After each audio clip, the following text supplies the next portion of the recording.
Okay, I bring this meeting to order. Good morning, everyone, and welcome to the 2025 Budget Committee meetings. And we're glad everyone's here. If everybody would just go around the room and introduce yourself. This is being recorded, right? Okay. So George, we'll start with you. George Murdoch. Mike Wyman. Molly Tucker-Hassey, John Schaefer. Cindy Timmons. And Lauren, I do want to thank you guys for all your help on this. This is incredible. It's a commitment of time and it is very, very important for the county. Thank you. Christina King. Robert Paul. Joseph George. How come you get to say it twice? We are going to go election of Budget Committee Chair. I move to appoint George Murdoch as committee chair. Second. Oh, there's no just. All right, it's been moved and seconded. Is there any discussion? All right, we'll go to a vote. All in favor, say aye. Aye. Opposed? All right, George, welcome. You are our chair. All right, well, you've already welcomed and introduced the committee members, so you all have the agenda in front of you, which we need to formally approve. Do you have a motion?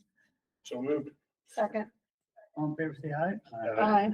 Aye. I would like to, just as far as the agenda is concerned, if there are times that we can, most of the things that I discuss are near the end of the agenda, and I will probably intersperse them if it's acceptable to the committee. Certainly.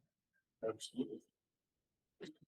Okay, we'll move on to the budget message, which if you don't look carefully, you'll miss.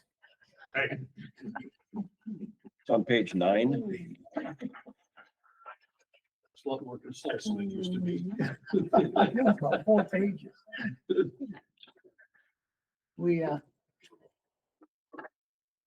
I don't believe we have to approve it, but John, why don't you present it? Can you do that? What page is that on? Page 9.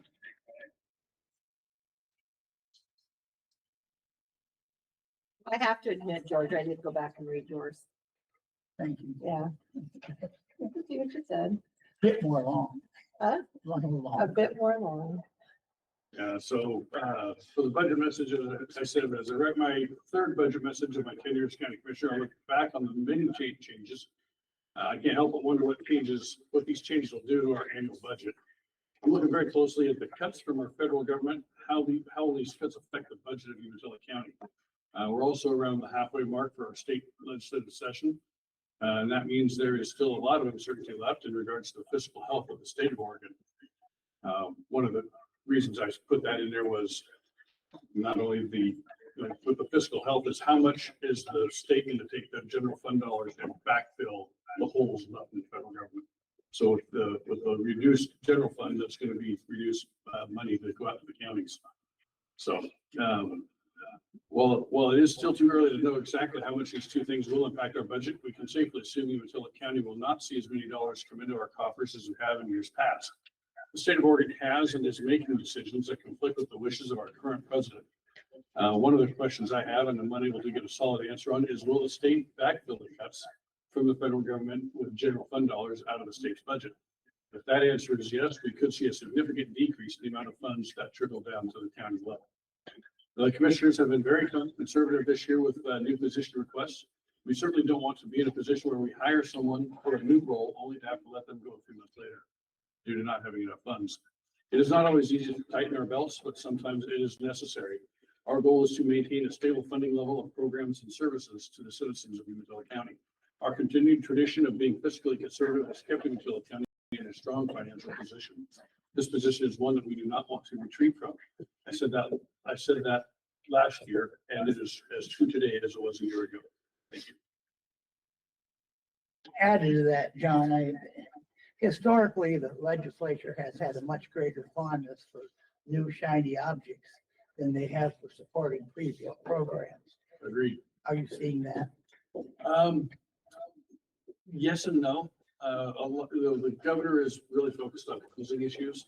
So yes, in that regard, And some of the things that they historically have funded in the past are not, but at the same time, some of them they are, but yeah, that is a true statement, for sure. Okay. Aren't you finding that every time you go to Salem, you're hearing the same message? The state is not going to backfill any federal cuts. And they've said that time and time and time again. I've heard conflicting messages on it. Really? Yep. Okay. So Boy, I've heard the same thing over and over again, that they're not going to do that. I hear that from one party and the other party says, no, we're going to back it. Really? Yep. Okay. That'll be interesting to see what happens. Depends on who you're talking to. So. Yeah. So, Any other questions? Commissioner Schaefer? Thank you. All right, who's gonna do the compensation? I will. You, Robert? So I have the minutes of the compensation committee meeting here. We met, in February with members of the public, Pat Hagan, Chris Betancourt, and Steve Eldridge. And we discussed, compensation for, the elected officials of the county. There are 5, the 3 commissioners, the district attorney, and the sheriff are all elected officials, and this committee gets to make a decision as to what that compensation will be for the upcoming fiscal year. We took input from the elected officials, and then the committee discussed what they thought they'd like to do, and their recommendations are on page 2 of the document that just circulated.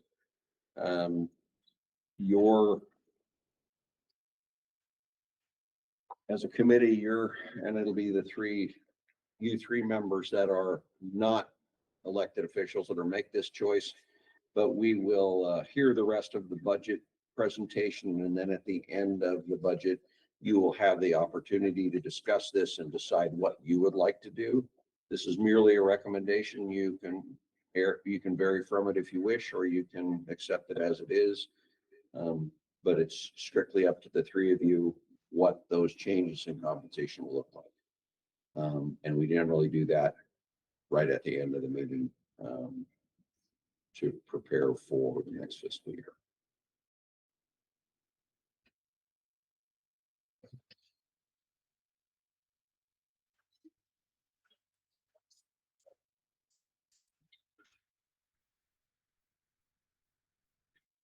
Can I ask a quick question, Robert? Sure. The 3 motions, only one had an aye from each committee member, the rest were consensus. What was the difference on that?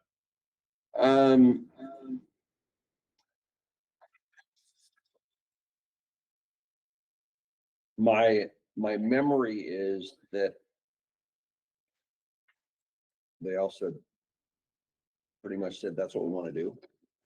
And rather than everybody saying aye, I don't recall exactly. Yeah, everybody was going, yep, without a formal motion. I just The first one that we did, and then yep. So on the sheriff, the way that it really boils down to is a 15% separation between him and the undersheriff. Yeah, so that would be the end result, and that will. Do we have any idea what that would be for percentage increase in Terry's salary? My guess is it will approximately be 9%. Because he's already 10% over that position. I believe that position will probably increase 4%, but that could be different than that. That'll be based on what you actually decide to do with exempt employees. So it could be much bigger than 9% if you added in the exempt employee. So the idea is that he is currently 10% over his next paid guy. Yeah. So if that person receives a 4% increase, the recommendation is to maintain the 10 plus another 5. So that would make it roughly 9 if it was 4, make it 10 if it was 5. Got it. So is that, I'm sorry for all the questions, but, No, is that on top of the cert pay from the undersheriff, or is that just undersheriff's base pay? We can, yeah. I believe it's base pay. And for everybody, the reason the 10% separation is statutory language that we believe is kind of squishy. So, but, statutorily, it does read at 10% above this highest. It actually just, I believe the statute says he needs to be paid more than his highest paid subordinate, but that might be 10%. I think it actually has language. I know that we went through that. And You provided information on it last year. if I yeah, recall. you're right. I thought it was might include cert pay too, I'll confirm that. because once upon a time we asked the question, what if the current undersheriff were to leave? Would you reduce the sheriff accordingly? Right. Well, Yeah, I don't think it says that, I don't think this says they need to have that exact separation. It's just no less than. I believe. But we have a couple days. to Yeah, so figure I will that out. clarify that, before tomorrow.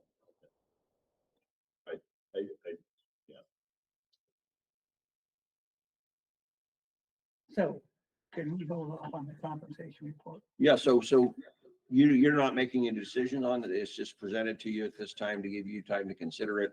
You won't make a decision until the end of the budget committee sessions.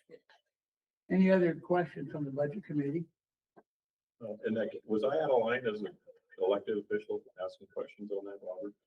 I don't think you're out of line to ask questions. You just Can't vote cannot, on it. you're not going to be voting on it Right, because okay. it would be a conflict of interest. I wanted to make sure that we're out of line so I can get this passed. Any other questions? All right. Dan is not here. And I don't see a whole lot of public comment. Is there anybody online?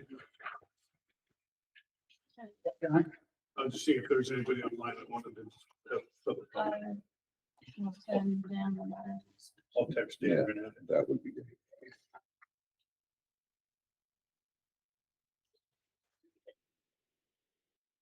great. Any preliminary questions for, obviously, we're just getting started, but.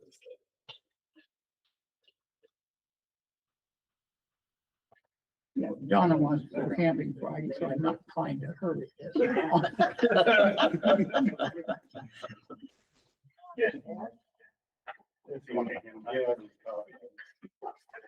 Oh, good. More patient. We're gonna kill a lot of trees in a couple days. And thank you for not putting anything up on the side. Don't make it. How is it being built? Oh, I put it on one of these pages. Thank you, Riley. Holy cow. Nuts though. There you go. It's a healthy alternative. Good. All right, you ready to go? Yes, I am. Well, then why don't you introduce yourself and start out? Good morning, everybody. I am Dan Lanai, Director of Administrative Services for the county here.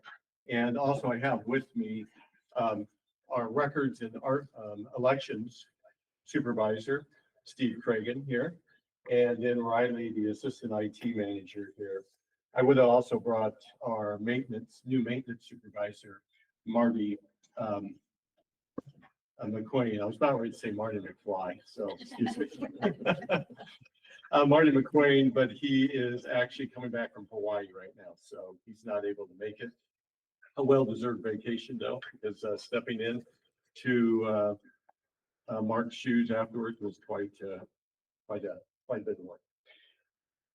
With that, I'd like to go ahead. I had passed out here a little overview, and also I didn't bring a budget book. Is there one that's supposed to sit here for us? No? I've got mine right here. Yes, we have an underbook. Usually there's one sitting there, so that's. All right. Thank you, Riley. In front of you is Oh, okay. a quick summary of accomplishments with our different departments, IT there, the records, the elections, and the maintenance department there. And we'll kind of talk a little bit about that too. And just, we'll go over that summary. And then we are also in here, I guess you have a tab for administrative services, do we? Yeah, and it's actually Page gonna be on 39. page 40. 40. I'll give you a starting place. Yeah, so page 40 and page 39 looks like it has our FTEs listed here too. Well, to go back to the sheet in front of you here, just a few things to let you know what we've been up to and what the different departments do, our main departments here. And these are the ones that do most of the work. There's a few other departments in here that we'll touch base on too, like law library and archiving and some of those too. But IT is provides service for the entire county of phone and data and all the information and systems that we use. We have 2 data centers, one here at the courthouse, and we have one out at the justice facility, which is also known as the county jail. And then those 2 data centers actually have encrypted backups that we actually sync those 2 up. So if, let's say, this building went down, we have an earthquake or something, and this building collapsed, or there was a fire in here, that's a better way of saying it, because an earthquake would probably affect the jail at the same time. But if we had a fire in here, we have everything backed up. It would take a little bit of time to restore from that, but everything's backed up out there at the jail. And the same would be if something destroyed the jail out there or that data center, everything's backed up to here. And then we also have a geodiverse backup that we keep, and I won't disclose the location of that, where we actually take data off site and hand deliver it and lock it up. And in case all those fail, we have this geodiverse, and it's over 30 miles away from here. So in case, like we said, an earthquake, it shouldn't hit, if it hits one, it shouldn't hit the other as bad. Along with that, this last year with IT, we went out for a grant with OEM, Oregon Emergency Management, for $325,000 and put in what's called a air gapped cyber vault, which is a system that we can, everything is backed up every night to that from these 2 backup systems we have. And then it turns off. It's like opens up for an hour and everything's copied over. And then the connection to that system's turned off, so people can't get into it. And it's just a connection from the one device that's up there. It's not a regular network connection. And then that system allows us to also restore and do testing to make sure all of our backups are good. And we're just in the process of finishing that implementation and starting to do the testing on the restoring of that. The part that we're waiting right now, it was one of these grants where we went out for reimbursement. You have to pay for it, then you seek reimbursement. And we're in a little bit of a holding pattern because OEM is, and we already submitted all of our documentation for reimbursement, but with some of the changes at the federal government level, things are slow and we're not sure where we're at. So we're still waiting for that funding. We should receive that because it was allocated prior. But, you know, we're in a little bit of a holding pattern on that, just to be aware of that. Also during the year, just to get an idea of what we deal with there, we have, the IT has responded to over 1,600 help desk tickets. We also have been working on what we call segregating our network differently, where we don't allow. Before, the old style of doing network security was a lot different. It was hard on the outside to prevent people from getting in, which we do and have done. But now it's hardening the inside to make sure if something gets unleashed in the department or a computer, it doesn't spread, or we also can isolate that. So we have several things in place to do that, to stop that at the computer level. We're redoing, calling segregating the network, where we can also, if something breaks out, we can fairly well isolate it to just that area. So if something happens in finance, it won't spread to the jail or the board of commissioners or assessment and taxation. We isolate it there. With that, we went ahead and we're in the process of continuing doing that. So it's a long process to do.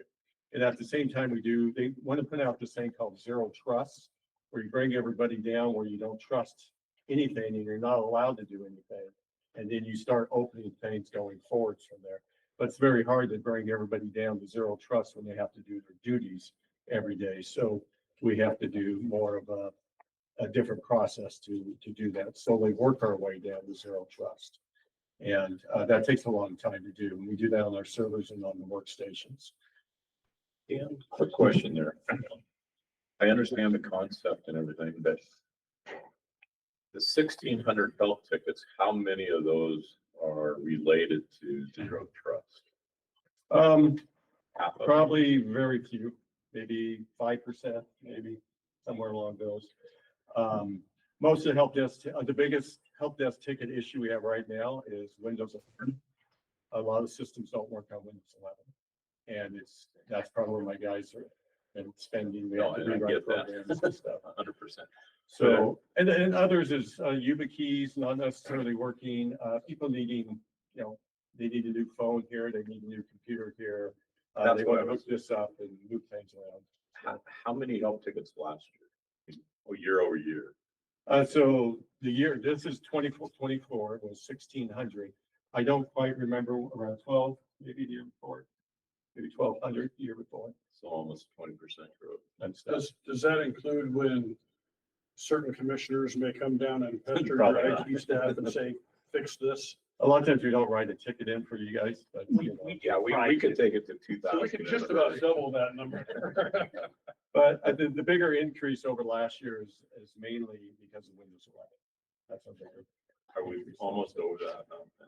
and stuff. Or- Yeah, Riley likes to say 60%, so. Yeah. But, Thank you. yeah, no problem there. And so as we were working with that for free at the time, we were able to bring Homeland Security in. So Homeland Security has their cyber anti-terrorism and everything. And they worked on penetrating our network from the outside and doing everything they could.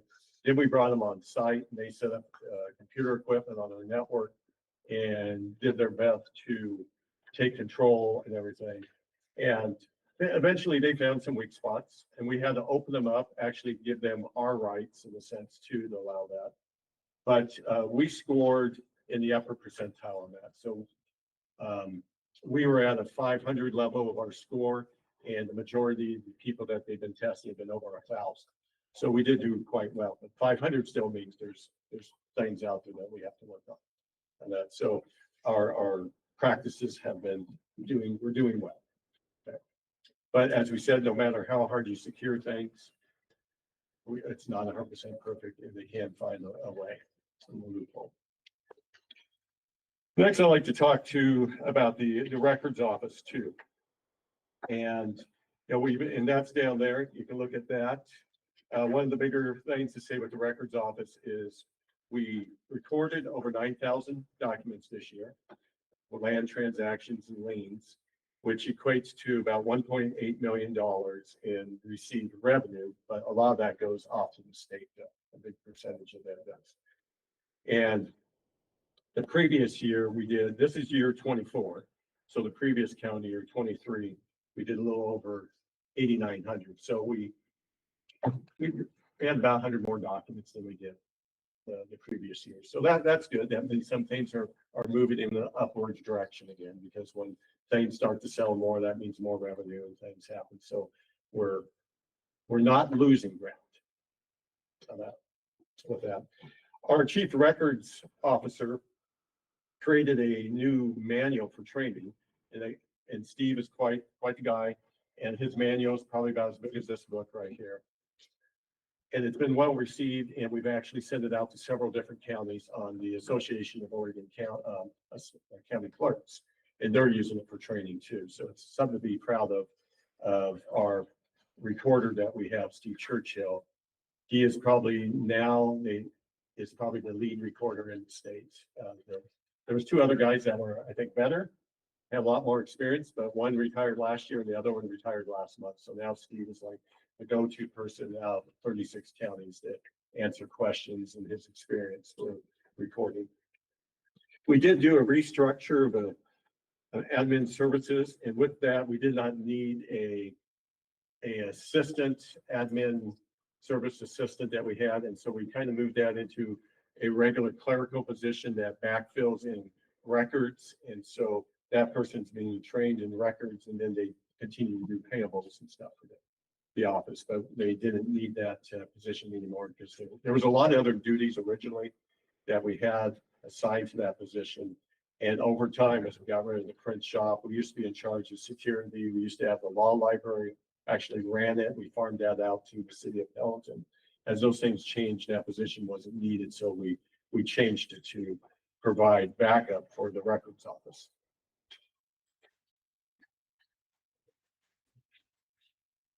And then the elections department.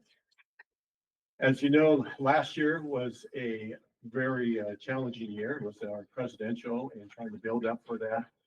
Steve Cragen came on and helped us tremendously. He has over 26 years in experience as an election person. He worked for Marion County and Clackamas County, and he is originally from Pelton and has returned here and stuff. So we did a lot of restructuring to get prepared for that. So we've actually, I guess we created what we call a ballot security to tracking the ballot path, so we can be more transparent. So we have that ballot as it goes along, and we can see, in a sense, how many ballots we have here and there.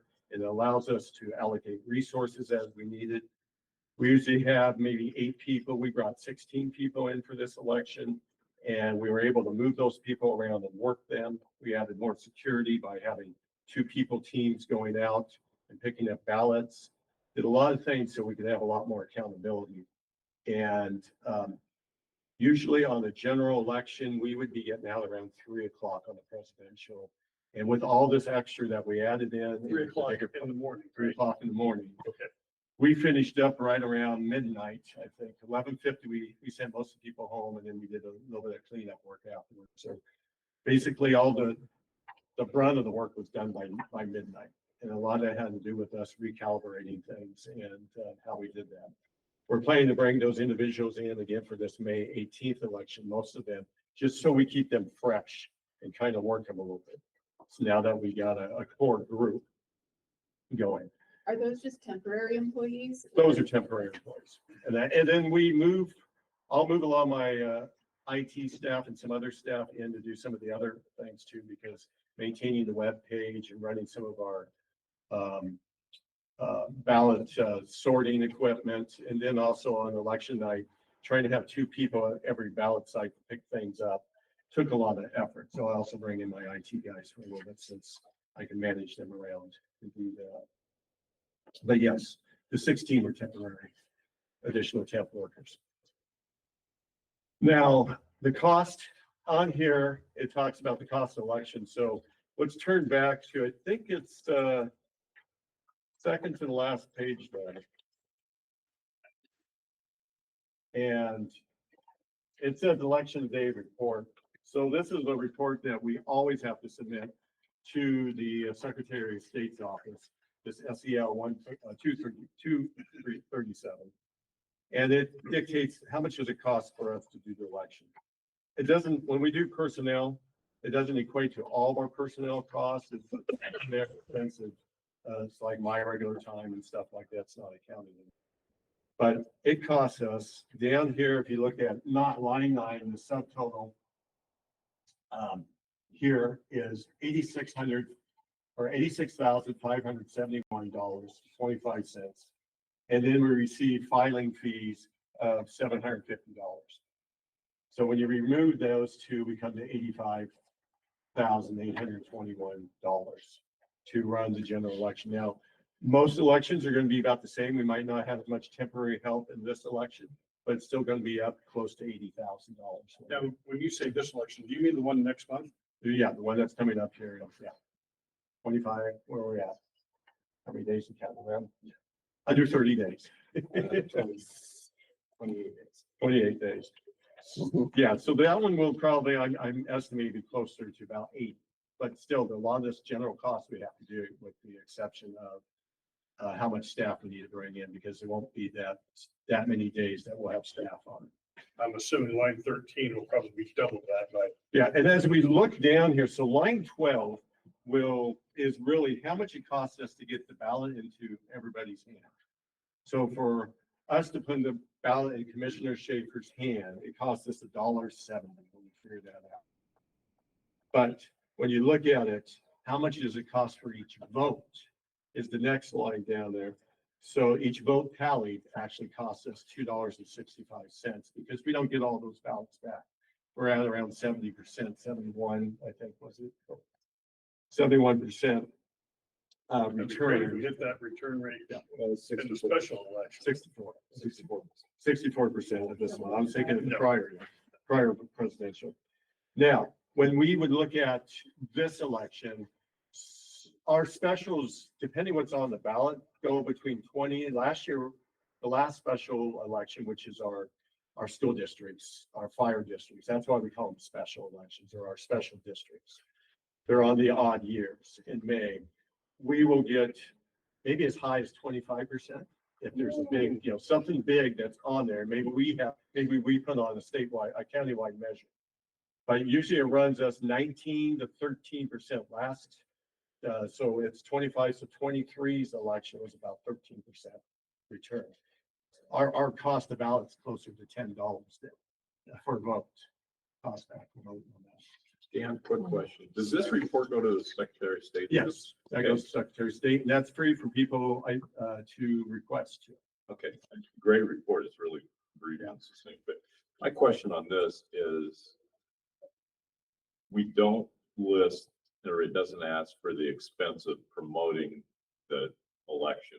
And you guys did a lot this year outside of what we've done in the past, and I think it helped. And I think consistency is going to be important that we continue to do those things. Is there a place where that shows up, or is that spread kind of just throughout your budget in different categories? Whether it's the wrap on the van or the billboard, or how does that get captured?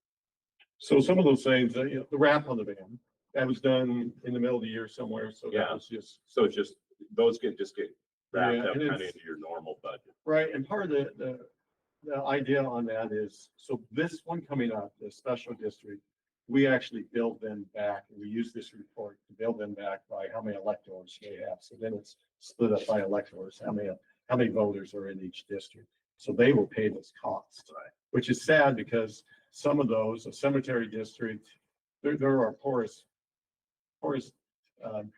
government entities out there, and they're the ones that have to pay for their own election. The cities don't, the state doesn't pay for it. The state doesn't pay for these elections at all.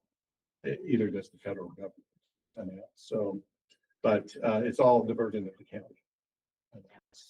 The even number elections, we take it all on. The odd year, that would be the May election. We do get billed back for that. If we had a November election on the odd year, it would be for a special reason, and so then that district would pay for that. But on the even years, May and November, we bear the cost of the whole election. But those items, we just kind of take that up as our This is miscellaneous standard operating. and stuff. Yeah. Thanks. And we're going to continue to do that. Probably not as much with this election, though. It's just a lot of work, but we went out.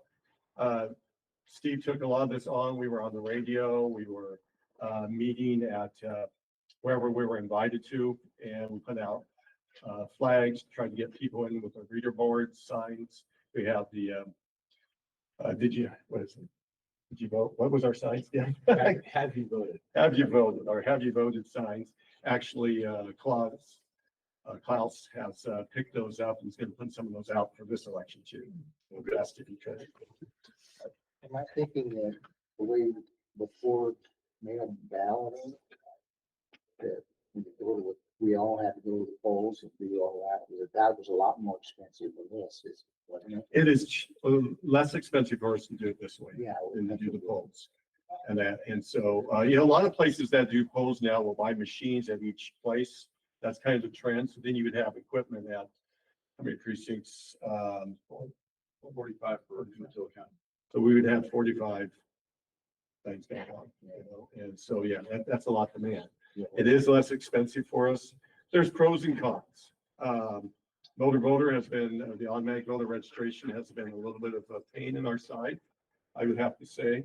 And there's been a lot of controversy on that part. It's kind of reduced some of our integrity of our pretty solid election. You know, we send out a lot more ballots to people that never wanted to vote in the first place, you know. And so we have more going out there.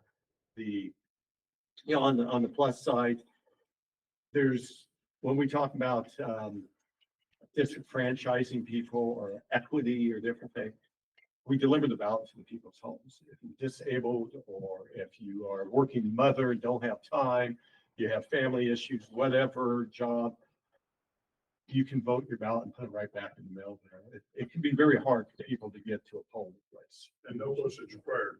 No postage required anymore.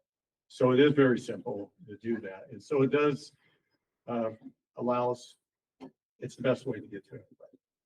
And that, but like you said, we deal with some different issues and some issues that we don't like as much, because sometimes the legislators and what they do does not actually meet, maybe it's the best thing to do, and security wise, it's probably not the best thing to do.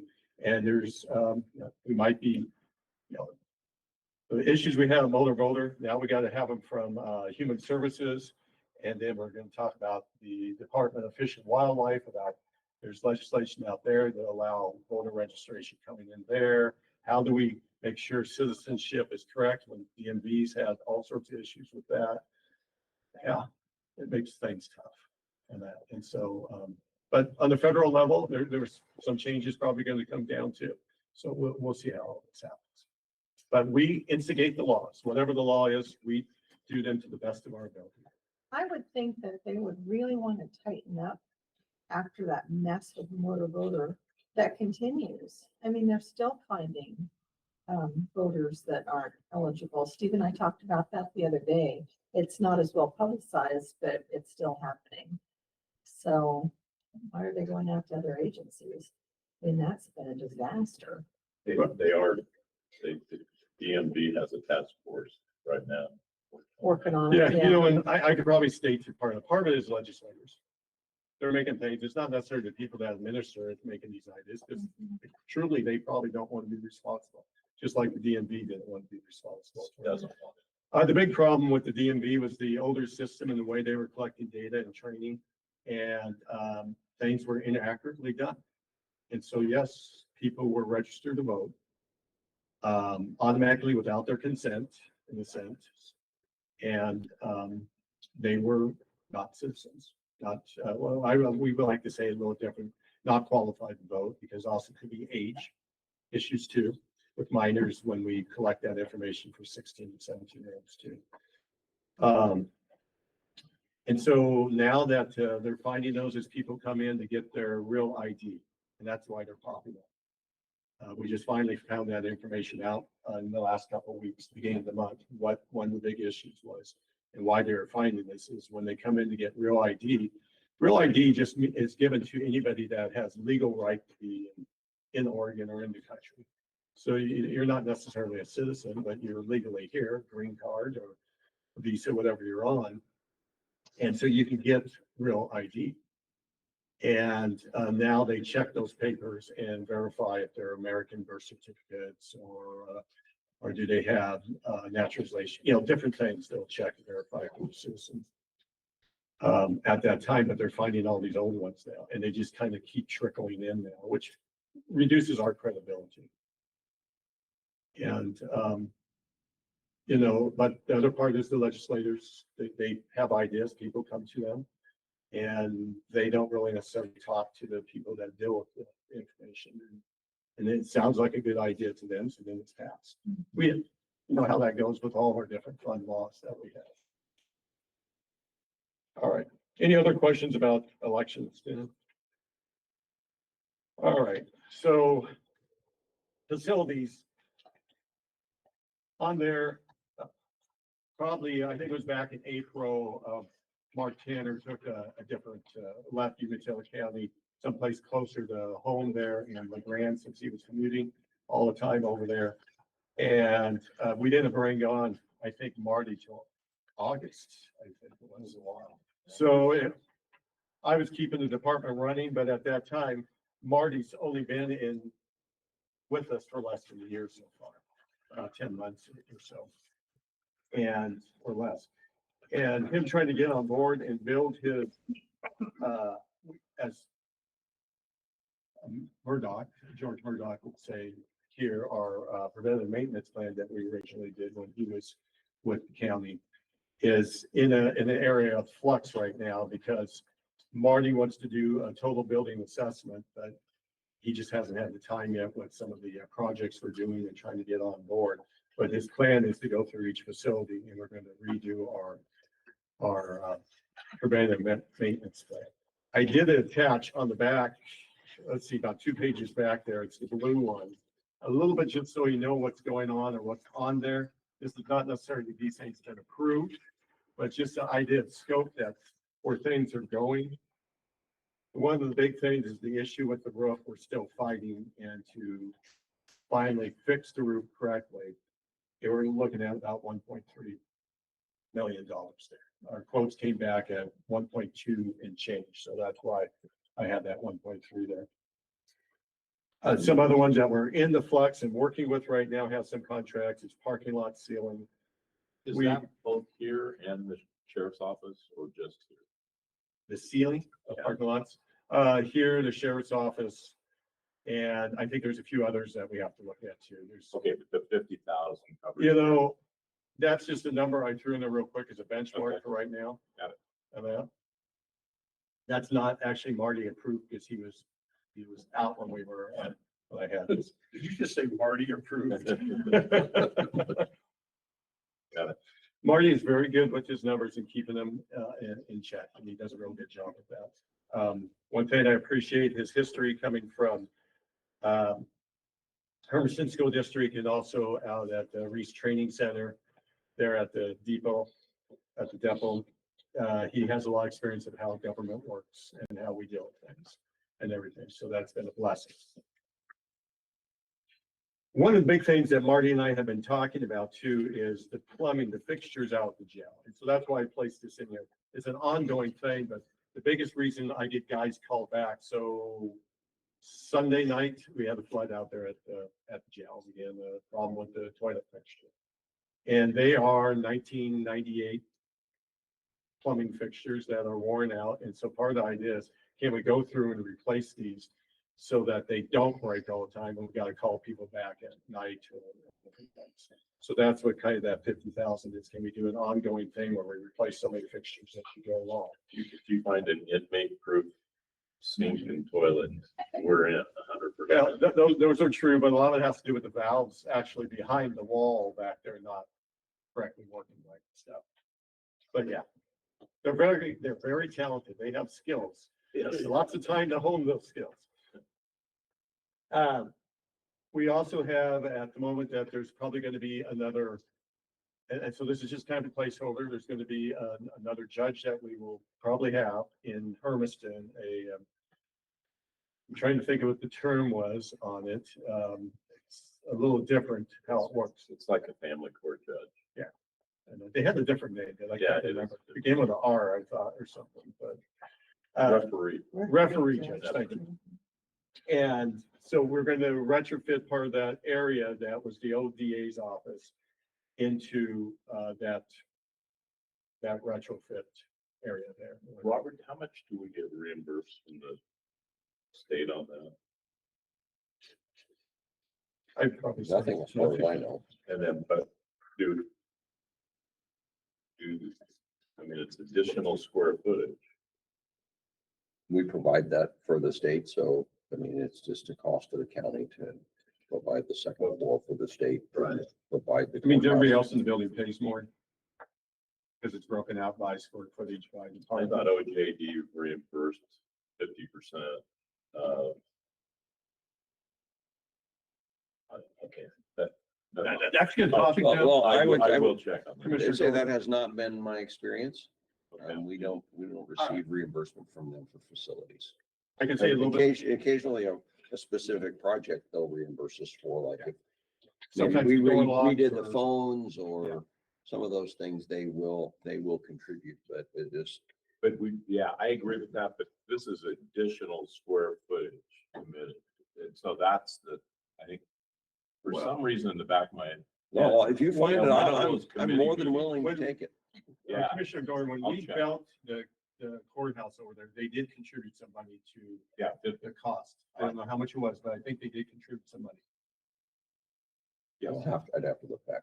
But usually, so let me just kind of give a little history here. So in the 80s, the county clerk ran the court system. And we did an agreement early 80s that everybody moved to the state courts. So we said, or they created the state courts. So the clerk no longer was in charge, the county was no longer in charge of the court system. That's what went from district court to circuit court, right? Yeah, but then we got rid of yeah. So it was the original, yeah, there was two different things because we still had district and circuit. And then we got rid of those in the 90s, the last of them, because Mount Freewater had their own court we have over there that we had to maintain that facility in the basement of the courthouse. But we moved things and employees went to work for the state.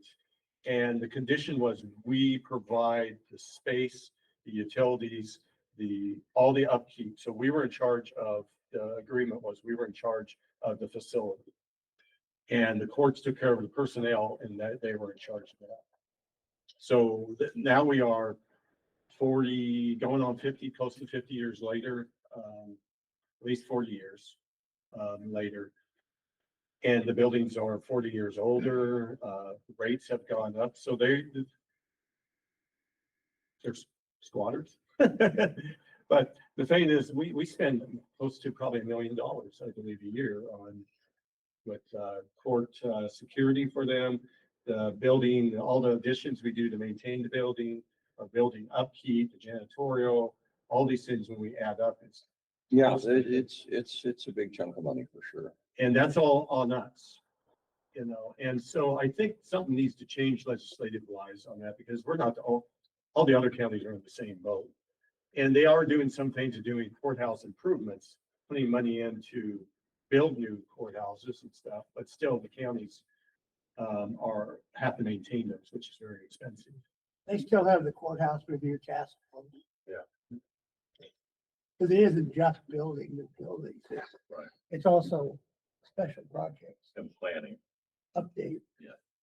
But for some reason in the back of my head, I thought that Phil Lemon made the comment as courthouses expand, not under the program, not on just regular expansion, that the counties were eligible for reimbursement. It may have been 50% of the expansion or whatever, but there was that discussion, and I'm not sure where it ended up. Yeah, that cost is gonna be nominal down for that part. No, I get it, but it's just. It'd be another- nice to get. It's additional square foot that has maintenance, has all the things you just listed, and there's gonna be additional upstairs too eventually. I would like to see that the courts helped pay with some of the ongoing costs, at least their utilities and things and stuff, but. And they're usually our biggest customer. I believe that. We maintain the phones for them, the fob systems, and so too, besides the facilities, there's a lot. There's a percentage, 1% of our tickets are them too. And that helping them out, so it's. Okay, thanks, Steve.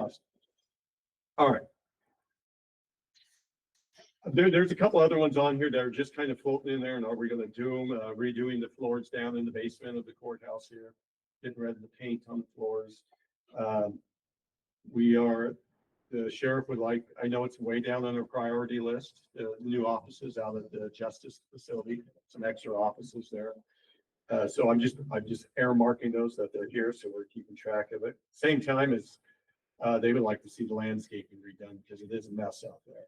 And that's just kind of a little placeholder to be aware, because we did get a quote, it was about $20,000 to bring somebody in to do it. So that's what I have of things, but as I said, as time goes by here, we're gonna get a full list through Marty of what we're looking at. And so we can kind of see what might happen down the road and to be prepared for those things. And then I'll just sum up that with as the facility portion, and we'll go right into the IT, which you look at the other sheet that's just before that one, the one with the yellow and everything on it. We sat down and worked with the departments, and Riley and I spent a lot of time working on this, and it's kind of figuring out where as equipment changes and things are no longer supported, and as things go by on the next 5 years, what do we look at too? So it's kind of an ongoing chart that just kind of keeps moving as it goes, this 5-year window. And if you look down there, it says current year at the very top in little print, and then everything's in blue. So these are the projects that we had hoped to accomplish this year. And the ones that are crossed out are basically done. The first one is that backup air gap solution, the cyber vault, which we're in the process of testing right now and fine tuning. And that one was completed. We're in the process of finishing up on the juvenile cameras right now. They're working on installing those at the moment. And we have a $10,000 grant, so I got to get it done before the end of next month to receive this $10,000 grant back from our insurance company. So part of it is when we put cameras out, it helps with our liability insurance. And, part of it is people doing vandals, and yes, but a lot of it is slips and falls and things that happen around that we can see if we're liable for something. A prime example, a Melton Free Water, before we had cameras, somebody tripped over the sidewalk on a piece of the sidewalk popped up by the sheriff's office there, the A&D office on Broadway near Les Schwab there. And we ended up having to pay their medical bills because it was our fault that they tripped. But if we had cameras in there, we could actually see, did they really trip when they said, is it just somebody, so insurance wants those at a lot of our facilities, and they're willing to provide grant money to do that because it helps reduce our risk. The new planning system, that's kind of on hold. The ones that they looked at just weren't meeting their needs. So at the moment, they're just going to continue using the in-house system that we had. So that's why that one's been crossed off. The next one we cross off, that's the, let's see, additional, parking lot cameras. We actually we completed that. We added additional cameras around the health department. As you know here, especially our campus downtown, which includes the courthouse, the health department, around here is where we have a lot of traffic, that people sleeping, people vandalizing, people doing things, drugs, all sorts of things seem to happen around here. Stuff, vandalism of our cars and different things too and stuff. So we have to keep a tight watch on that, and we remove a lot of things that keep people from hiding behind if we can, and stuff too. Replace the DVR at the courthouse. That's something that I don't know if we'll actually get to this year. What's a DVR? Those are all of our video recording systems. Okay. And some of them are getting close to, the oldest one, I think, is about 10 years old. And the newest one's about a year old and stuff. So some of the older ones we like to replace, but it seems to be working a little bit, and we have other things to do. So I don't know if we'll actually do that this year.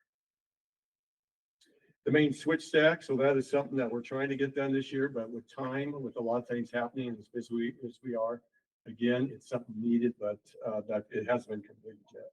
But we are working on that. We're doing some testing to see if we can do it less expensive. Another one down there, the Noble4, that's a license that does all of our phishing and scans our emails. When everybody fish hooks, I don't know how many we actually get now on that, but Few a day, we usually get 15 a day. we get a few, well, malicious ones.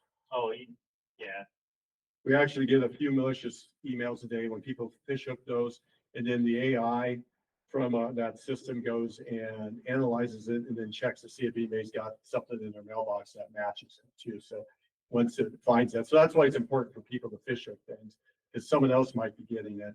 And if you do fish hook it, it analyzes it and can pull it out of their mailbox before they click on it.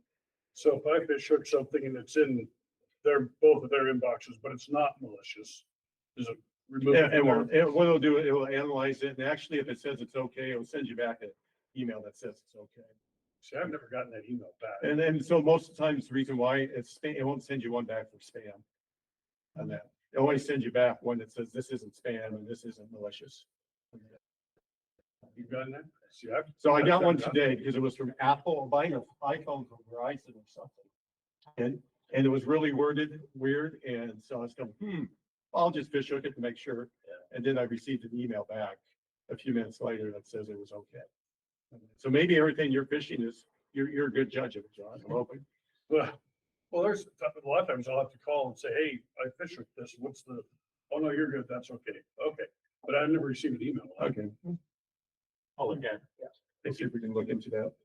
But I did get one this morning saying it was good. So But I guess what I was. Maybe my I'm original special, question yeah. though was if I fish hook it and it's okay, does it pull it from their inbox? it Not if won't, it's okay.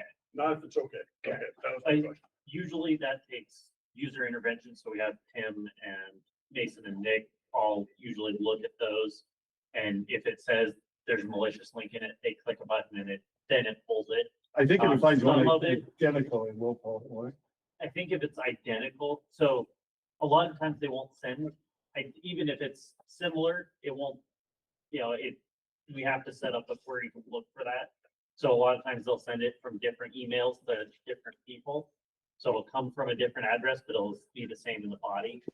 And the system actually allows us to do a search on the body, who sent it, links in the email, that sort of stuff. So if we find you fish hook one that has a malicious link, but it was sent to the other commissioners from a different email address with a little bit different text and body, we can still pull those. And the reason, this is an ongoing cost though, and the reason why it's in here, it's helped for us to remember, because we buy 3 years at a time and save money. And so if I don't put it in here, we'll forget about it. And then the third year comes along and also we need to spend that extra because it's not in there for 3 years, 2 years, it's not in the budget. Are the members of the budget committee aware of what the fish hook means? I'm picking up I'm gathering what it means.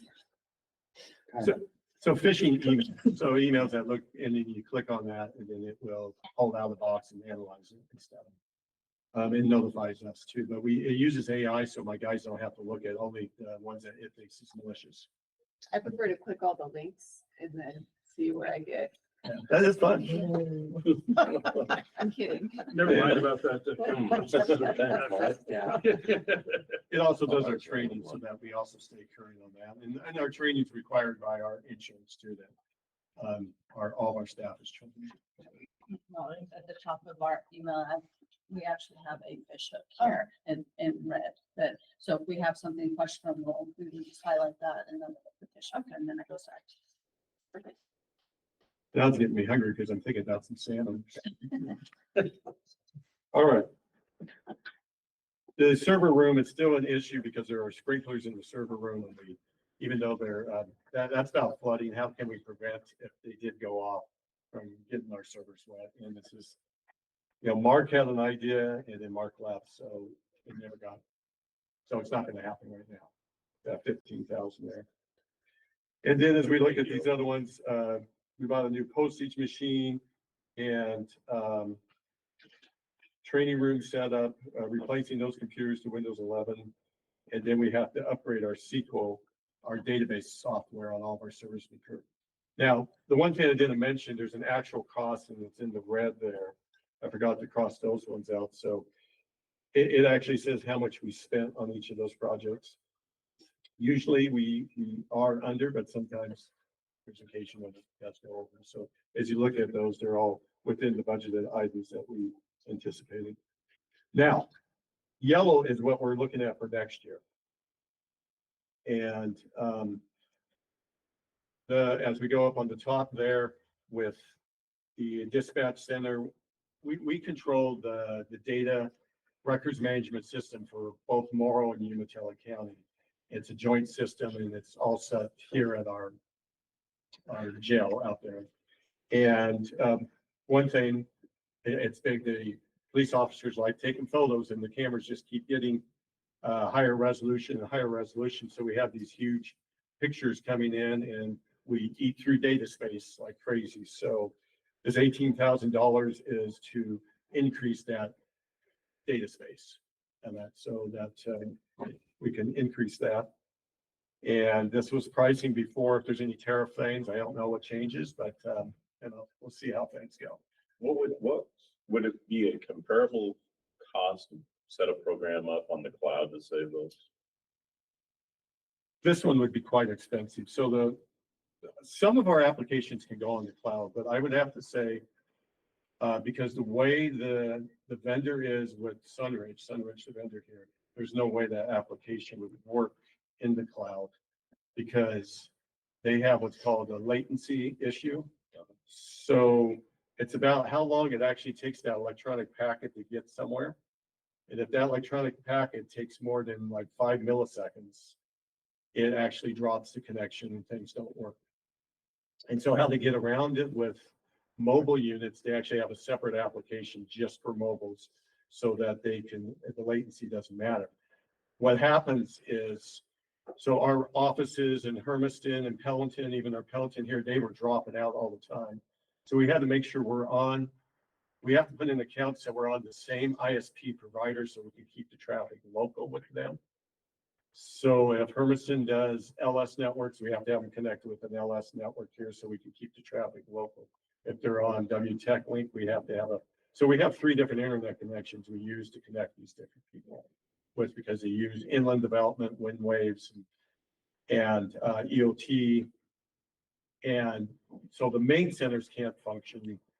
It's got to be so fast. So when we go into the cloud, we can't guarantee a latency issue, which could take, even though there are, like you said, Amazon servers here, that doesn't mean we're not communicating with an Amazon server in Prineville or Amazon server. And then the route LS Networks doesn't say, well, you're Amazon and Pelleton, we're going to go straight there. They still go, you got to go back to their unit and go around. So that one is probably one of the most difficult to do. The other applications, it's doable. I think, finance, people do that one. Some of our other ones, Helion, some of these different ones, they are doable and we could move to that aspect. We still got to remember when we move to them, you still have to administrate them and keep things for security wise. And then you can't guarantee that they're as secure as you are either. And a case in point is Tyler Systems, which are one of the big companies for providing records management, law enforcement. They were hacked, a big hack on their online systems and things were taken out and they had it was a big issue. And so a lot of sheriff departments, police departments were down for a while because, and they have new things out there. I think Tyler does. You have to make sure you meet a certain credibility in order to connect to their system. I know when we were working with Curry County, because they were using their system, we had to make sure we met some of those criteria to get back up and connected.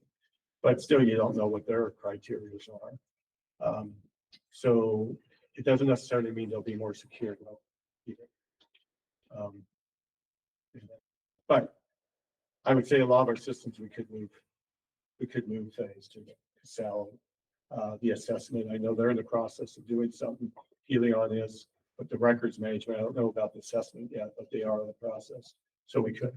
Part of the thing is when you have a lot of data, though, does it save money over time? That's something we need to investigate more because a lot of things are cheap, but in order to do certain things, it increases.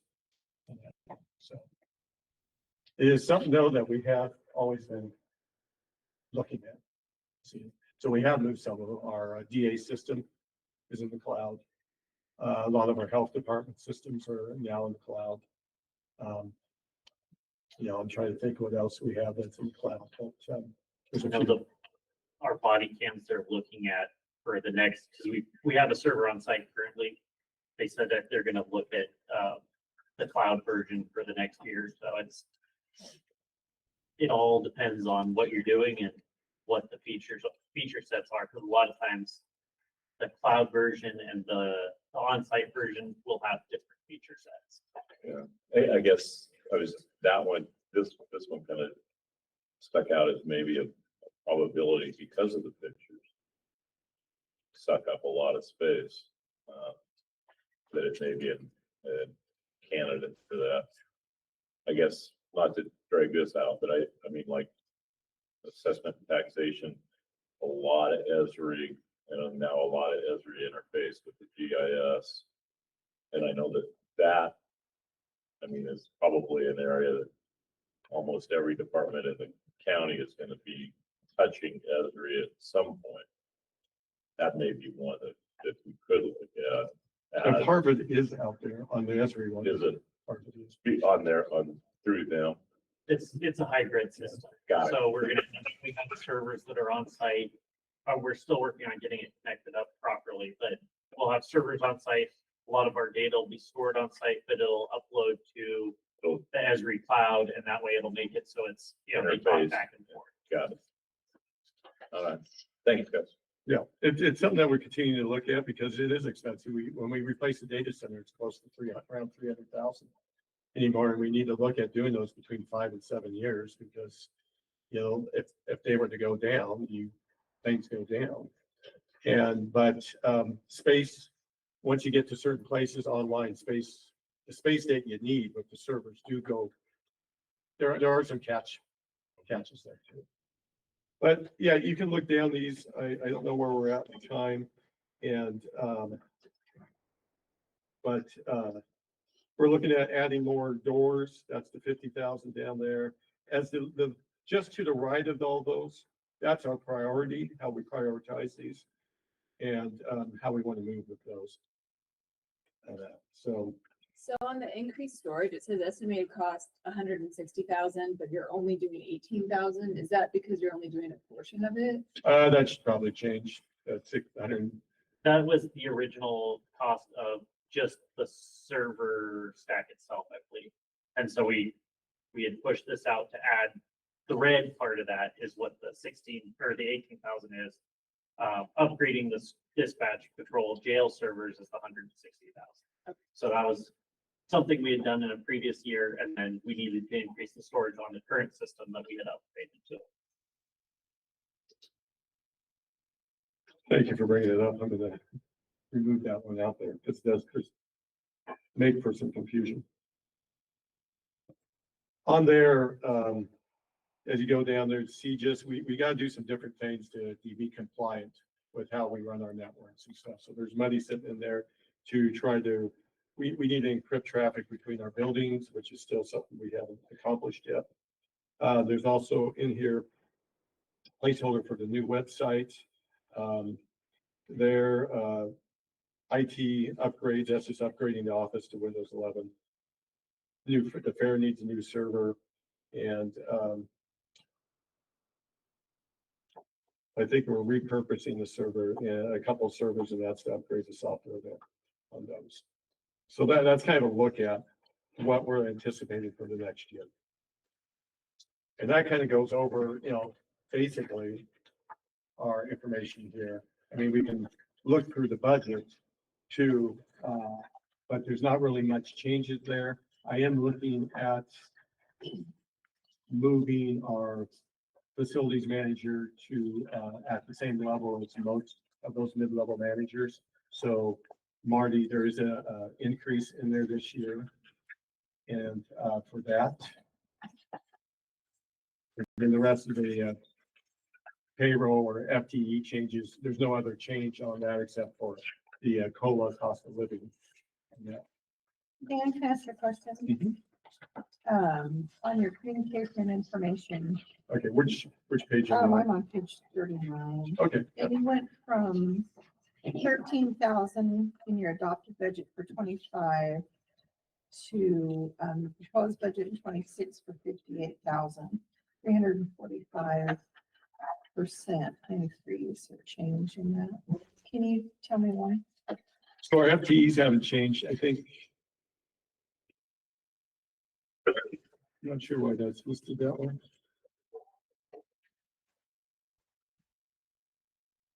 This is the first time I'm looking at this spreadsheet. So Well, while you're doing that, Jan, Uh-huh. on your handout, you have one more page. in there. So if I'm looking at, I'm trying to figure out, so under Hermiston, is that Israel's, marriage licenses? That's basically what he does. Okay, so, yeah, I mean, he doesn't do signatures or any records or stuff. So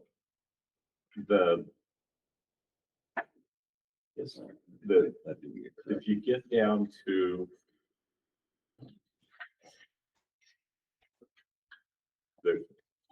I guess just to me, it amazes me that on 271 marriage certificates, he takes in as much cash basically as Steve does on thousands of transactions. That's cash. The one we're Yeah, looking I'm at. just looking at the cash line. Yeah, Is well- that just because of the culture of the people they're serving or? well, part of it's that. So what we have is there's two ways you can pay is cash or credit card. And so, yes, a lot of the Latino population come down there and Right. they deal in cash. I was just trying to figure that out because. And they prefer, I actually get, Morrow County, a lot of times will direct them our way too. So sometimes we even get ones from across the border. Okay, no, I just, Across the border, across the county line. put it And that way. I would guess that most of Steve's are gonna be like attorneys and title companies reporting For sure. online, and so that's gonna be credit card, not cash. oh, that's true too. I guess. Yeah, and it's just how it breaks it out. Yeah. You know, and Jolene's probably one of the bigger ones that goes to the counter for marriage licenses and stuff. So that's why, you know, her catch is that. It would be kind of fun to see, and I don't know if you have a spreadsheet you can send us, but of what the breakdown is of, like Molly said, how many of our records requests from here, or basic records requests, or marriage licenses, or authorized, whatever you call it, signature. So we have an 18-page report that tells us all the documents that they do, which Yeah. I think they have marriage licenses in that report, I think. And then the rest fall under miscellaneous, which would be all the searches and different things like that. There is one thing we're looking at trying to go to is online records store so that people can go online and just do the search themselves and then purchase their record. It's just Helion is so swamped. They're just barely rolling that out like one county at a time. And so we've been waiting for 2 years, but I know, I hear that all the time. Do you know if you did that program, if people would be able to see the answer they're looking for before they have to buy it? so I believe it comes up and it will have a watermark across it. That still might reduce some of the fees you get though, because if you're looking for something and you can see that, oh, I don't need this after all, or, oh, this answers my question. I'm thinking from an attorney perspective, we need Yeah. a last deed of record. And we can go on and we can see who the owner is. We don't necessarily need to purchase the document. We just need to confirm. It's ownership. not like those fees are what makes or break us still, you know, it's the recording fees, but the thing is how much time do they spend researching it too, you know, so is it, one way to look is I believe, Jackson County was the first one to go on to it. And you can look at Jackson County, they have the actual grocery, I call it grocery cart, but they have that system and stuff, so you can see. I think that's a great question, Molly, but the reason I was asking is, again, data driven. Statistically, it would be nice to be able to know how many more or less marriage licenses we're doing per year per facility. Steve actually has pretty much those stats. I would It's love just to Steve's see out those. on vacation. Yeah. I won't be able to get him, but we kind of know. Yeah. On that. For 2023, I think it was, I want to say it was 496 marriage license, and in 2024, 543. We had substantial in a community of 80,000. We used to do about 600 to 700, somewhere around there. So, things kind of ebb and flow. Right, and that's what I'd like to see is that. I mean, ebb and flow is not much of a trend, but it would be nice to see what is, and then try to put the influences back to. And we also now get a few domestic partnerships because they Well, I opened mean, it you up count to- those in too, as Yeah. far as that. they opened those up for heterosexual things too. So some people, because they can come down and get it done that minute. Right. And stuff, instead of having to wait 3 days and get married and stuff too. So I'm just at the risk of beating a dead horse. Well, I'm looking at Steve and Stubble, so Dave. And they're the bottom two. If you go across the line items, they're almost identical until you get to the total. Then there's like a $200,000 difference. I think Molly probably nailed it. I think Steve does more of the. Yeah, but that would be under the credit card transaction, wouldn't it? Oh, that's true. Yeah, it would absolutely. I mean, that's almost identical going across the lines. I don't know how this report adds things up, because that doesn't make sense to me. Yeah, I'm like, that doesn't make sense. I saw that. $2,000 difference is. Yeah. All right, I just don't- pull that from your sheet and throw this behind you. This is one of Helion's canned reports that he printed out, so. So it's possible that, and I'm not looking at the report, but it's possible that it's a different kind of transaction. So they're doing, I mean, maybe it's the same, but Well, what happens is, so in the office, as it goes, Yeah. most of the transactions are e-recordings.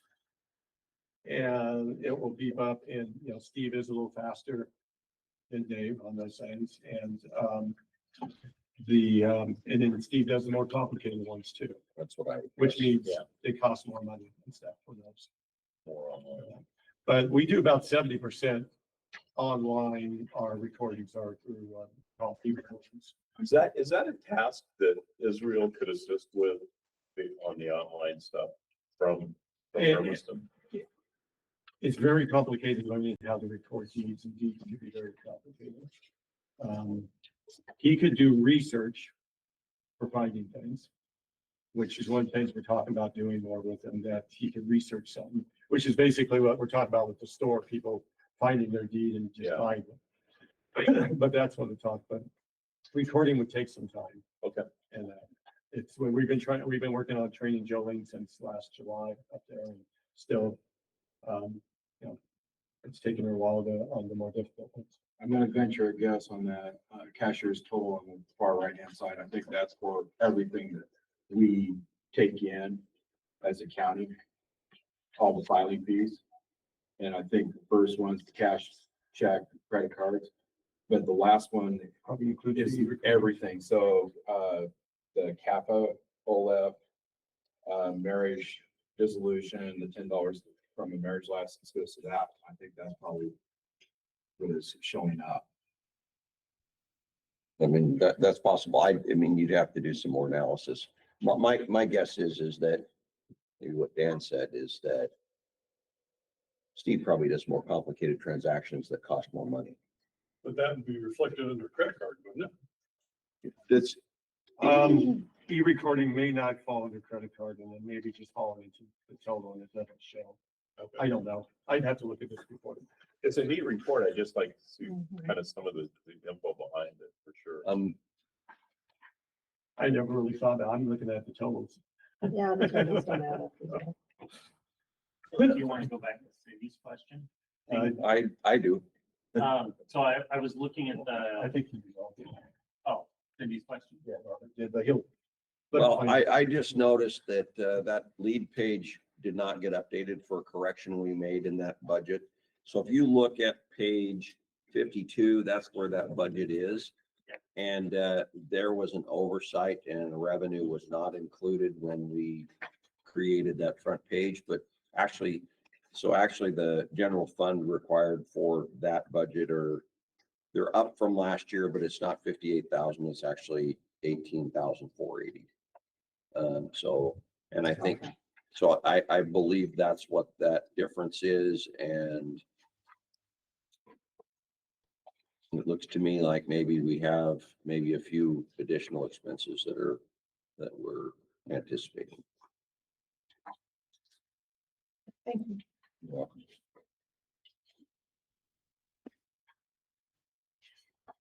Yeah, I mean, on our dollars, it's just pretty much a move over from one thing to the other, with the exception of, I think, a little bit of HR cost in the facilities for the change in Marty's salary, the facility manager. And I can walk through each page if we want to, or. I didn't have any other questions. Did you? You nailed two of them. That was it. Commissioner Dorn, did you have a question on something? No, I just went back to you. I'm open for any questions or comments. Steve, if you get a chance, not instantly, but if you could put those demographics together. Okay. Or even the statistics. I wrote down one report that has a breakout of type of transactions and allocation. Is that correct? Like, yeah, I'd like to know how many dissolutions, how many marriages, and if we, or whatever. Yeah, We don't marriage, track dissolutions, so you that's know, the state courts. Yeah. okay, the marriages, if we could get that for like the last 3 years. We could probably ask, see if state courts can give us some numbers for, we can maybe check on that. So the last 3 years. Yeah. Fiscal calendar. Yeah, Doesn't matter. however you set it up, just so we're consistent. Okay. Dan, I have one more question. Additional doors, okay.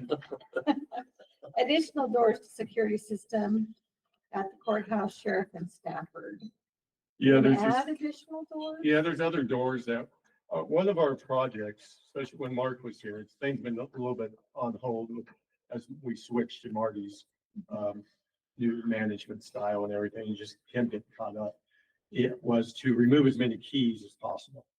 Because when a person leaves, how it works right now, HR says at 5, this person needs to be disconnected. Or they will put in a ticket that immediately disconnect this person. And then our staff, IT staff, goes in and turns off their fob first. So their fob's deactivated at the time that HR tells us to. And then their Gmail system, Google Docs, all that is locked out.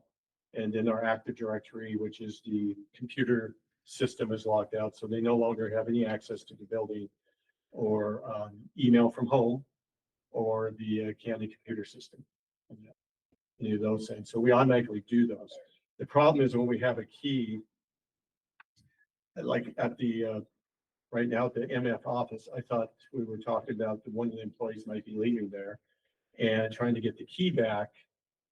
Because I thought there was a couple keys handed out to them. And now you're sitting there going, well, I don't know where this other key might be. And so we're trying to figure that out, which means the cost of my staff coming in and have to rekey the doors, which can be quite expensive or time consuming. And sometimes you just pay for somebody to do it because you lose a main key to a building, you got to rekey every door in a sense. But if we have a fob, we just turn it off and we're done with it. A person says they lost their fob or something, it's turned off right there. And so with a key, it's a lot more harder to do, but there are still doors in a lot of places that if we fob that, we could get rid of a bunch of keys. So in a sense, you have a door that's used by the commissioners, HR, and the assessors in this building, and they use it quite a bit. So everybody, the commissioners, the assessors, and HR all have this key. Well, if we get a fob, and that's the only reason they have that key, we can eliminate all those keys. Yeah. And then when one of them loses it, we don't have to rekey it. So I can't remember the exact numbers, but I think it was either last year or the year before you came in with a list of the number of keys that were, we had no idea where they were. Yeah, And we're trying to work on those, but we kind of lost speed when. Right, so I mean, I think that's just, I mean, it just makes a lot more sense to be able to turn one off than have one sitting in somebody's drawer somewhere and they decide one day they want to come visit. And one of the problems we had, we rekeyed the Broadway building, the Melton Free Water, because I think Watermaster had 20 keys and they don't use the building anymore. And A&D had, 25 keys and nobody knows Where they go. where they are. And so you kind of go, well, Broadway, how many doors are on Broadway? It's 1, 2 in and out, right? four, there's 4 doors. Well, there's 5 if you count the slot door. And we fobbed 3 of the outside doors because that's all we need. There's 3 outside doors. There's the front one, there's a side one, there's the vet store, and then there's the sheriff's store. And then there's a glass sliding Oh, the door. sheriff's door. That's now plywood because it's a good place for homeless to hide back there. Or I don't want to just say homeless, people that are trying to not be seen to do things. And so they break out the window and try to get into the building. From the glass doors. Other questions for Dan? Thank you. Thanks, guys. All right, All right, thank you all. Thank you Appreciate for it. coming a little bit early. Yeah, no problem. We're coming up just at that moment. Hey, Chairman. Chairman, can we take a break?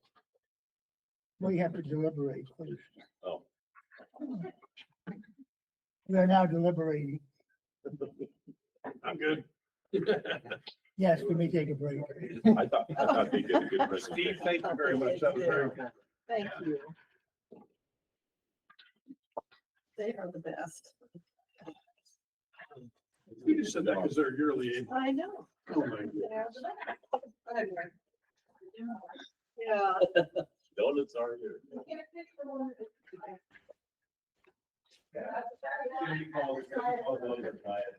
I'm not sure what that's for. I never got one.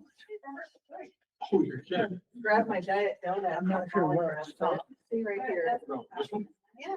That was with the yellow on it and Well, stuff. grab the other See one. it? I never got it, John. I didn't want to interrupt. Should have said something. Oh, the diet donut, yes. That's right. It never been around. Warm up my coffee here. Well, if you need. Well, it's interesting because it's sort of my deal, Yeah, yeah. the maintenance plan. I still have my fob. Doesn't work though. It doesn't work. No, it doesn't work. There's a but diet donut too. I like old fashions. What I do like, is that marble name. Oh, the name, oh yeah. Aren't those nice? I have the magnet ones are on the freezer. Oh, yeah. I took the magnet ones. I've got one of yours on my back of my door. You do? Yeah. Well, Right after we got these, Donna does not wish to have any more of the magnet ones, but right after we got these, one of the planning commission meetings knocked Cindy's down and it broke. the what? Hers broke. So there's a big crack right here. They did a really good job fixing it. You can't even hardly tell. So, Hmm. No, we got those just before I left, yeah, I remember that. and I mean, it's a nice souvenir. It is. It is.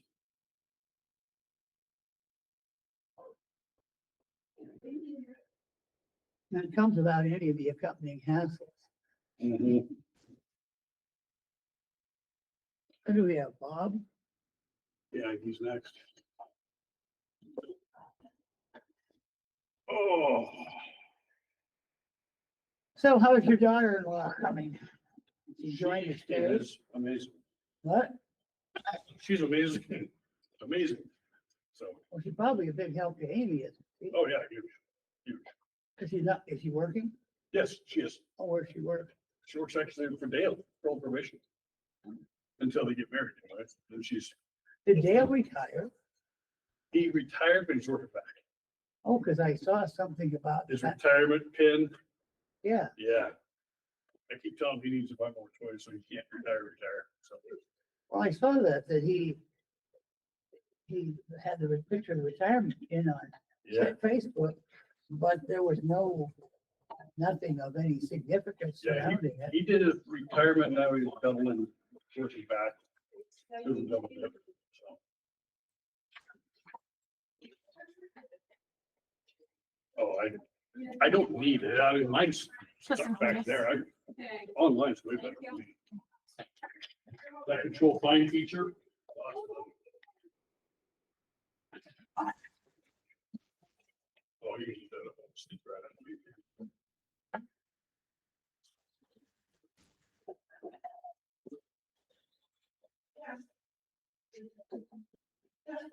Mike, you better attack the donuts. What's that? You better attack the donuts. Oh, yeah. You're on good weights.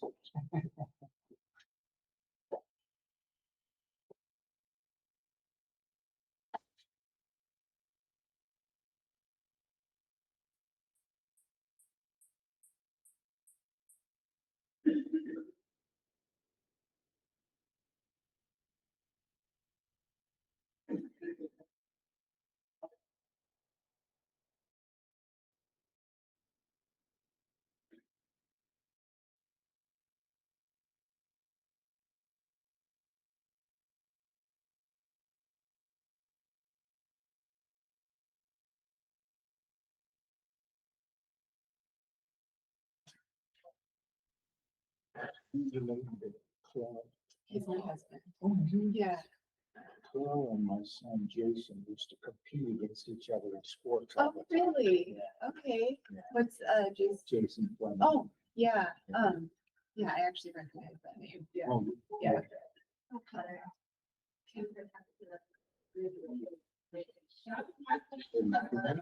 We live up outside of Weston up towards Tollgate. Oh, Yeah, okay. my family, I grew up up there, and so we live on the family farm. Oh.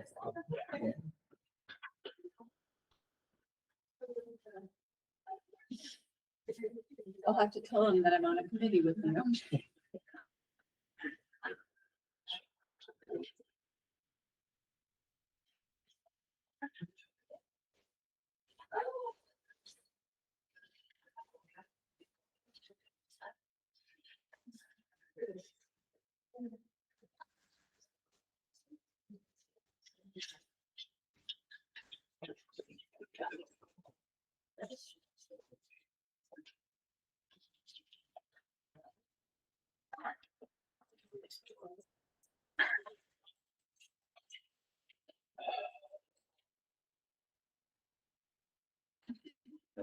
Hey, are you using the nice card I helped you with?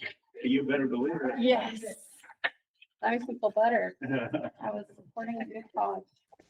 You got it inserted in there. Molly, How are you? well, how are you doing? Good.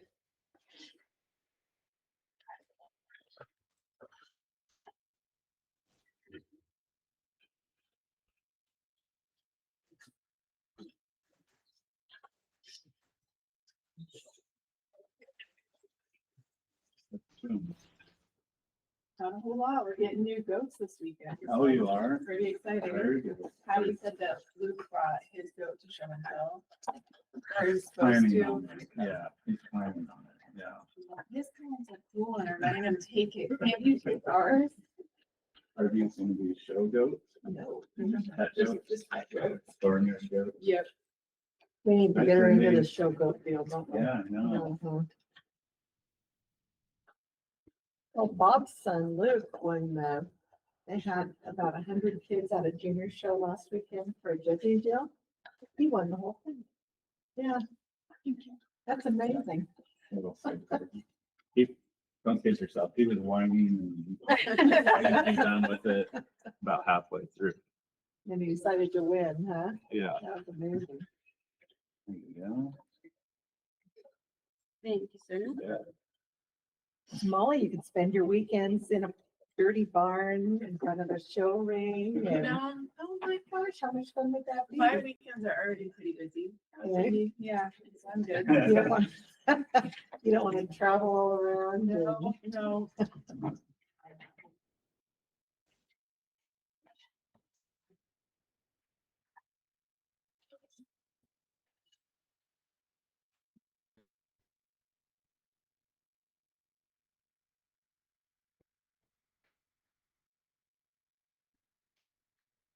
Your son got thrown javelin at Montana?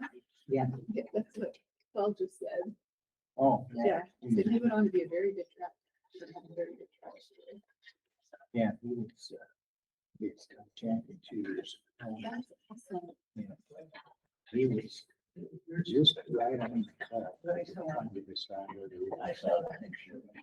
Oh, that's Sorry, he awesome. wasn't quite there. He's at the top of And then this. that's shoulder surgery. Oh, yeah. Yeah, I can understand. Yeah, he was definitely. That's Well, I give And you then I full can credit. do this for the Bureau of Reclamation.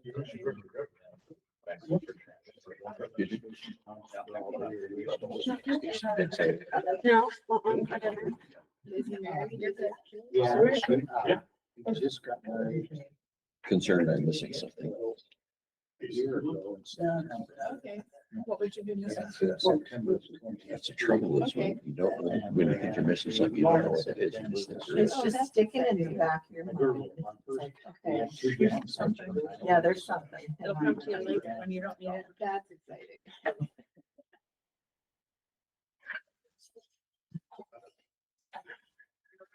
You been camping yet this year? Yes, we were spent a week at Harris Park. Yes,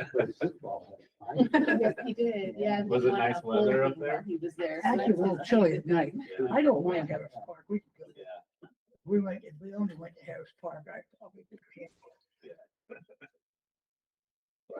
you weren't here at the start of the meeting when, see, this goes Tuesday, or Wednesday and Thursday, and then if we need to go on to Thursday, or Friday, then we have that option, and Donna wants to go. He wanted Friday, and I tried to delay this week. Strategy. Yeah, she's actually We going, didn't specify. she's actually going Thursday morning, and I have to join her. Yeah, No junk food. Have to, don't get to. it's not camping, it's not get to. Bob, I'm glad to see you brought adult supervision. I with you. could, Yeah.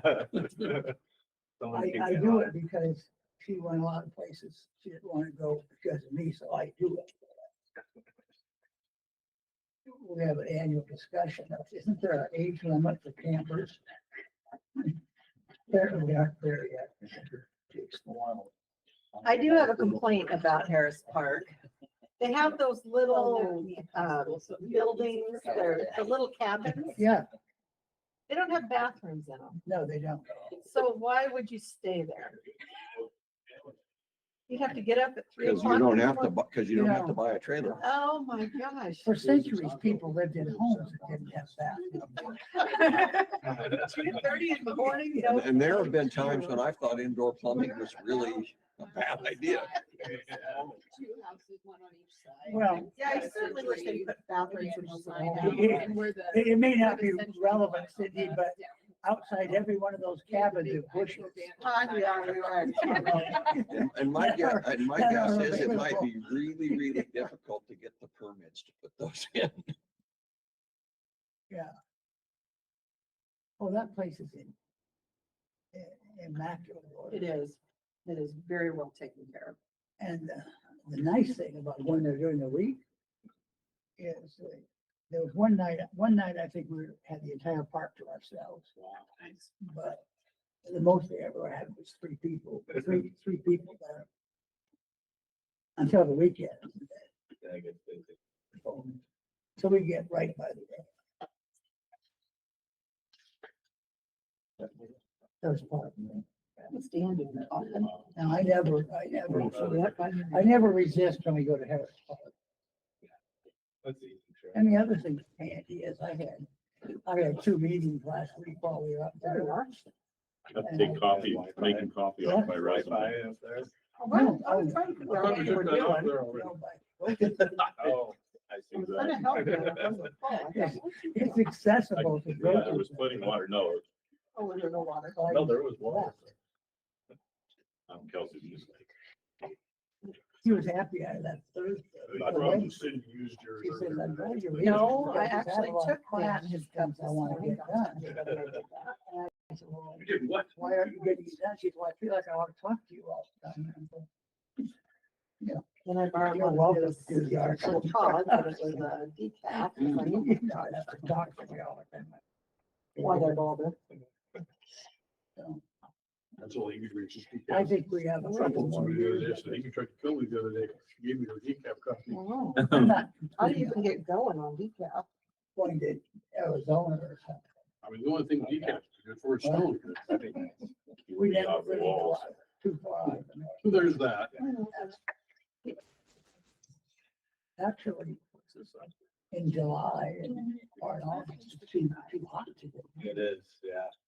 Even right there. What? The next one over. Yeah, but the new trailers. Yeah. You did Oh, I have a good. picture to show you. Last year we were talking Happy about. She wife, definitely right? doesn't What? look like Happy you, wife. that's for Happy sure. wife. Oh, she loves, she goes home. She's doing good. She's doing well. When she do it again? All right, is everybody ready? You know everybody who's here. I don't believe I met Michael yet. I'm Bob Walder. I'm the community development director. And I'm Megan Gopchevsky, I'm the planning manager. so I'll go ahead. I prepared a memo for you all. It includes an overview of all the different programs that fall within community development. We are a department of 8 full-time employees. And we've got a really strong group of staff right now, which is really exciting. Allows us to be able to work on a wide variety of projects to support the county. We do have one planned retirement that we're expecting or anticipating this year. And so we have gone through a process of doing some succession planning to prepare for that, to make sure we can continue to provide our services. And we were actually able to make a offer for a new employee that will be starting fiscal year 26, probably around the start of July, gets out of college. So excited about that, to be able to continue to sustain our team that we have here. Bob, will there be an overlap for training purposes? So yeah, we're expecting a few months of overlap before the retirement happens. So I think that's good. yeah. Hey, Bob, can you say, because it was a success for sure for the whole county as a whole, can you kind of explain the new hire? Yeah, so, oh yeah, that's great. I'm glad you brought that up, Dan. I think we can. Yeah. He's accepted our offer. So, it's a success story in the fact that it, is a result of a program that we started last summer, an internship, kind of a grow your own employee, type of program. And, Bryce Fairchild, who, he grew up in Athena and, went to school at Oregon State. He's wrapping up his degree this spring in geography. And so he ended up applying for the job. We had a lot of really good candidates and went through the interview process, and he landed at the top spot. So we're really excited about that. And again, excited that it shows that this program is going to hopefully be successful for other departments.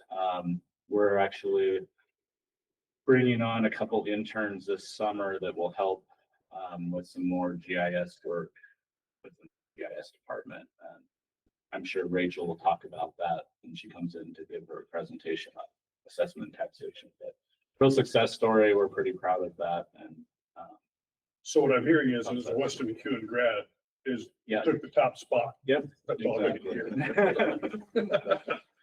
No, I thought that was. Yeah, I'm glad you brought that up. Thank you. Said Sorry. Angela would be happy you said Yeah, that. he would be. He absolutely would be. So as you know, a couple of years ago, we did a reorganization which brought economic development to the community development department. So the economic development program is primarily funded by lottery dollars from the state. And so we use that to fund the programs or the different programs within economic development throughout the year. One of those is the county's Community and Economic Development Grant Program.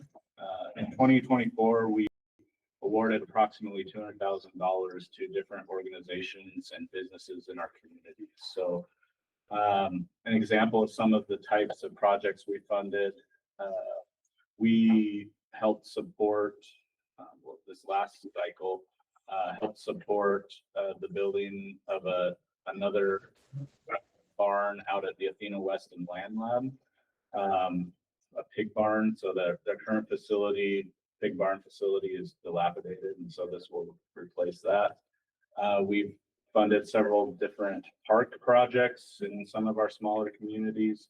And then we've also supported businesses such as the new store up at Tollgate received funds, the H&P Cafe and Echo, other various nonprofits that had, maybe building improvement projects to make their buildings more accessible for community members, things like that. So it's a really fun project to be a part of, and we're looking forward to meeting again this spring to award another set of grants in the same kind of dollar range. So, You know when you're meeting next? yeah, it's going to be the first week of May, first or second week of May is when we'll be meeting. So another portion of the video lottery dollars goes to our tourism work. So we contract with Carrie Walshley, and she works closely with Eastern Oregon Visitors Association to help develop tourism and promotional materials for Umatilla County. You've probably seen we have a couple farm loops, the Rivers to Hills loop, which is in West Umatilla County, and then the Whiskey and Rocks loop, which covers Pendleton to North Greywater to the Rocks district. Those two farm loops are going to receive an update this year, and so they're going to update their marketing materials and brochures for people that are visiting our county. Another kind of cool project that we're working on with Oregon Women in Agriculture and Hermiston High School Metals Program is the development of the crop identification program. So if you've been through parts of Oregon, you've seen that they have the different crops that are growing are identified with crop signage. And we are working with the metals class to develop sign holders that will have a Umatilla County logo on them and a URL code that someone could scan if they're visiting the county.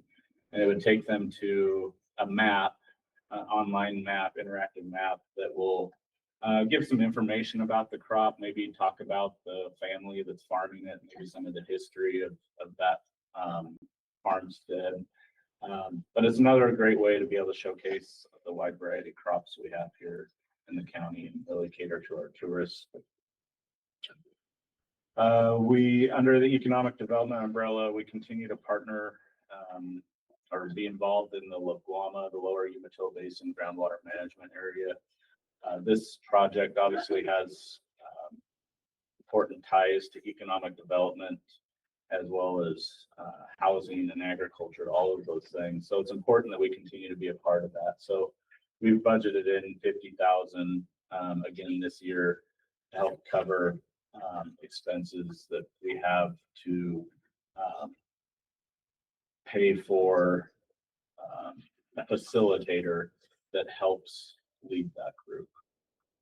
Can you stop right there, Bob? Yeah. So can you expand on that a little bit? Yeah, so about a year ago or so, the LaGuama committee did a bit of reorganizing, and what was missing was a strong facilitator with local knowledge and someone that was able to connect the different agencies at the state level, the policymakers, with local governments, and then the folks that live in the LaGuama. So residents that are concerned about drinking water, the agriculture community, which has an important part to play in it. So the committee and with the county's support from Umatilla County and Morrow County and the governor's office worked together, and we brought on Jane Hill with, help me out, Dan, what's the name of the group that she's involved? Public policy consensus. No, that's Oregon Robert consensus. Harkless. She's part of Regional Solutions. We Okay. contracted to the national Robert Harkless group. And so our money goes, governor's office pays 68,000. Umatilla and Morrow County pay about 18 to 22,000 per year. And it provides her with both her salary or a contract. But it is kind of a hybrid between Regional Solutions and the national. National Policy Consensus yeah. Center, I believe is what it I think is. that's exactly what it is. Yeah. You're right. So that whole 50,000 doesn't go towards that. We set some aside in case we need it for a special project, or say we need to bring some engineer support in or something like that for pilot projects to be designed. So we wanted to leave a little extra there just in case we need it. Thank you. Yep, you bet. And then the other thing I wanted to cover under economic development is we've also set aside $100,000 for various activities such as attending trade shows, marketing and outreach of Umatilla County. Last year, we worked with FCS Group to develop an economics study, which they prepared for us. And that really helps us when we are dealing with site selectors or developers. It helps us get that information to them, information about statistics about Umatilla County that they can use in their decision making. Another example is we've really upped our game when it comes to marketing and outreach materials. I included a copy, or an example of this is this past year, submitted an investment profile through Business Oregon puts together this guide, investor's guide, that they take to different trade shows, and it's distributed online and hard copy, but there's a nice profile on Umatilla County in here that showcases our area. And then just last week, Dan and I attended the World Data Center Conference in Washington, D.C. for a second year in a row. And we didn't have a trade show booth this year, but we did attend the conference portion, the presentations. There were some really relevant presentations on data center development and what the future of data centers look like. And there was a big portion of it dedicated to alternative power sources and where the power is going to come for the demand for AI and data center development. And what we're seeing is a lot of data centers are probably going to go off grid. They're going to need to have their own power sources on site rather than taking power from the grid. So that plays into the whole conversation about small modular reactors and other power sources. So a lot of good panels and conversations about that. We also went to Capitol Hill for meetings with congressional staff to talk about several programs we have going on here at the county. And then made a stop at the Department of Transportation, as we have several grants right now that are funding several programs that Megan's going to talk about. So Real quick, Bob, I just week. want to, for Mr. Murdoch's clarification, AI means artificial intelligence in this scenario. So not what you're Not- thinking of. Not for cattle. Yeah, Yeah. just checking. So that's kind of an overview of economic development. I'm going to turn it over to Megan, who's going to talk about land use. We've had a busy year there too. Yeah, so our planning program is funded by a combination of general fund and permit fees. And we provided our yearly report of all of our permits that we've processed. And you'll notice that there's quite a number of permits that go through our office, ranging from zoning permits to conditional use permits. We processed a lot of utility facility requests last year. So those are like multifaceted permit process. They use And ongoing is the Borden to Hemingway transmission line, which is going through numerous amendments at the state level. So every time that developer requests an amendment with the Energy Facility Siting Council, our department staff then have to make a local amendment. Thank you, Megan. Yeah. For putting this, spreadsheet together. It's informative for sure. We had help from Josie. Yeah. So. Thank you. Thanks, Josie. So in addition to processing all of those day-to-day permits, we also are working on a number of long-range planning projects. So these are projects that take us multiple years that we have received grant funding to help with that, to hire consultants. So we have our county transportation system plan update, which updates our plan that was previously adopted in 2002. That's a 20-year planning document. So we're working on updates to that. We also have the development of a Safe Streets for All action plan, which we received a large number of federal grants, federal funds to work on that.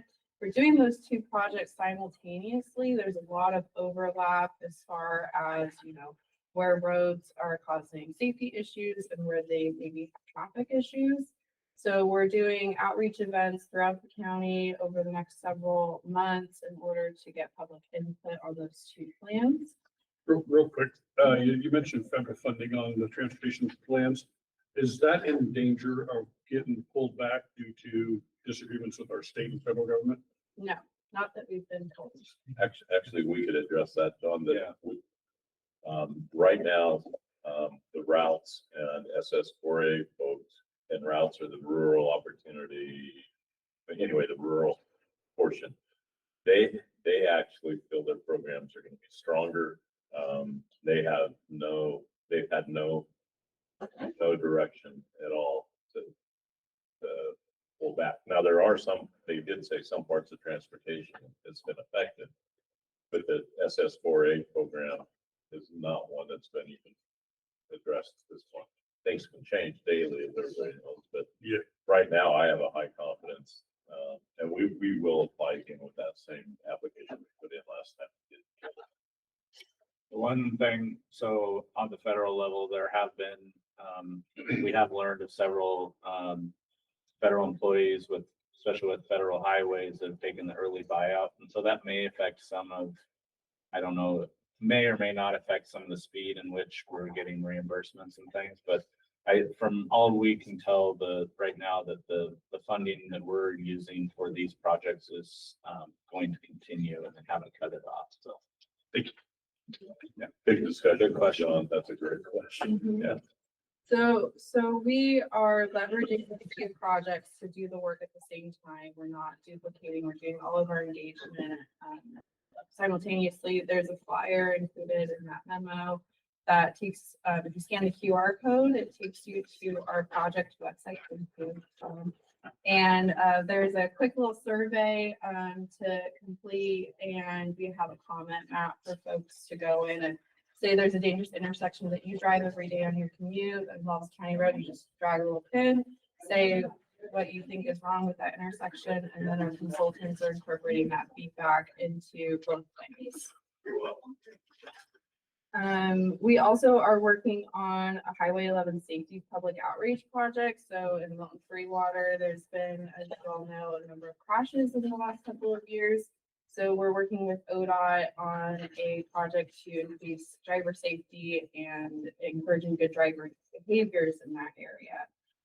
All those projects, our staff are providing a substantial amount of in-kind match by doing public engagement and other activities.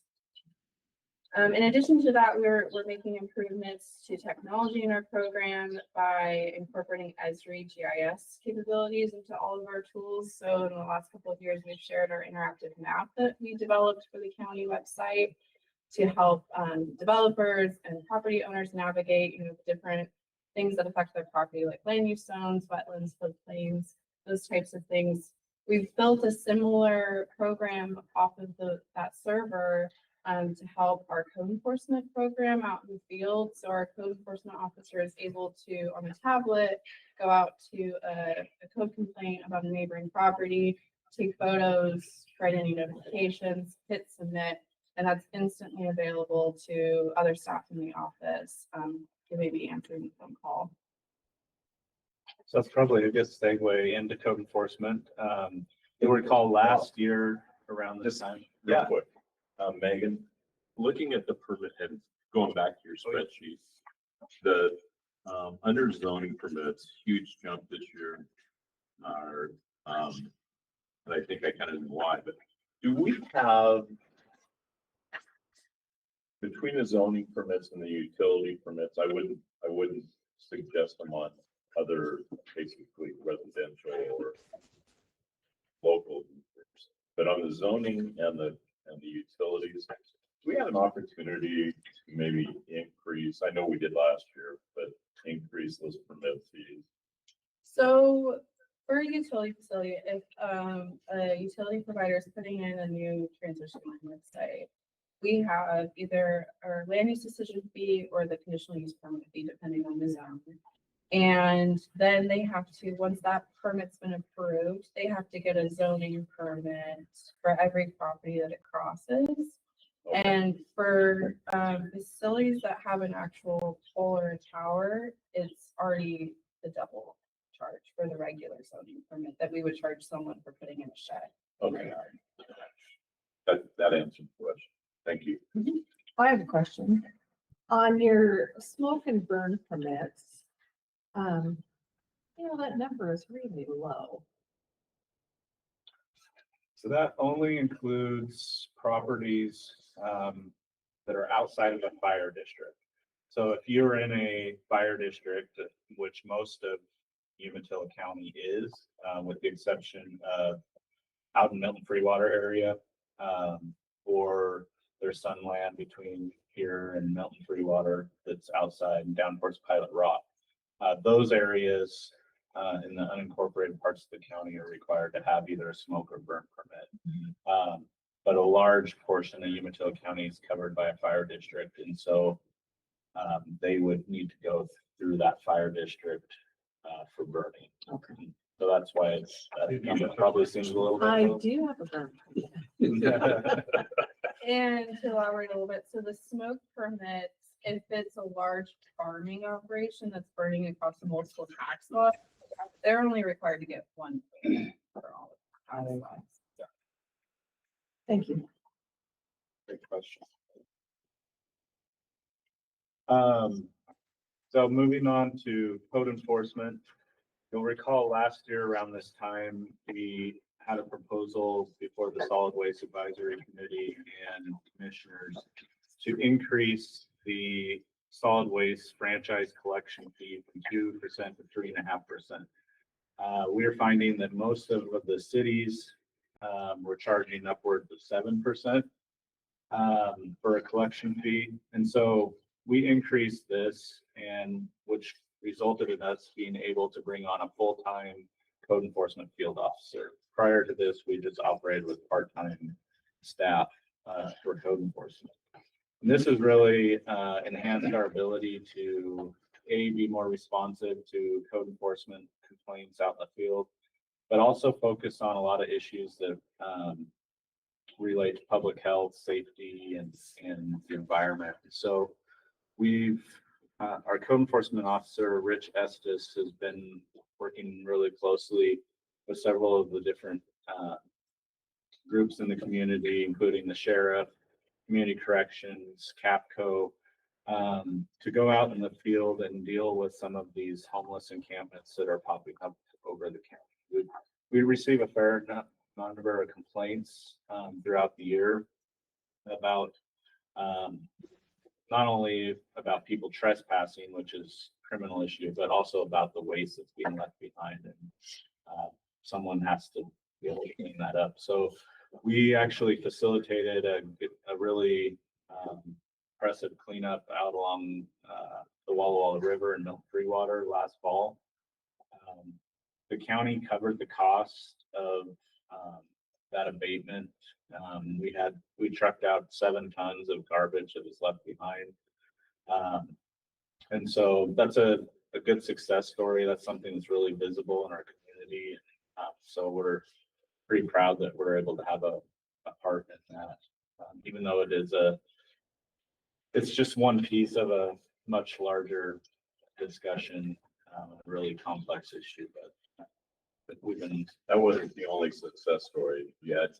Bensel and Lynn Roads, which Yeah, was huge too, maybe as just as much tonnage, but with a lot more challenges with different types of vehicles. From assisting on Ox, it's been very much a stepped up professional program. I will say Rich is doing a fantastic job. he is, yeah. Thank you. Rich presented at our local planning group yesterday. And so there was probably 25 or 30 people in the room from all across the county, all different agencies. And Rich was our last planner, did an excellent job. And the one thing about Rich is he has boots on the ground. So he talked about the river project and what's happening on the west side of the county, but also talked about Walwell River and, you know, how that's coming along. But really gave good insight to a lot of those folks that, you know, work behind a desk and, you know, help our homeless population. But Rich is right out there with them. And, you know, some of the challenges that he's facing and that kind of thing. Did a fantastic job. Great. Yeah. But it's not just homeless. I mean, we have people with junk cars Yeah. that are unzoned, unpermitted. It's a wide range. We talk about code enforcement. I know that the homeless and the trash get a lot of the attention. Mhm.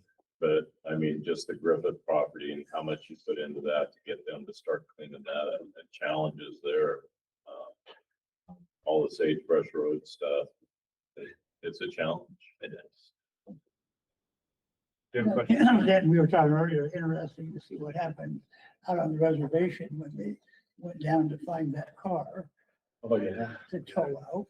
Yeah. Which I know about firsthand, and found 3 at least That's crazy. I mean, vehicles in that pond. And John Lee what's- Pond, yeah. What? And John Lee Pond. yeah. And, yeah, I happen to know the driver. Not What, of the car, the guy that picked. no, that was Rig that pulled it out. Glad you clarified that. What's the interface between code enforcement in the county and the cities? Yeah, So there's so, 12 towns and they couldn't all have. yeah, so we do provide code enforcement support for a few cities, Athena, Adams, and we have a proposal right now from Umatilla to maybe see if Rich can go up there like 1 day a month. Pretty limited because it is so far out there. But so we do partner with some of the smaller cities. If we had more staff, I'd like to be able to do more. It's just the reality of where we're at. Because we're a large county, a large geographic area, so it's hard for one person to cover all of that. But we also we still have to work closely with the cities because there is the unincorporated, like the urban growth areas that we kind of have a shared jurisdiction with them. So we do find ourselves working closely with like Pendleton and Milton Water and Umatilla and Hermiston Those 4 to have do code enforcement. officers. Yeah, they have their own code enforcement, but we work closely with them on the corridor part, so. Good question. Jason Schaffner still doing. So with that, I'll turn it back over to Megan for a bit here. She's gonna talk about, public transit. She's our transit coordinator, for the county and then also the trail program. So we manage the transit revenues that we receive from the state. So a portion is through the statewide transportation fund, which funds senior and disabled transportation project. That funding comes by the cigarette and some other small taxes to the DMV's office. And then we also have the statewide transportation improvement fund, which is much larger and comes from the payroll tax that everybody pays in the state of Oregon. We recently approved our next STIF plan for fiscal years 2026 and 2027. That was approved by the county commissioners and is waiting approval by the Oregon Transportation Commission. Those projects totaled over 6 million, which accounts for some of the carryover funds and some additional funds that we budgeted for that we may get as revenues. The state requires us to plan ahead, and in the case that we receive additional money, we have to have a place to put that additional money in our STIF plan. Going forward, we have really limited growth as far as limiting the number of new transit routes that are going to be developed. That's just because the cost of providing those services has increased so much. And so although our revenues are increasing, so are our costs. And so we don't have a lot of new projects. A lot of it is maintaining existing transit routes and services. With that being said, though, Kayak recently partnered with the county and Morrow County to launch the Harrison to Boardman connector. So that is up and operating now. It started end of March, I believe. It mainly serves commuters and was highly requested by employees and employers in the Boardman and Westland Road area. So we provided our ridership for the last fiscal year. So this is only July to December so far because we do quarterly reporting. So I don't have the beginning of 2025 yet. But we're starting to see a recovery of ridership from the COVID. You'll see that some routes have higher ridership than others. Largely that's due to population. So the Grant County People Mover goes from Grant County up through Umatilla into Pendleton and then over to Mountain Spring Water and Walla Walla to the VA clinic. And so that is only once a week, and it mainly serves the senior and disabled population in Umatilla. So it has really low ridership, but it is a really important route that we do. We also continue to advance the implementation of our Umatilla River Trail concept plan. We received a nearly $6 million grant from Oregon Community Pathways to complete phase 1, which will start at Nugent Park in Umatilla and then go along the river, along some Bureau reclamation land, and then across the private property for a small stint, cross the Umatilla River, and then travel along River Road. You can't go all the way to Hermiston, so phase 1 is about to Dunstall Road. So right now we're in that process. We're communicating with ODOT and working through some contract negotiations with our contractor. But we continue to collaborate with the tribe and their cultural resource team in order to streamline the regulatory process during our design phase. But construction is hopefully going to start in the next couple of weeks. That pretty much concludes an overview of our different programs. We've also included in your packet an attachment of our strategic plan for the department. I think we have some strong goals in there again this year, some ambitious plans. It's fun to look back from previous years and see all the things that we're accomplishing. So it keeps us motivated to do more. So with that, are there any other questions about our budget or programs? First of all, to say that's all you gotta do is way off. First of all, for those that don't know, I use and use these guys a lot, and get them into stuff that maybe they're not really want to do because they have a million other things to do. So I don't get very opportunity very often. Thank you to Bob, Megan, and our whole team. But it is a great team, because we do overload them with things that may not be in the job description, but they take them on very willingly and come back with high quality information. So thank you guys. Thank you. I agree. I called Megan yesterday because I was reading some information and actually I had to look up a couple words to see what they actually meant. And then I called her and said, no, let me make sure I'm getting this straight. So always has great information, adds clarity to things that may be a little bit tricky. And very, very thorough. And I very much appreciate that. in fact, everybody in your department, Bob, but, yeah, I really want to applaud Megan because she's answered some questions that I wouldn't have known, so makes it easy. Yeah. Planning and community development, economic development are always, not always complementary functions. And I appreciate the fact we do that. Mhm. Sometimes they're cross purposes. Right. You two are simply amazing with an amazing Okay. staff, so. Thank you. All right. I got a stiff question. Yeah. Looking at the stiff budget, Mhm. a lot of growth this year. Where's your page 56? Where's your confidence in knowing that there's no transportation funding package right now and the flow through money is iffy? Mhm. Is this a best case scenario and middle of the road scenario? So this is what ODOT tells us to expect we will receive. I Yeah, get that part. So- Go ahead. So, stiff funding is a statutory payroll deduction. So it's not based on an allocation from some other part of the budget. They may, I mean, they may purge that and use it somewhere else, but I would say its funding is somewhat stable and it's based on payroll in Umatilla County. So as our economy expands, those funds expand. It's not the situation where they say we've got $1 billion to split up between these projects. It's a statutory funding allocation that we pay through our payroll and everyone else in the state pays. Yeah, and that's kind of the reason for the question is because in the new transportation fund, if you really drill down, part of it is a redefinition of the distribution of stiff funds. so that leads me to a good point. I am part of that rules advisory Okay, committee. perfect. You can stop. I know Yeah. we're covered.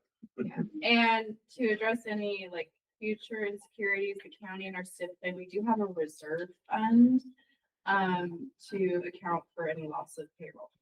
Okay. No, And that's getting pretty, it's hitting its ceiling, isn't it, Megan? It's getting close. Yeah. Yeah.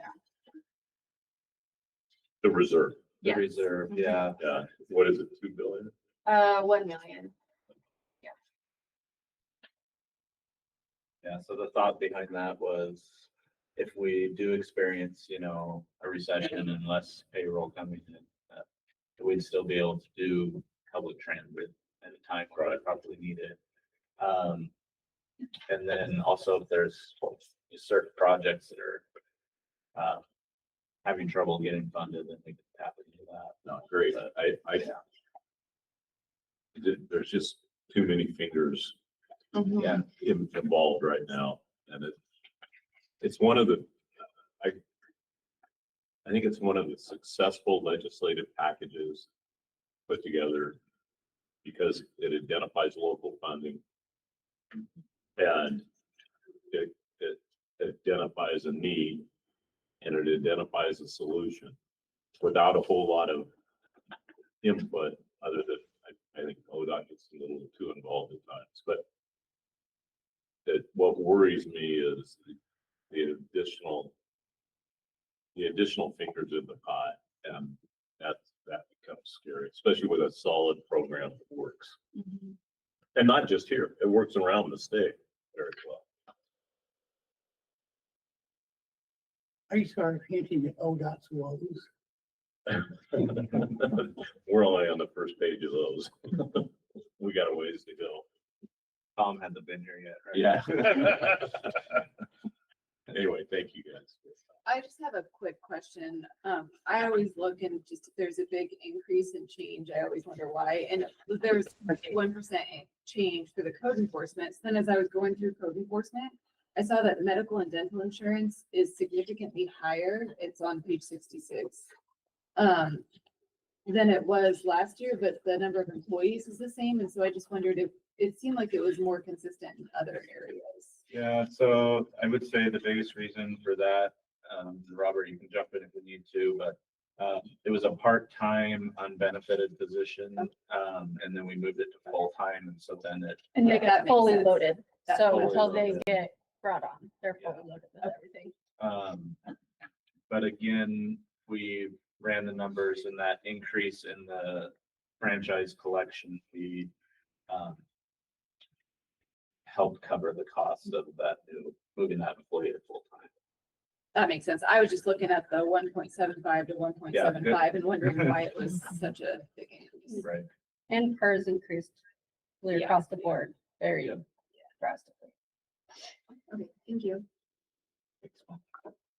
Other questions? I just have one quick question about the county trails. I know that you're in the planning phase right now. So when are you hoping that you're gonna do that by section? We are, yeah. So we're actually in the implementation phase. So we've done the planning. This Oregon Community Pathways grant, the 6 million is, includes engineering, design, and construction for this first phase. It's about approximately 2 miles of trail. Part of the reason it's so expensive is because, we'll have a couple footbridges, across the Umatilla River, on some private property. And then, the other thing is the area where we're trying to locate the trail is between, River Road and the river. And there's some areas that are kind of pinch points. And so we have to do some engineering, some significant engineering, to be able to have the trail in that area. So, we are in the process of finishing negotiations with the contractor who will be the engineer. And then I would expect, within the next 2 years, you'll start to see construction out there. So you're down on the Umatilla end of it. Yeah, so you know where the new footbridge is in Umatilla that they just built? This will take off from there, going south towards Hermiston as far as we can go with the 6 million. Thank you. It's always fun to, on that grant is to point out that the match money, it's not general fund money. The match money comes from the corporate partner. Oh, Did the private landowner voluntarily donate their land? or- Yeah, Yeah. it's Kelly Nobles, and he's been a big proponent of this project since before we even really started. For this project, yeah. Yeah. He's eager to see it happen, and it takes it through, because he's been generous enough to let us utilize his property. It takes it, the trail goes through a pretty neat portion of the river there at the falls. And so that'll be really a nice feature of the project. And the placement of bridges. Yeah. It meant that we could make that corner Uh-huh. with those bridges there. The other part of that, not to do this is, as soon as Anderson Perry gets done with the design, doesn't that mean then we're eligible to apply for the next phase? I don't know the answer to that, Dan. I don't know if the project has to be completed, if we have to have our. I don't think it has to be completed, but I think it will have a design. And I can't remember. But we're also looking at ways that maybe like the community of Echo could start building from the other end of the project towards Stanfield. Have a golden spike in the middle. Yeah. We'd take just a nail. That is kind of the downfall of these federal grants is they take a lot of time. These funds are coming from the federal government to ODOT, so they're passed through. And I asked Michelle Owen, who's our project manager at ODOT, and she didn't give any indication that our funding is in jeopardy, so we're continuing to move forward, hopefully. Does ODOT take a haircut off the top of that for administrative fees? They take a very sizable haircut off of that, so that's another downfall, but. And a larger match. Yeah. Yeah. Because of the thing. Thank you. That's what my question about the skip payment, we pull out of our payroll that you say Umatilla County gets their share. Is that all the payroll in Umatilla County gets that whole amount? Or does the state take their share out of that too? I'm not real sure. I'm sure they probably take an administrative fee, but that's the payroll deduction and it Yeah. was dedicated to state transportation improvement. But it's equitably, I And, think, but it's dispersed amongst all the distributed, it's counties. distributed, so what's collected in Umatilla County is supposed to come back to us, not somewhere else. I think it's 90% and then the other 10% goes to like their larger grant programs. I see. Thank you. That's the formula that's good. Yeah. Yeah. Yeah.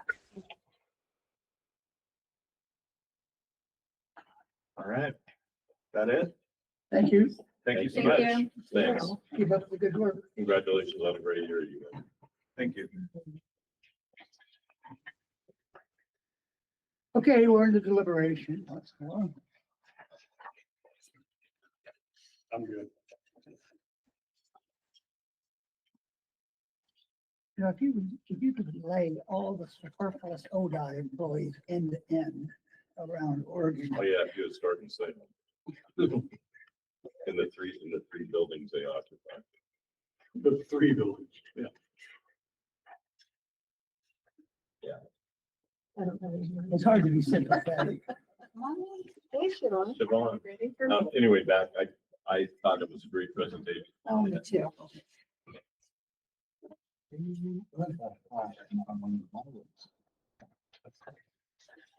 Our garbage can. Right behind you. Right now. Literally right behind you. I got it. What do you got? Nothing. All the ones you have. There's a gentleman right there. You could have like turned your chair and reached your arm out and dropped it in. Regional. Thanks. Thank you, thank you. Siobhan, thank you. Thanks. Brett. You know, there's something about extension that just makes you happy. Yep, You make know, you smile. just makes you smile. Thank you.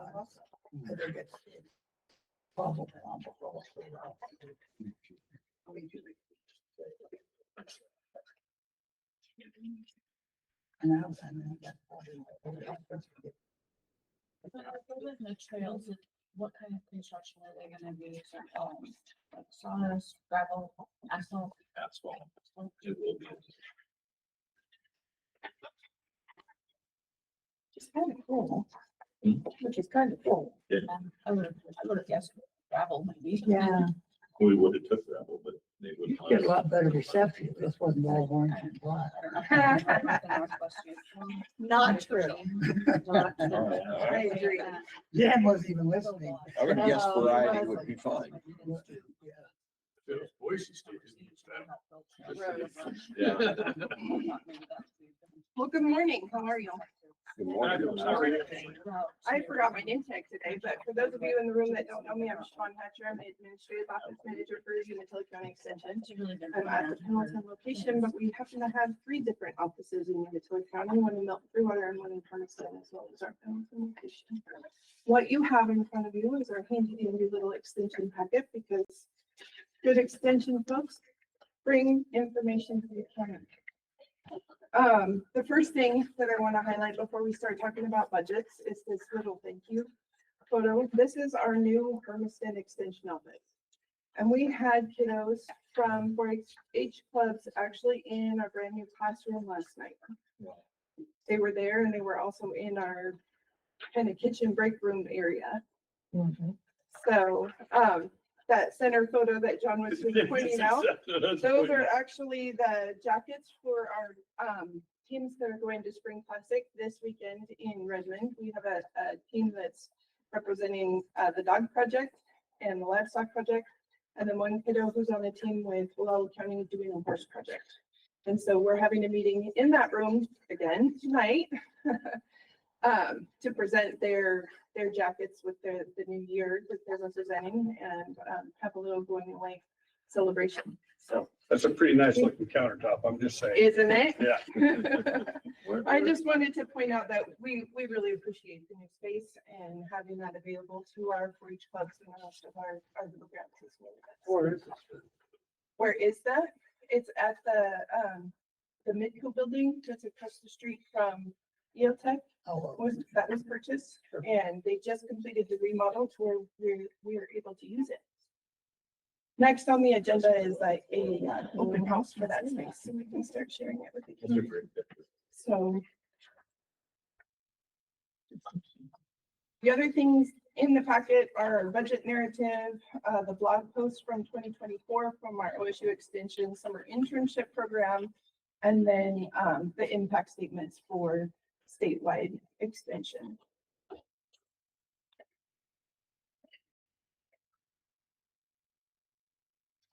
And of course, a bigger sticker.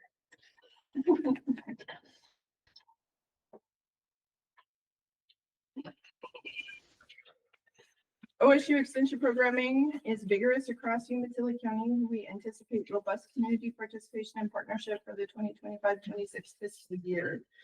As Oregon State University employees, most faculty salaries and benefit packages are paid by state funds, but as county-based faculty, support and services are provided through county funding.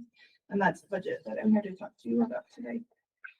Our proposed budget summary is below, but I'm happy to answer any further questions you have. We have no expected outside revenues towards supplies and services for the 2025-26 financial year.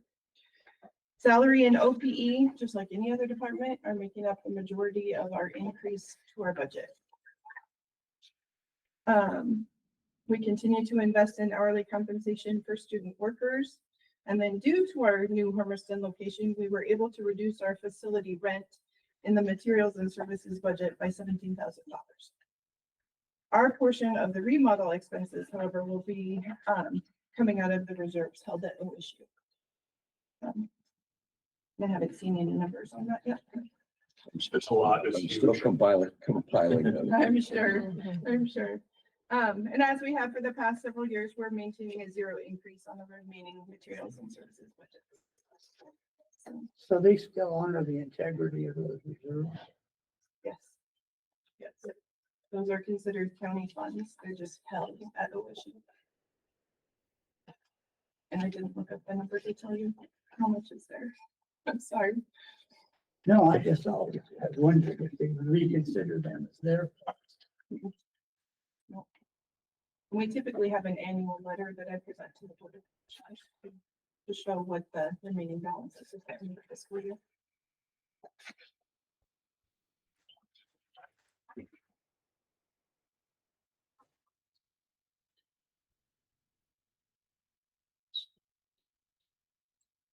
Is there still an office at, Herrick? For extension, not for county extension, but there are folks there that have statewide extension appointments. And so there is extension work happening. It's just not funded by you. You know, once upon a time, there was some diversity issues that were happening through that office. An effort to get more diversity in terms of participation. I thought that was tied to Herrick. That office out. I don't think Siobhan was around when we did that, but, I thought we gave money to them. We did. Specifically. for we did it. It actually stayed in Siobhan's reserves. It didn't get spent. Stayed in Yeah, Siobhan's it's reserves. not in my reserves, actually. It was transferred to Herrick. Oh, And the last reporting that I saw was no, it had not been. But that was, it was Yeah. had several years ago. but that doesn't mean these guys haven't continued with the program. The diversity's been amazing Mhm. that 4-H has done in the last few years. Natalie and Nicole Strong, who's the regional director for Morrow, Gillum, Trinidad Central region, are in communications right now about an additional position for an education program assistant that will serve both Umatilla and Morrow counties for Latino outreach. And there's talk about our 4-H faculty being the supervisor for that position and then housing them either in Hermiston or Boardman. And then they would have the focus of outreach, extension outreach in youth programming for that area. It George, seems like there's more Latino participation at the fair. If you look. there is, absolutely. But if you go up to the new fair and extension office any time of the day, especially on SNAP days. The diversity of the kids that are there would just blow your mind. I mean, it's over. It makes a guy pretty proud because the programs that guys did put in place are working. There is some It's really- information in here. I highlighted some of the work that we did over the past year. And Food Hero Cooking Kits is probably one of the things that Dan is talking about, where they're providing quarterly a food box and families sign up for it, and then they are given all of the ingredients and the recipes to cook some of the Food Hero stuff. And they're given links to videos that are available in English, and Carolyn has also been translating those into Spanish. And then she's been doing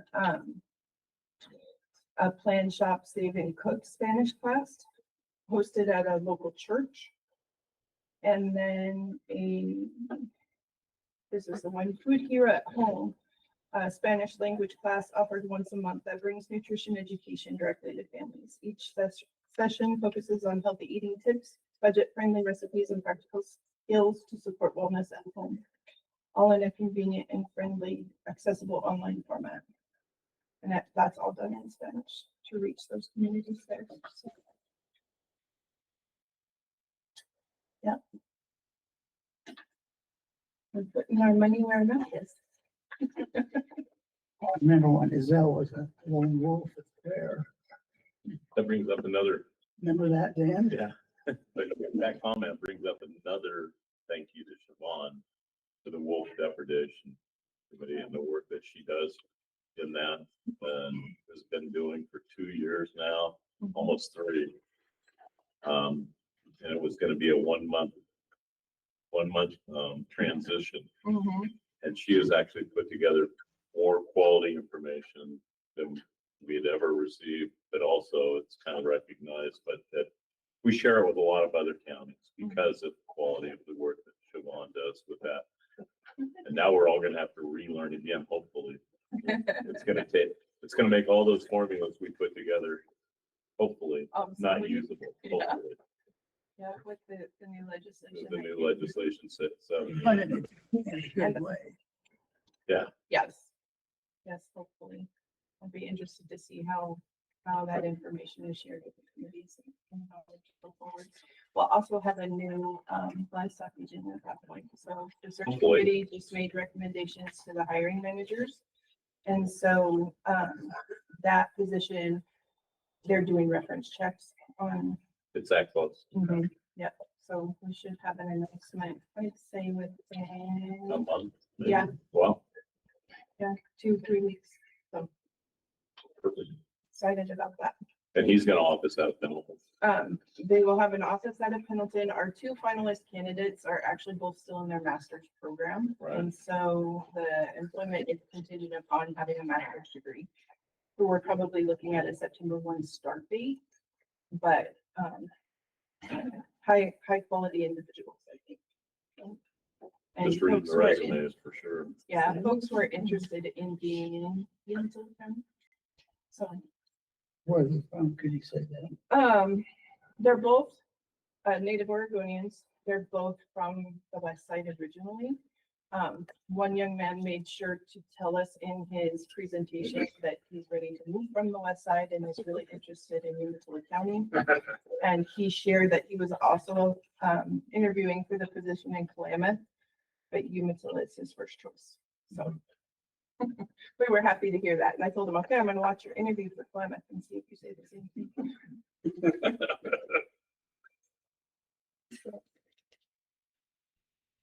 Where's the other one? Let's see, Benton. Yeah, terrible. When I was reading through those, it was surprising that they were quite a bit above Mhm. the others, I thought. They both bring different strengths to the positions, and so now we're relying on the hiring managers to determine like what do they want the statewide cohort to look like, whose strengths are gonna, I think both of Build them that. would interact with producers really well. they seem to during, because we had a panel, community. And they did like a private interview with each candidate before they did the public presentations that we put out. And both of them seemed to interact really well with the producers that we had in the room. Well, refreshing. Yeah. Yeah, well. Yeah. I can say that out loud. I did. Yeah. Siobhan, you want to talk about CBARC a little bit? I don't have any information on CBARC. Okay. Is there a I was separate really department hoping from you me? would. Yeah, Okay, everything I've heard has been, they've been hit with federal funding cuts. uh-huh. And that's what I've heard. And so, more than one way. They So I just have, kind of wondered if we had any kind of, information at all. we haven't seen anything come down the pipe from Extension Administration regarding, messaging for any federal cuts or anything. I haven't seen any emails or anything about the federal programs being cut, so apparently those conversations are still at the department level and not being shared widely at this point. How much would, well, you wouldn't know, just curious, Right. how much CBAR would have federal money, because most of that's research oriented. It is, a lot of it's research, and so So that should be pretty stable. a lot of it is grant, Yeah. industry grant funding. All in. I know that on the ARS side, they had some cuts and they lost some of their postdocs Yeah, and those types of positions, but not, as far as I know, not any of the actual faculty positions. most of those were campus. They do great work. I mean, they really do. Yeah. So you kind of hate to see. They just- Pretty proud to be one of the few counties with two extension Yeah. services, Well, we or have, two research centers. Mhm. we have 2 research stations and then, yeah, we have extension in Yeah. 3 communities across. So we're very fortunate. A quick question. Yes. In the line item budget, I see a big increase in professional services youth. Just curious what the So plan is there. that would be, that 50% of that position that was being negotiated for Okay, the so Latino you're outreach. planning on filling those, but right now you're, I don't know if it will be filled because we're waiting to see what Morrow County does and who we were asking, for this increase for that salary. So Okay. if you guys say no, then. we just won't. okay, that's, I just curious. So, that's all of Shauna Newman's salary, who's the current education program assistant for 4-H, but her focus is the traditional, fund programming format. And she's housed out of the Hermiston office. And then we added, 50% more to that number for, this Latino outreach person. Thank you. But the soil probe truck. Yeah, I mean, I only asked we because have it. that was there even when I worked for Extension. the soil probe It's truck. parked at the Pendleton office right now. Don Lysaki's been using it for some of his research stuff. He just concluded a bunch of hemp trials and needed to pull soil samples for that, so they had brought it over here to do that. And I'm not sure, he's starting some new trials in Gillum County. See how this goes, because they have like 2 inches of topsoil, but so he may use it for some of that. But It's got repaired, didn't it? it did, yeah.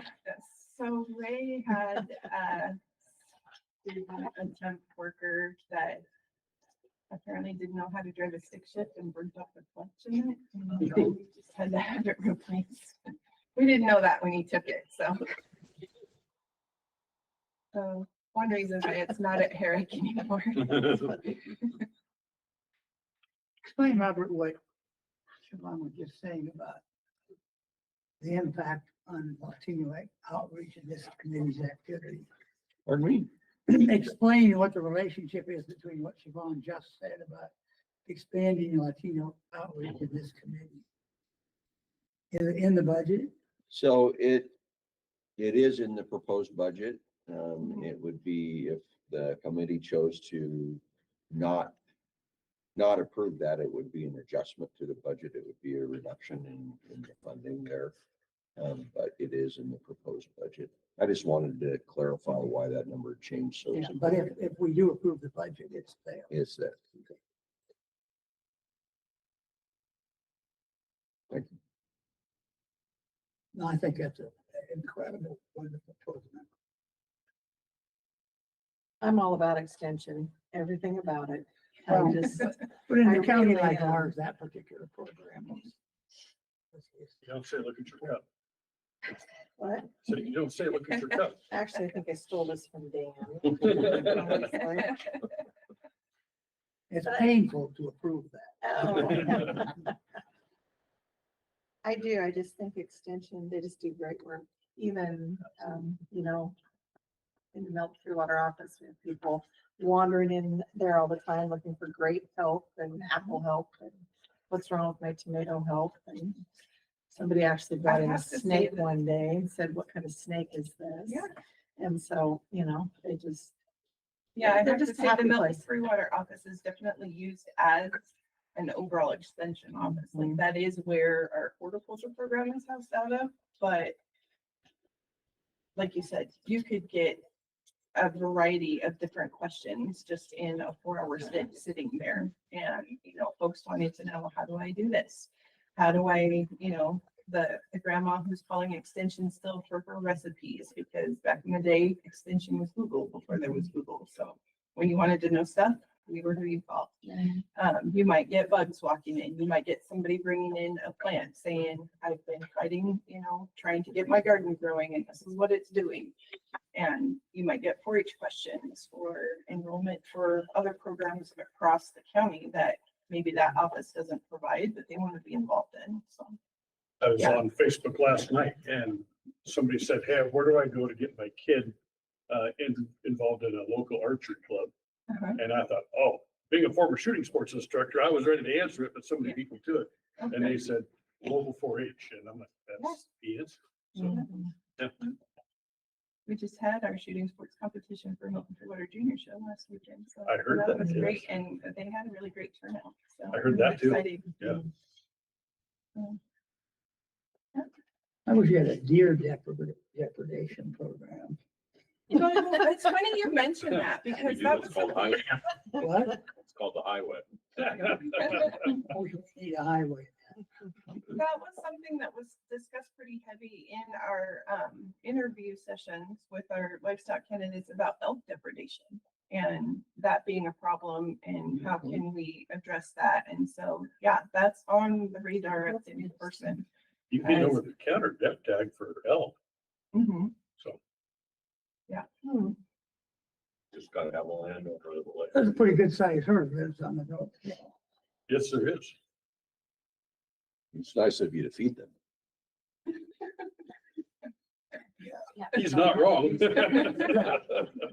We hunted last year, actually over at a sandfield on some private ground and didn't see anything. And the very next day after season ended, there was a 4-point that Yeah. walked across the street at my house. And I'm like, Just what it is, Like watch. they And now I know. can go. All right. yeah, I could get a 4-point from my front porch. Yeah, I know. right? Something else, Siobhan, that, county fair last year, and I know this is right into county fair talk, but, one of the things that the 4-H program did, and maybe it was 2 years ago, they did before fair contests. Oh, the fair. Yeah, the pre-fair. And they had a thing called, Cupcake Wars. We're doing that again this year. It was adorable Yeah. and lots and lots of good participation. Mhm. And, you know, kids would go, and then finish their cupcakes and hand them to the judge. I mean, it was just cute things. Or they would want some frosting, and the frosting would be blue. So they would turn their back to the judge and take a big, bite of this frosting and turn back around and smile, and their whole mouth was blue. And so it was wonderful. So I'm glad you're doing things like that. Yeah. July Very well 17th, if attended. anybody's interested in coming to Cupcake Wars, it'll be at EOTech, so. I just think it's great that, you have lots of participation, lots of family participation and kids and so. Yeah, we were surprised when we were pulling numbers together for this report that we're up to over 600. Part of that is the outreach that Courtney's been doing in schools and stuff like that. So group programming, which is different than the traditional. But yeah, we're up over 600 youth contacts for the year. Other questions? Oh, thank you. Absolutely. Thank you so much for having me today. Thanks for the packet, those stickers. Mhm. Never have too many beaver stickers. Oh, jeez. There's someplace to put one. That's right. Somebody coming in. Bye. He's got a beaver jacket on. Look at that. That's Yeah. right. You gotta earn that logo. Oh, boy. Somebody coming in on behalf of the soil probe truck. She was just here. But I mean, in a nutshell, occasionally we collect rent for use of the soil probe truck by private individuals. And then we pay for repairs on that during the year. We have a small fund there. Maybe the next one should be an automatic. Not sure how that, it seems to balance out pretty good. So it seems to me like, I don't expect it to change much unless at some point we wanted to invest in or OSU wanted to invest in a newer truck, which, Is the fair coming today? not that I'm aware of. I think I Have you heard heard from it. anything from the fair? There is nobody to hear from. I assumed it would. I heard. Are you gonna sit down? So Look at ya? the page 73 through page 76 is the fair budget as presented by the fair board. There's not a lot of major changes to the budget. I believe that, I'm hoping that they will spend conservatively going into the fair because I believe their budget is precarious. It generally holds up, but, they have a lot of expenditures and variable revenues. But if you've got any questions about any specific line items, I would be glad to give you the best response I can on any of those. Robert, what are your red flags One of my red flags, on this? red flag is, well, if we look at page 4, you will see that, in current year-to-date actual, they had, and this is as of the end of February, they had $64,000. Their budget, projected $321,000 to start the next year. I'm somewhat concerned that they won't achieve that. So that's a red flag for me. Other than that, there aren't a lot of red flags. I think that the nature of the beast of the fair is that, again, there are a lot of expenditures that can be variable and there are a lot of revenues that can be variable. And if the first is undershot and the second is overshot, pretty soon you have a huge problem, even if it's a small mistake. So if you're 10% over on your estimate of admissions, and so you're short $15,000 or $20,000 in admissions, and you're $5,000 or $10,000 over in your cost of entertainment, that's $10,000 the other way, and pretty soon you're $30,000 out of back. And there's a lot of those. So if we happen to have a slow year at the fair, most of our expenses would be the same or similar to the prior year, but our revenues may not add up to that. So those two things, one being where we are currently and where we want to be on July 1. I think there's a possibility to recover some of that, but that's a concern I have. And then the other concern is just that the fair is maybe more susceptible to good year, bad year type of things. And I would, if it were me, I would be more comfortable if there was a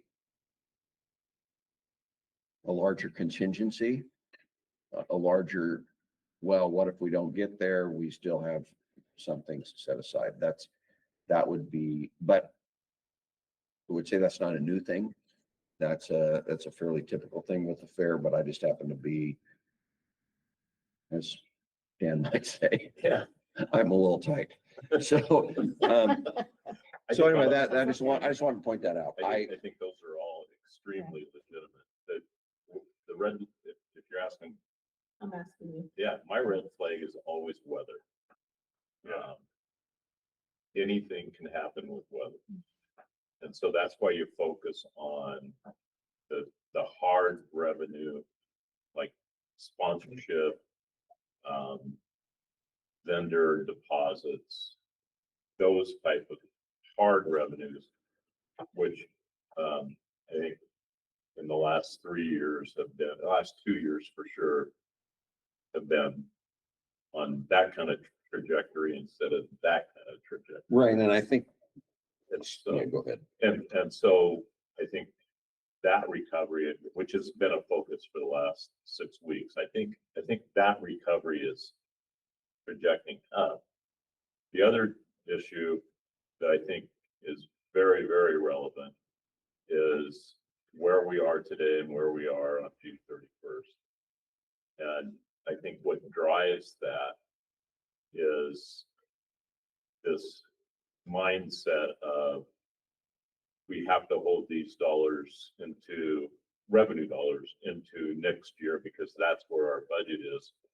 And over the last few years, I think that's become even more of a mindset that needs to be broken because the reality is we need to deposit dollars when we receive them. We don't want to hold dollars. And that's kind of been a tough lesson to learn. And so, and then figure out after fair how that affected this year's budget. So if we get a $30,000 sponsorship fee from Amazon or whoever or whatever, that needs to be deposited this year, but it actually is for next year's fair. And one thing with the new finance program, you can rebuild that a little bit better than in the past. And I think that as we all get more used to Cassell, we're going to be able to make that work a lot better. But my red flag is always weather.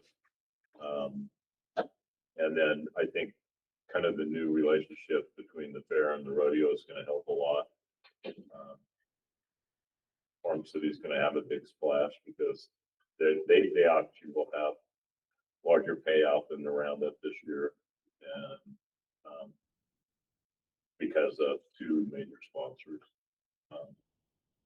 But and they're going to take advantage of that. And in the last week and a half or so, we've talked about partnering on marketing, those types of things. Where there's opportunities to make $1 go a lot further than we have in the past. Anyway, and I think all of what Robert said is very, very legitimate.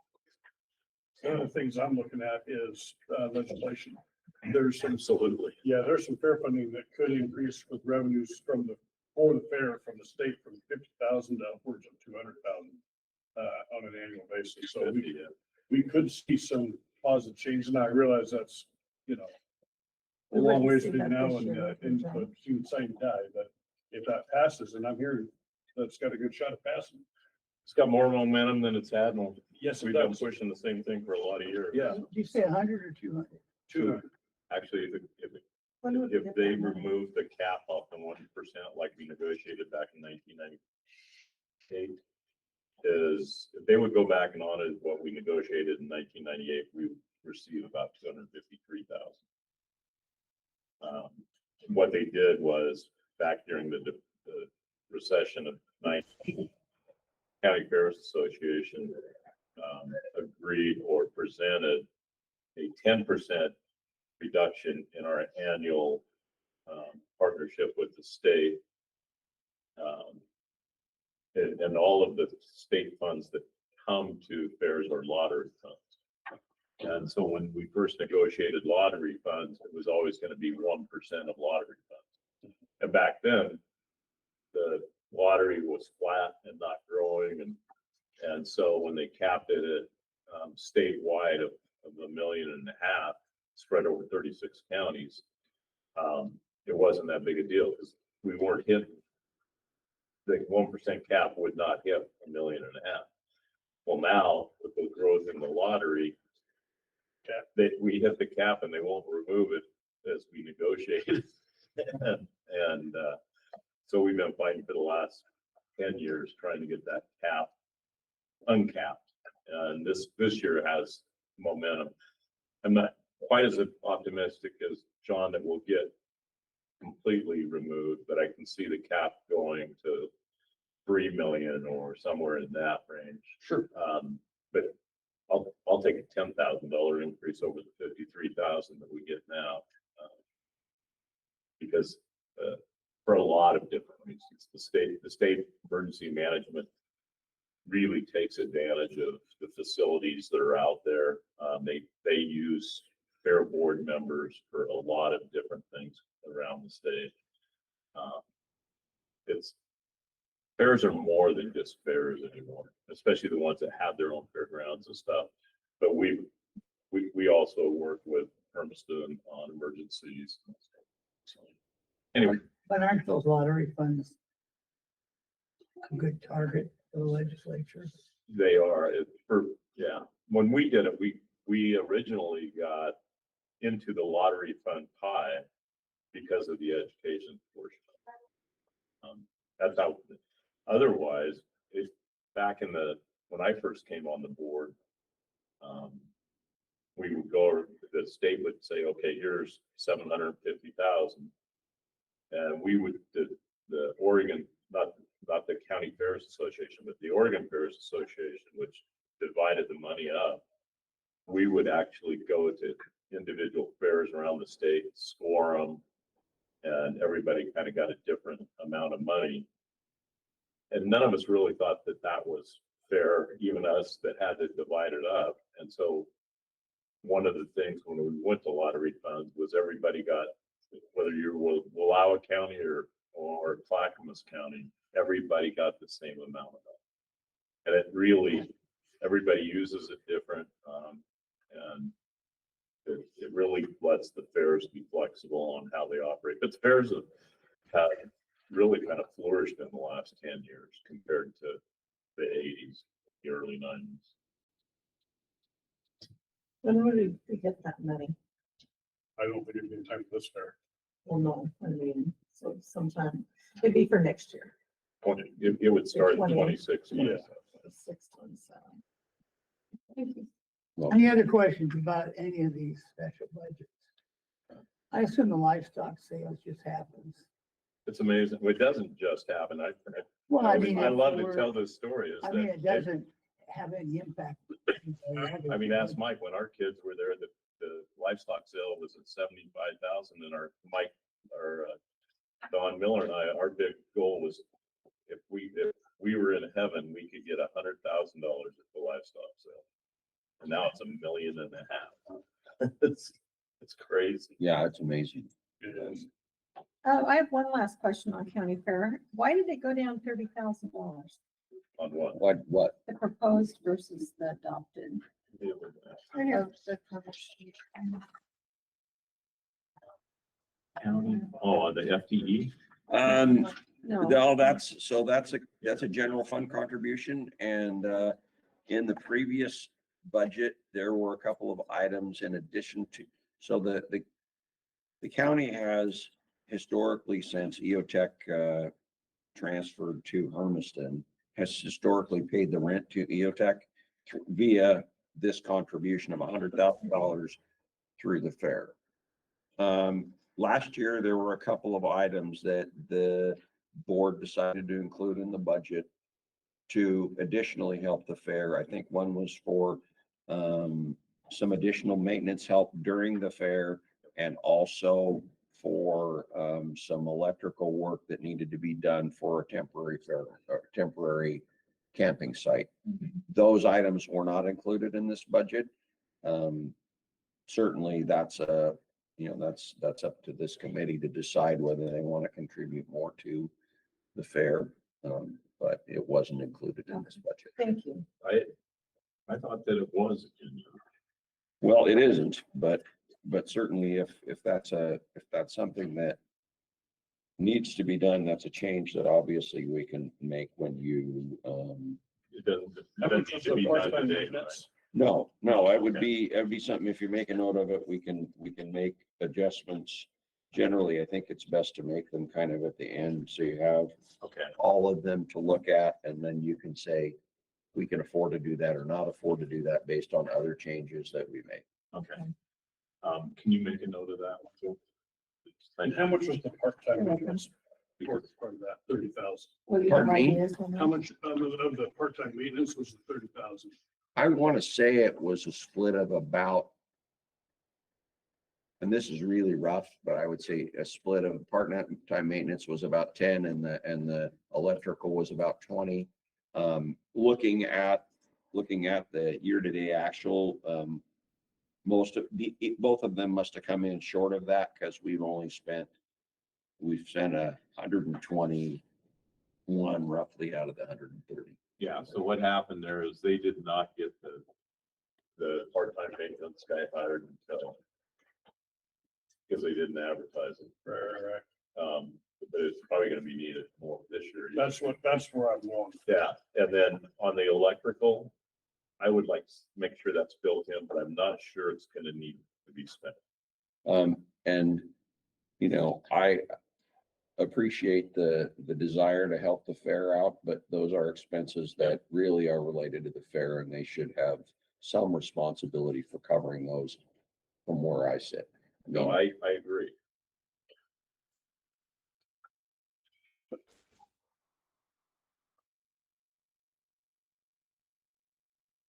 No, you're right, the livestock sale is absolutely amazing.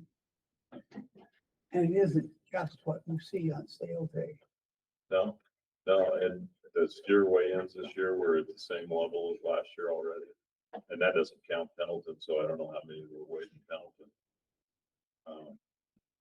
The add-ons are. Oh, it's going to be, I think mackerel 35 rudders. People are very Yeah. generous, that's for sure. All right. We are out of budgets to consider. I would think lunch should be here in a little while.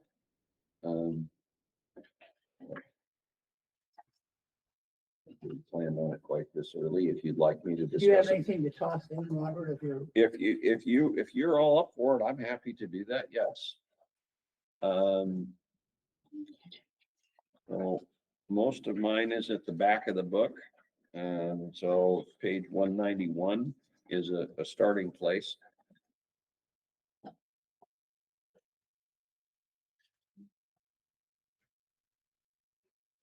So 191 is an overview of programs that I have direct supervision over. Most of them are non-general fund except for my finance department. Page 192 is a budget for what's called the tax anticipation note.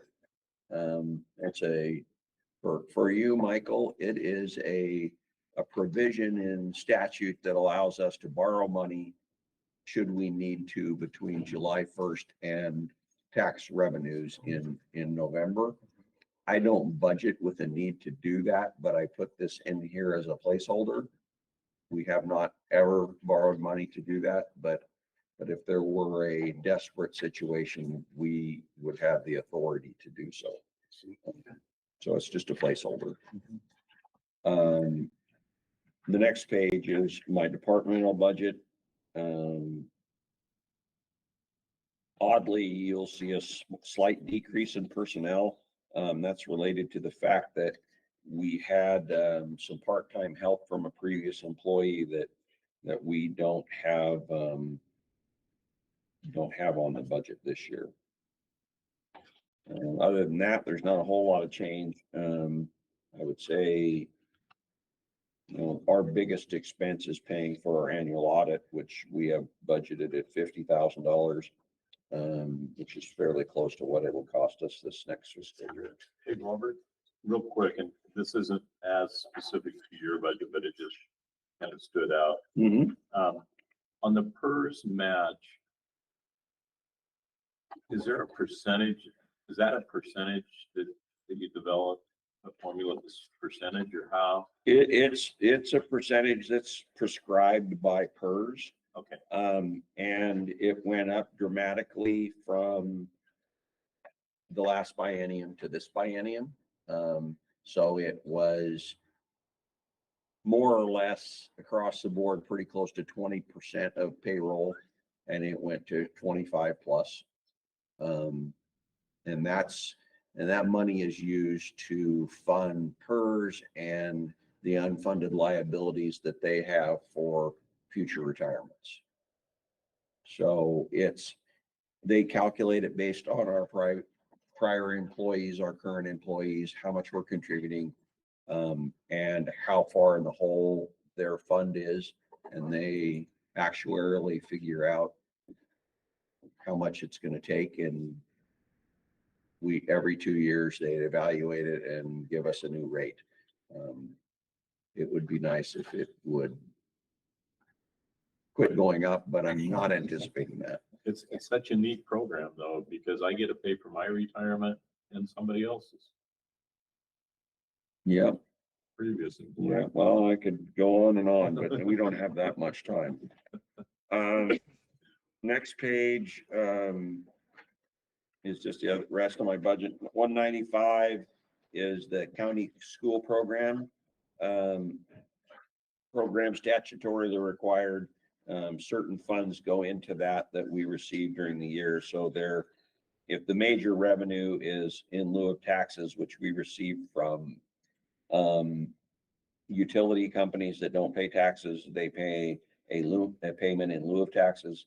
It's split between this program and the general fund gets a portion of it. And then once a year, I distribute the revenues from this fund to all the county school districts. They get a piece based on their enrollment. So it's money in, money out from a few sources. CAFA program, another statutory program.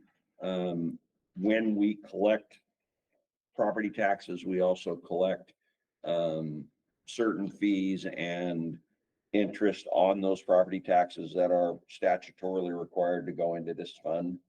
And then they are sent to the state, and the state redistributes them to the county to help pay for our assessment and taxation function. I know that talking to Rachel, our assessment leader, that there is different legislation in the works. I don't know what my competence is, but they're trying to redo that so that it's structured a little differently.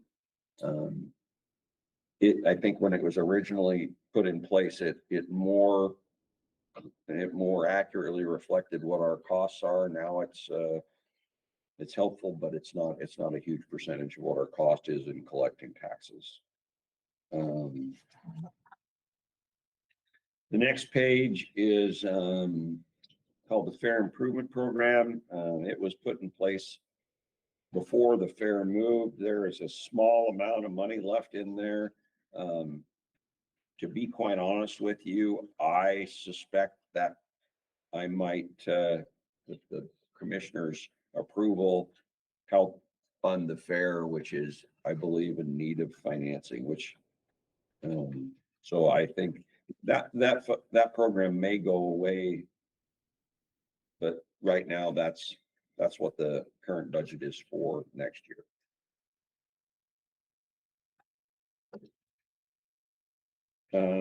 So, Yeah. the current year on that one is 529,000. Uh-huh.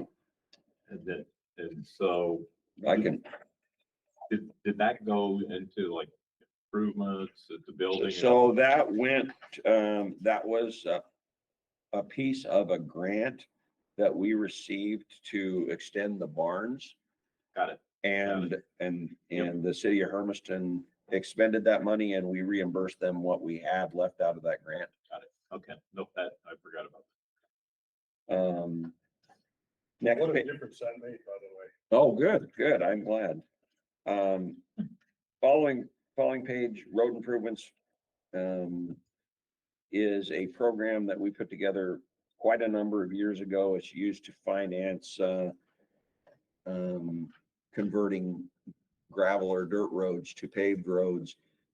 Generally, it's paid for by, the materials are paid for by the owners of the land that's along the road. So, The local improvement district. right. So depending on where that happens, we've done several of them recently on Walls and Cosmos Road, and we did one on North Bott Road recently. And those are, some of the landowners pay them immediately, some of them pay them over time, but we just rotate that money through here and it comes back in here and then goes back out of here too.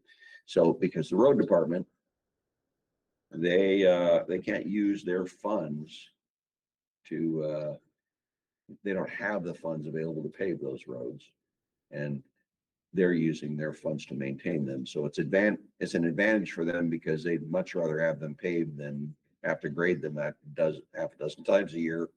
But so that's kind of how that works. It helps them fund that And a great process. program.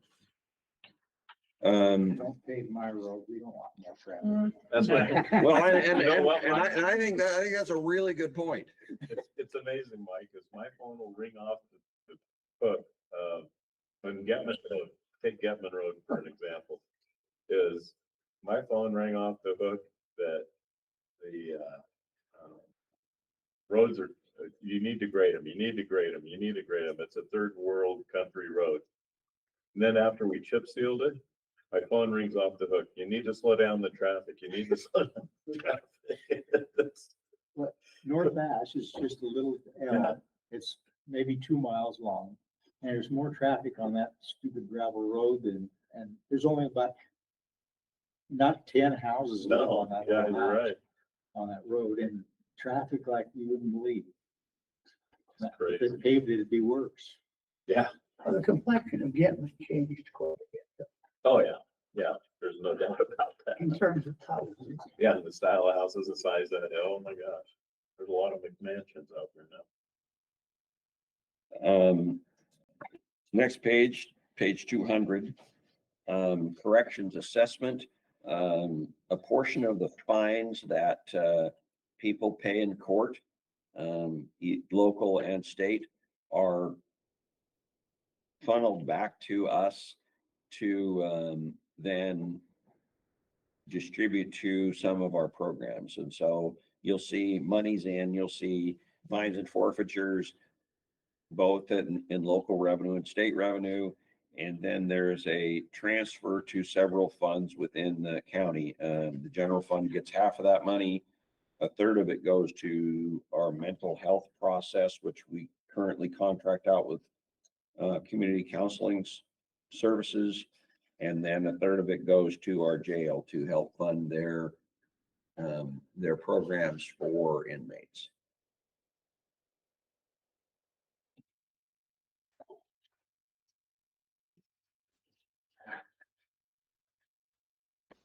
And then, fleet management, 907660, page 201, is a program that the county set up, and we fund it with basically with contributions from our wind fund or our local distribution fund. I'm gonna get that fixed.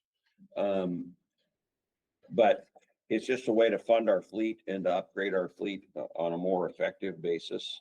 So the county did that probably maybe 10 years ago. We started this program to, That was when I was here, then we started that, so so how many years ago? it was about 6 or 7.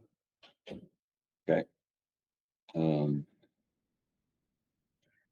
Are all the vehicles used fairly regularly? I only ask because I get a lot of questions from people who drive by and always see the cars just parked there. And so. So I would say, the goal is to get to a point where we use them all more equally and say prudently. We're making small progress at that. Certainly have gotten rid of some vehicles that didn't move for months or more at a time. But it's not making as much progress as I'd like. I'd like to see less vehicles sitting out there and getting more use and being turned around, but we're making progress there. That just seems like a big money user, for lack of a better word, just because you have to pay insurance on them and upkeep and maintenance. So Yeah. if they're being used, it seems like. So they're not free to sit in there for sure. Yeah. But that is the goal of the program, really, is to streamline our fleet. And I know that we've made some progress, but probably not as much as I'd like to. The process earlier was anybody in a department that might need a vehicle had their own. And so the sharing process for some of the programs has been a little bit more of a hurdle than I would like. I did get a hold, I had that same question. And so I talked to John about that. And what I did was I got a hold of every department in the county and asked them, do you use your vehicle and how often do you use it? And, yeah, I could not find anywhere where they could be streamlined down according to the department heads that gave me the information. So, but I'm like you. I mean, I think there's some out there that they don't look like they need it very much. So, yeah. Well, I do think there's remember when room you for did the improvement. snow survey. Oh, wow, that's a whole nother topic. What, did you have snow out there and the So- vehicles didn't move? So one winter, and I think it was probably shortly before we started this program, I parked across the street every day and it snowed early. I want to say maybe end of October, it snowed 5 or 6 inches. And it was clear into February and there was probably at least 8 or 10 vehicles that hadn't moved during that entire time. There was 2, I think it was 2 or 3 rigs that, the mileage on the odometer, the only miles put on it were when they took the car down to the public workshop, with a set of tires put on it, and then back again to get them removed and back. Those are the only miles on the vehicles. Yeah, so we definitely have an issue there and we're working on improving it, but it's been a slower process than I would like. Next page, similar program, capital purchases. We use this to buy equipment, sometimes copiers, sometimes bigger equipment that we wouldn't want to put into an individual budget, but we need a way to fund those outside that. The problem with putting those into an individual budget was mysteriously they would show up year after year, even though we'd already bought whatever it was. And so we tried to keep them out of the individual budgets that way. Would you like me to continue? Yeah, I just was remembering why we put it in there. Yeah. Well, actually, I think, is lunch here or is it still? Well, I don't know. Let me go find out because it should be. We're at a good stopping point right here. I think. And it should, budget, and yeah, lunch should be here. Let me see. I'll get IT to.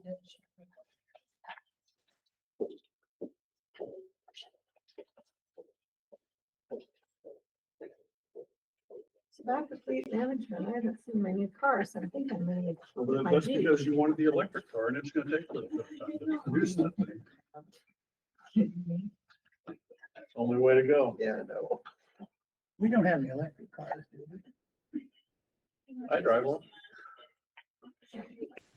Cindy wants one. but it's No, gonna I take forever don't. to get it. I just I like. spend my time making fun. What? Oh, I've got mine, yeah.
minutes.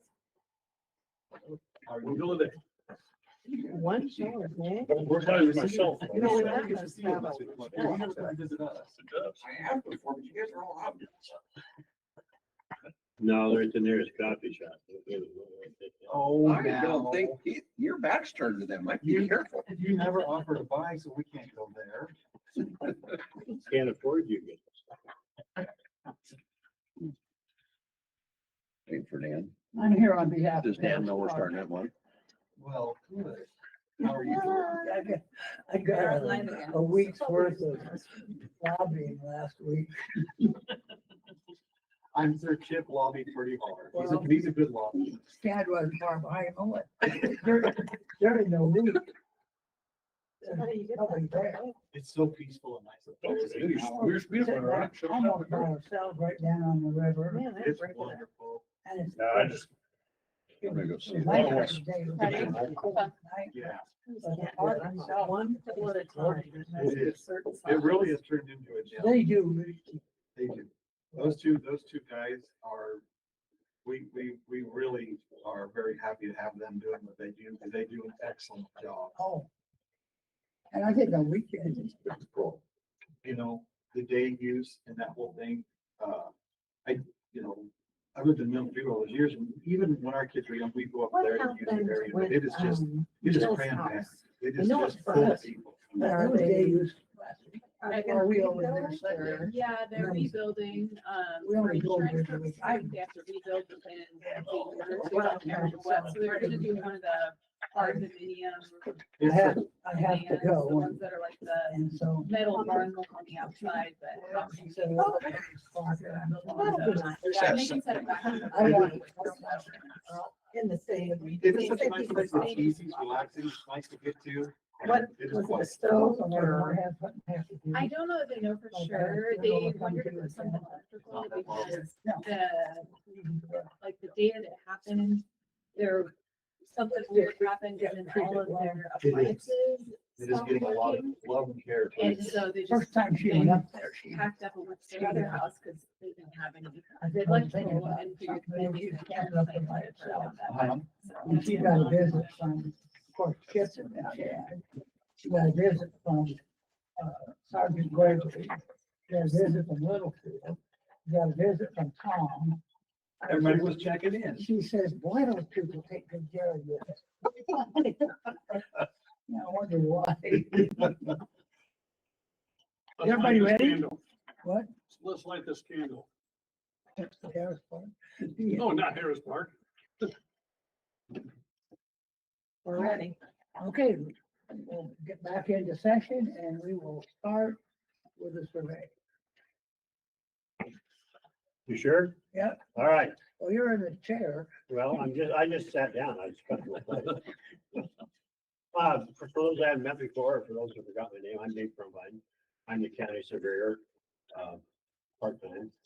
Because I don't have a full-time job here, but anyway. That allows me to be gone when I want to, because I don't have to report to the office every day. But fortunately, I share, a very good administrative assistant with the parks, with Harris Park. Courtney does a great job of keeping things going out there at the office, and she does a wonderful job. And that's a bit to pay her a little more, but they know I don't have any control of that. But anyway, if you can somehow, there's some more to pay, but she's worth it. I think she does a nice job with every small part stuff too. So anyway, so I'll put that pitch in.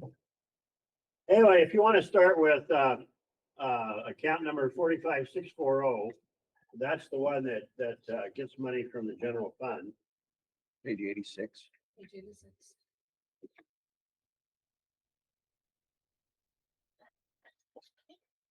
And basically, I've reduced our estimated revenue because review fees are down. 4 years ago and 3 years ago, we had quite an influx of subdivisions coming through the county surveyor's office. And then we get paid to review those based on the size of the subdivisions. So as you can see, last year we took in 48,958. This year I had projected the same originally, But as of the end of last month or the end of, February, which would be 2/3 of the way through the year, we'd only taken in, about half of that. So I basically we reduced the amount of review fees, which increases the amount that we need to get from the general fund. That's basically the biggest difference there, was just cutting back on the estimated review fees.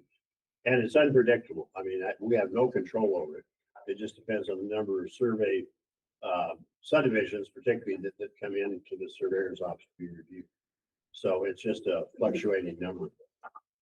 For a few years, we had quite a bit. This year is down some more. So there's just one thing we have no control over. And as far as the salary is concerned, that's a union contract. So I have no control over that. So other than that, the only other things that you really control are office supplies, that kind of stuff. And the county surveyor's contract is under the professional services contract, and that's gone up a little bit this year, and whatnot. And then there's the indirect costs, which go to the administrative people, and that's, we don't have any control of that. So anyway, so our costs are up a little bit, revenue's down a little bit, and so the general fund requirements gone up. That's where we are. I can, any questions of that fund, I can answer. My only question, Dave, is I know you dropped the number of fees, but are you taking into account any work they're gonna be doing like on Go Road or anything like that? Well, that's when they put a subdivision request in, we'll get those fees. But they haven't submitted a subdivision request there yet. So far, it's just been trying to get the road going, and I don't get any money for that. No, but I think they're getting ready to do subdivisions up on that, unless I'm mistaken.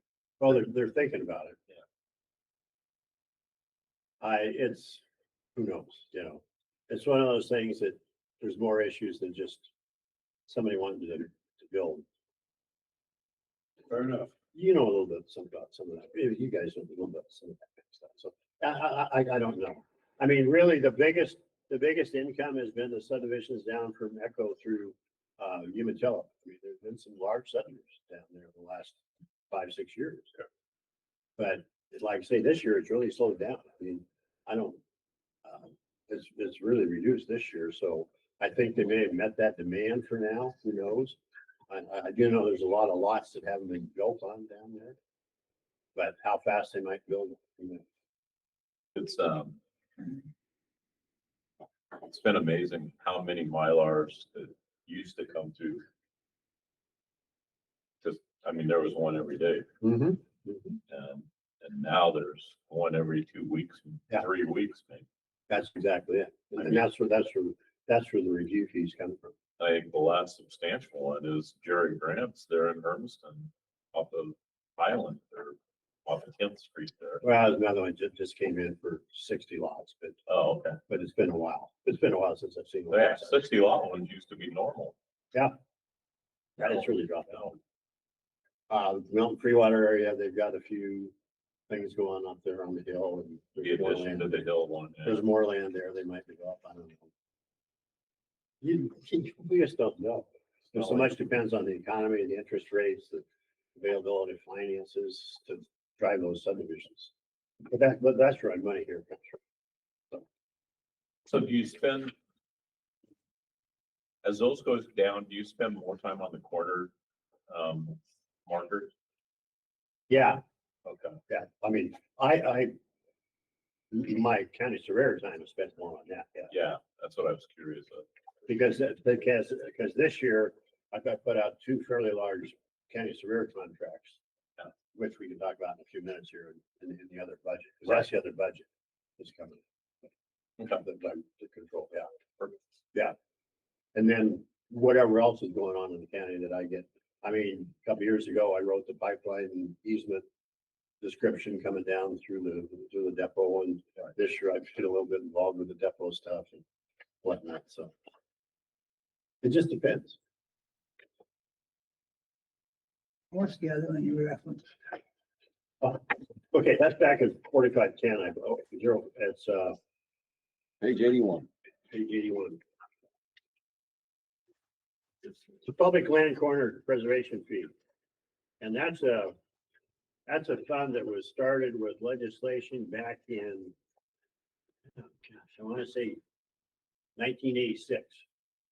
We started this fund, started charging $10 per deed to be deposited into this fund. Get that annotated document. Yeah, Land Corner Preservation Fund. And it's here again, it's a fairly, actually it's a fairly steady fee. We normally, because I have no control over the deeds, but we get $10 per deed basically that's filed in the county. So the more deeds that get filed, the more we get. And then a number of years ago, 20 or 30 years ago, the county clerk started taking a buck out of my $10 fee. So when I got, so this fund only got $9 per lot. There is legislation going through the state this year that we could increase that if you wanted to. But I'd have to take a look at what we do with the extra money and stuff like that. And it has to be spent on a very specific things preserving the section corners, the public land survey corners, which are the actual section corners, and then what we call the quarter corners, or half-mile park parallel in the county. And basically what I've done is through the years, series of contracts, covered the area.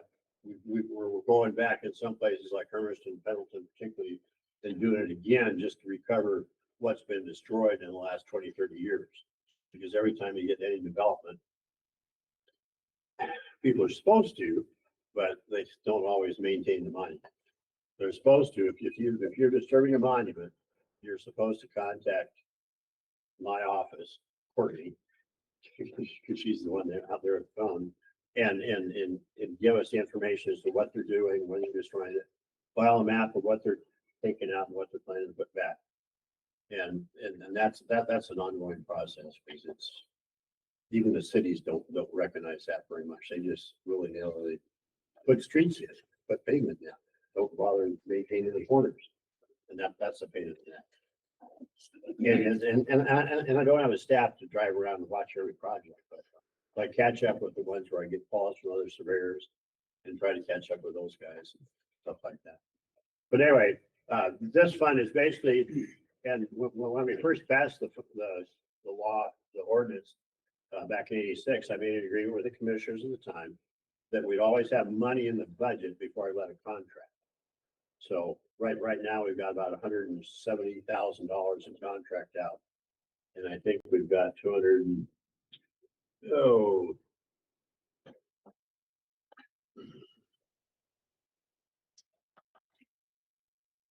I think between, you kind of have to add it together, between the contingencies and the expenses.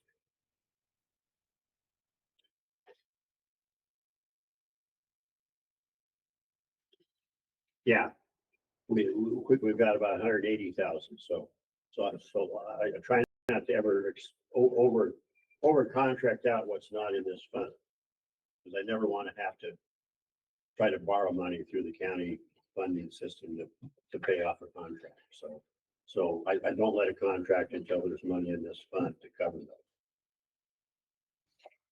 I think this is a very, very interesting project.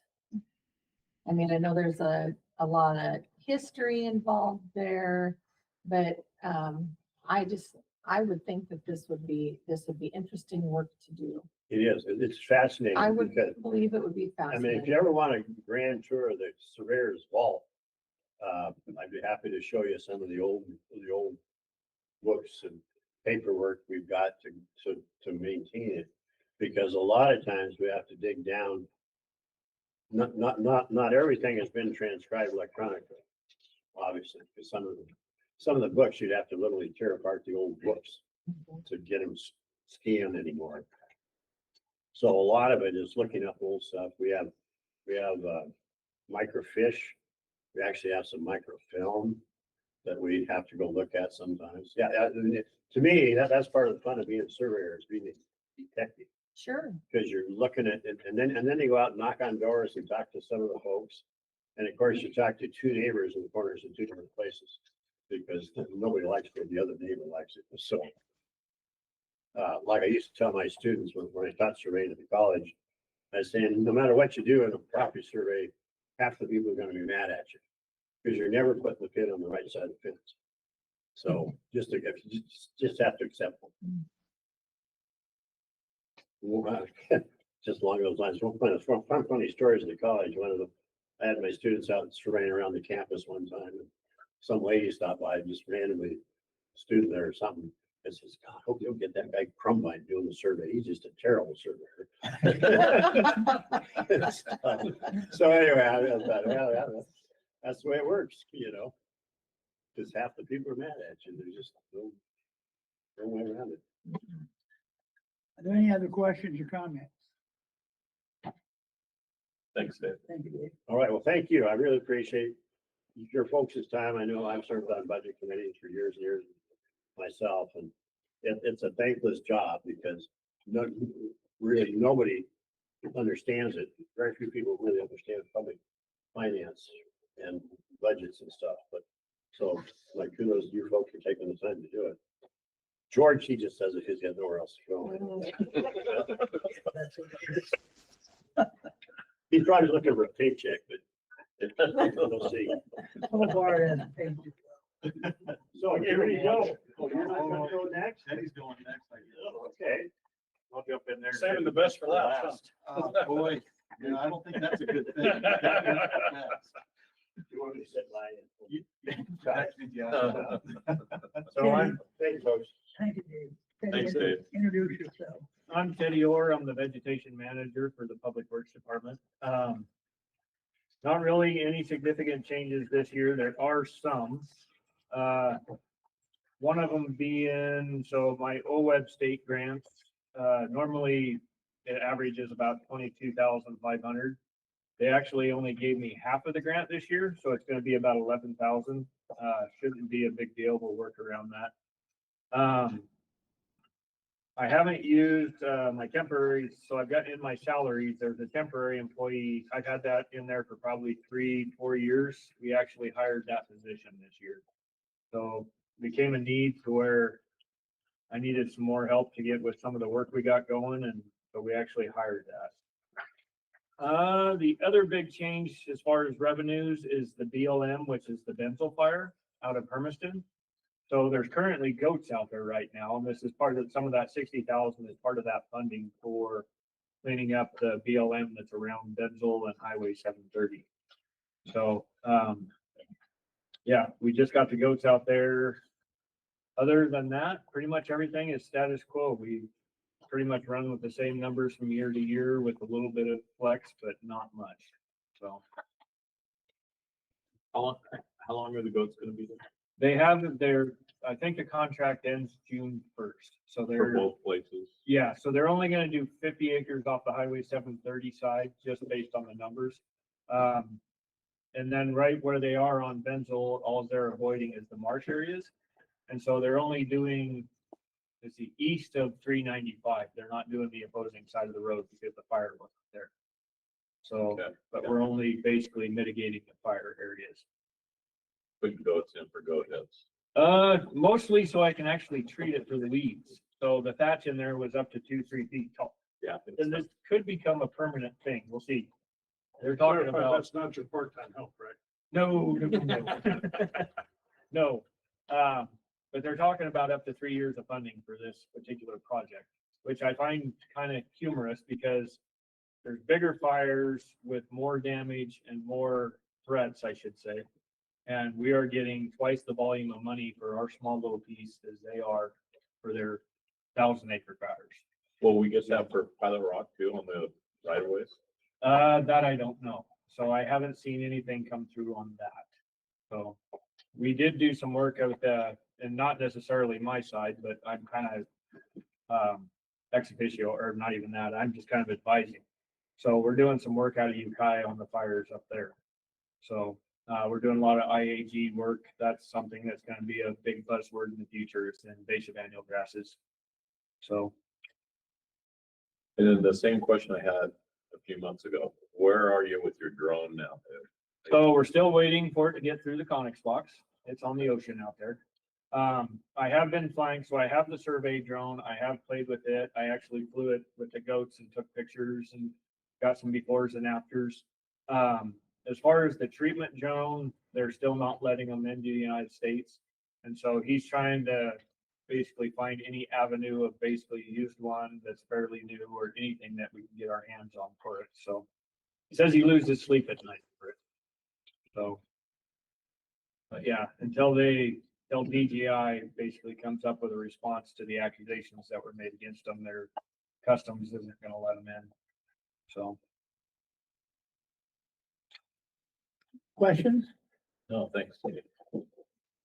Thank you. Yep, painless. All right. Now with me. What? My name is Brian Johnson. I'm the Assistant Public Works Director.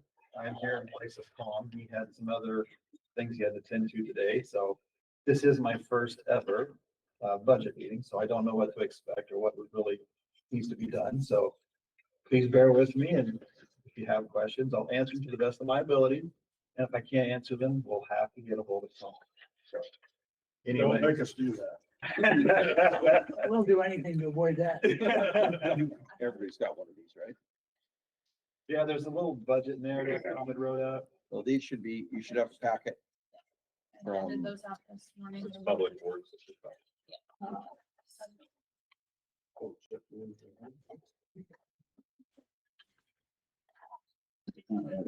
Yeah. Oh, it'll work through that. I don't know if we need to read the whole thing or just kind of skim through it, whatever you guys would like to do. Well, we don't read it to us, but we're much more interested in specific narrative rather than going line by line. Yeah. So, I guess we will start with the Harris Park, the 10050. So far with the park, the reservations and everything that we have coming in this year, because we opened our system up last month, are actually stronger than they were the year before. So we're taking in way more reservations than we did in the previous years. One of the things that we're looking at and we're going to do is trying to get another full-time worker up there at the park. Because with all the extra people and all the extra work that's being done up there, it's time for that full-time person. So it's just too much work for one person. And so we just need that second person. And with the park, with the reservations and all the extra sites we've added over the years, the park will be able to definitely handle that. We don't have any capital outlay or anything coming for this year. Everything that we did come from the flood, and we've already kind of got everything taken care of. So this is just going to kind of be a low, no big project year. Just kind of let everything lay for a little bit and Those new spots across the road. we have some of that stuff that we're working on, but it's not going to cost a huge amount of money. Okay. Most of that stuff that we're going to be doing is just cleaning up, excavating, and a lot of that stuff is really, really simple. So like I said, no huge capital outlay, no big electrical runs, water runs, bathrooms, none of that stuff right now, because there's just a lot of other work that needs to be done on that. So we could request bathrooms. Yes. You need to put bathrooms in those little cabins. Well, you have to fund it. Those little cabins are wonderful things, we did raise the price at the park this year for all the camp spots and everything. And I will admit, we were all a tad bit nervous, but when we did that, we also looked at the state, throughout the state parks, and we went to all the sites, went through and reserved stuff on the state sites to see how we compared to everything. And we are right there. I mean, and for what our park is, I feel like we're actually giving a lot better deal than you did at the state parks. I don't think you're even right there. Yeah, it's just amazing. That little park is wonderful. It is a gem. And so those cabins, they are rented so far out. Even the sites in the inner circle that we did some repaving on last year, they are just booked solid. Anything next to the river, I mean, it is a big deal for people to come up there, and we wouldn't have thought that. A few years back, it was a good park. The county did a good job with it, that we started cleaning it up and just doing little maintenance things here and opening things up, and it just really took off.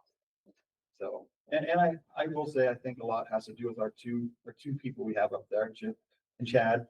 They take that part very seriously, and they put a lot of love and hard work into that. And so I think that makes a difference. You have a lot of people that just park and either ride bikes or motorcycles or hike on up the river. On the weekends, we do. You do. That is something that is, I can see in the future we may have to do, because we are limited in those, we have the 2 parking spaces, the one on the side of the river when you first come in, it's down below the bridge right there, it's a gravel lot. And then we have the day use area in the park. And on the weekends, that day use area is hard to squeeze a bicycle in there. I mean, it is just packed full. But it's just so many people from our community who use it. It is just, I mean, they hike, they bicycle, they really do use that. We don't see much motorized use really at the park, to be honest. It's mostly hikers and backpackers Yeah. Plus and shed hunters. Most people walk. and then with the trail getting cleaned up. That trail is, yeah.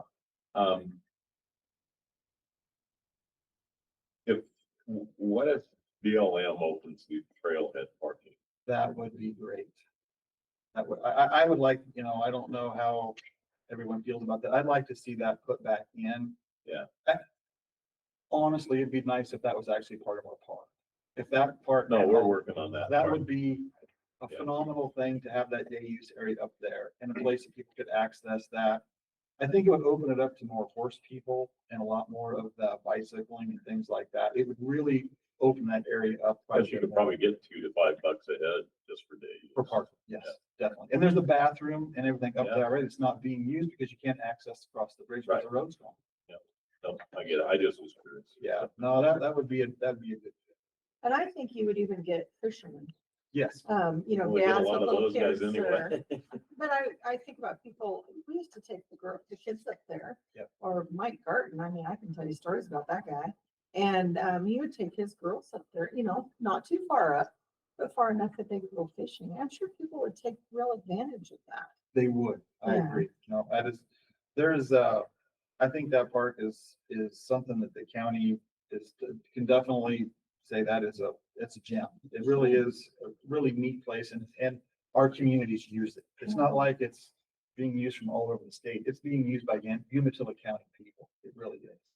You guys have done such a good job there. You're gonna be ready to take over Hot Rock here with us.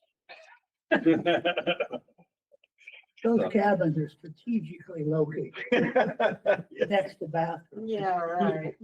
We had to- I know that you're advocating for that. We had to, those cabins, when they were there originally, those weren't in the locations that they're in. But it's funny how you mentioned that they are placed inappropriate.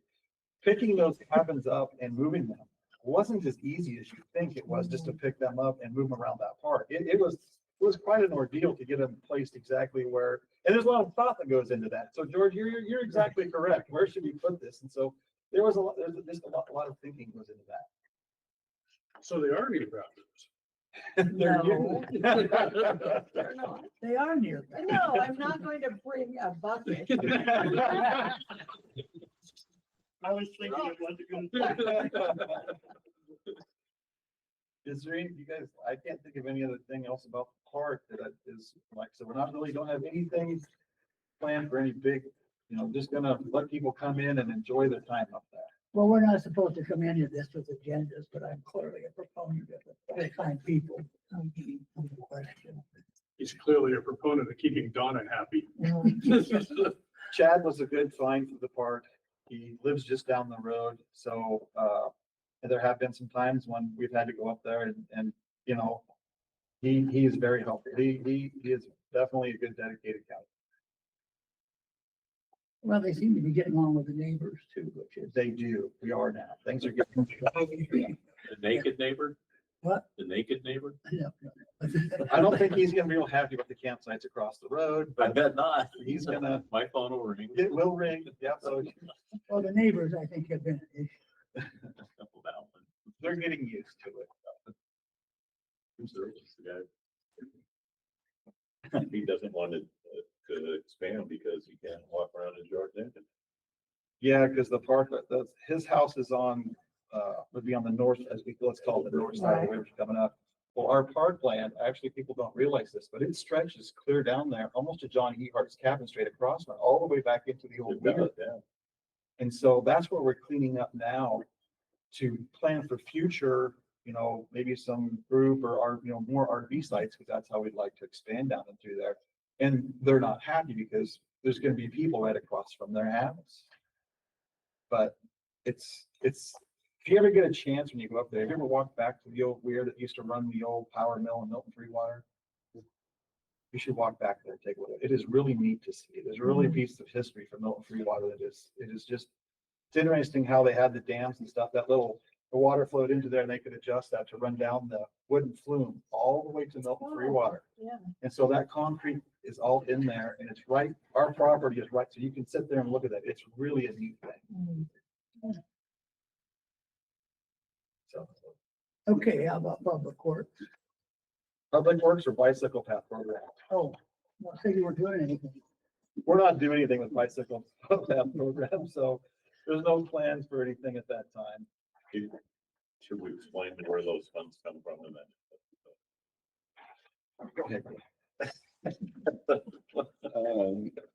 They are a percentage of the monthly apportionment we get for the collection for road fees that are mainly through registrations and gas tax, I think. Registration, no gas tax. It is just registrations, no gas tax. And 1% of that is statutorily dedicated to creating bike paths. And so we put that money into here and you can explain how it gets used. Well, so, one of the places that we have used some bicycle path money, I'm gonna have to bear with me a little bit. If I remember everything correctly by listening, was when we placed the bridge up here that crosses the river to cross into Pendleton. There is some walking paths and stuff that are on that bridge so people could cross back and forth, and that was the use for the bicycle path money. The bicycle path money cannot be used for like just making a path out it has to be to get people off of the bicycles off of the street and onto a path next to the road so they can do their shopping, whatever. That's how those bicycle funds would have to be used. And we just don't have a lot of that yet, but there is going to be a lot of that coming up. We can see in the future. They did spend 2 years ago or 3 years ago that the road work and going through 395 in Stanfield. That's what by the county using our bicycle funds for the bicycle paths, it allowed Stanfield to put the lighting, the street lights to go down. That's how that's how those lights were able to be afforded by the city of Stanfield.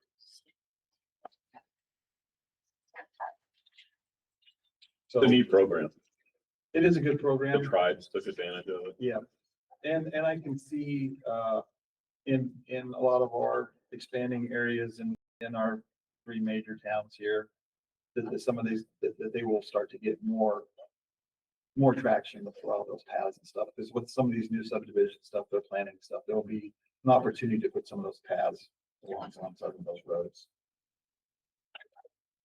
Brian, I think about, if you take the back way into Walla Walla, like where I live, you go out by Spofford and all that.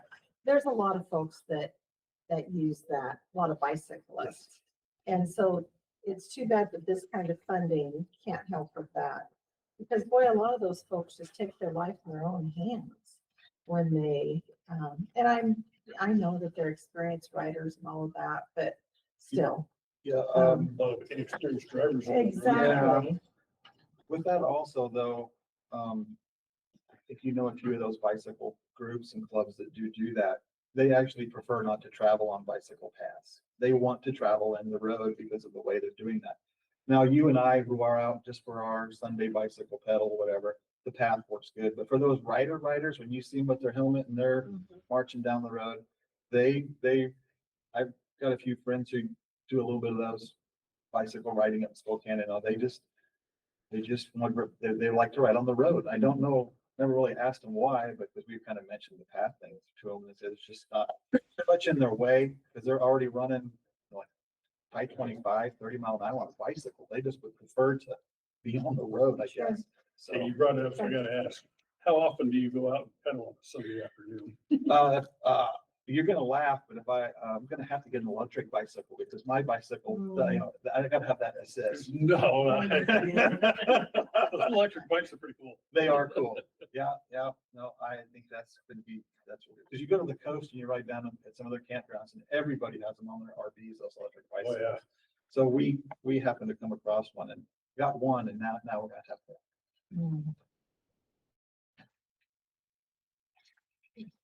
Okay, so now 45,300. Public Works. Okay. These wrote a lot here. I'll try and just summarize it. Our undesignated fund balance, we're actually kind of getting that built back up after the floods.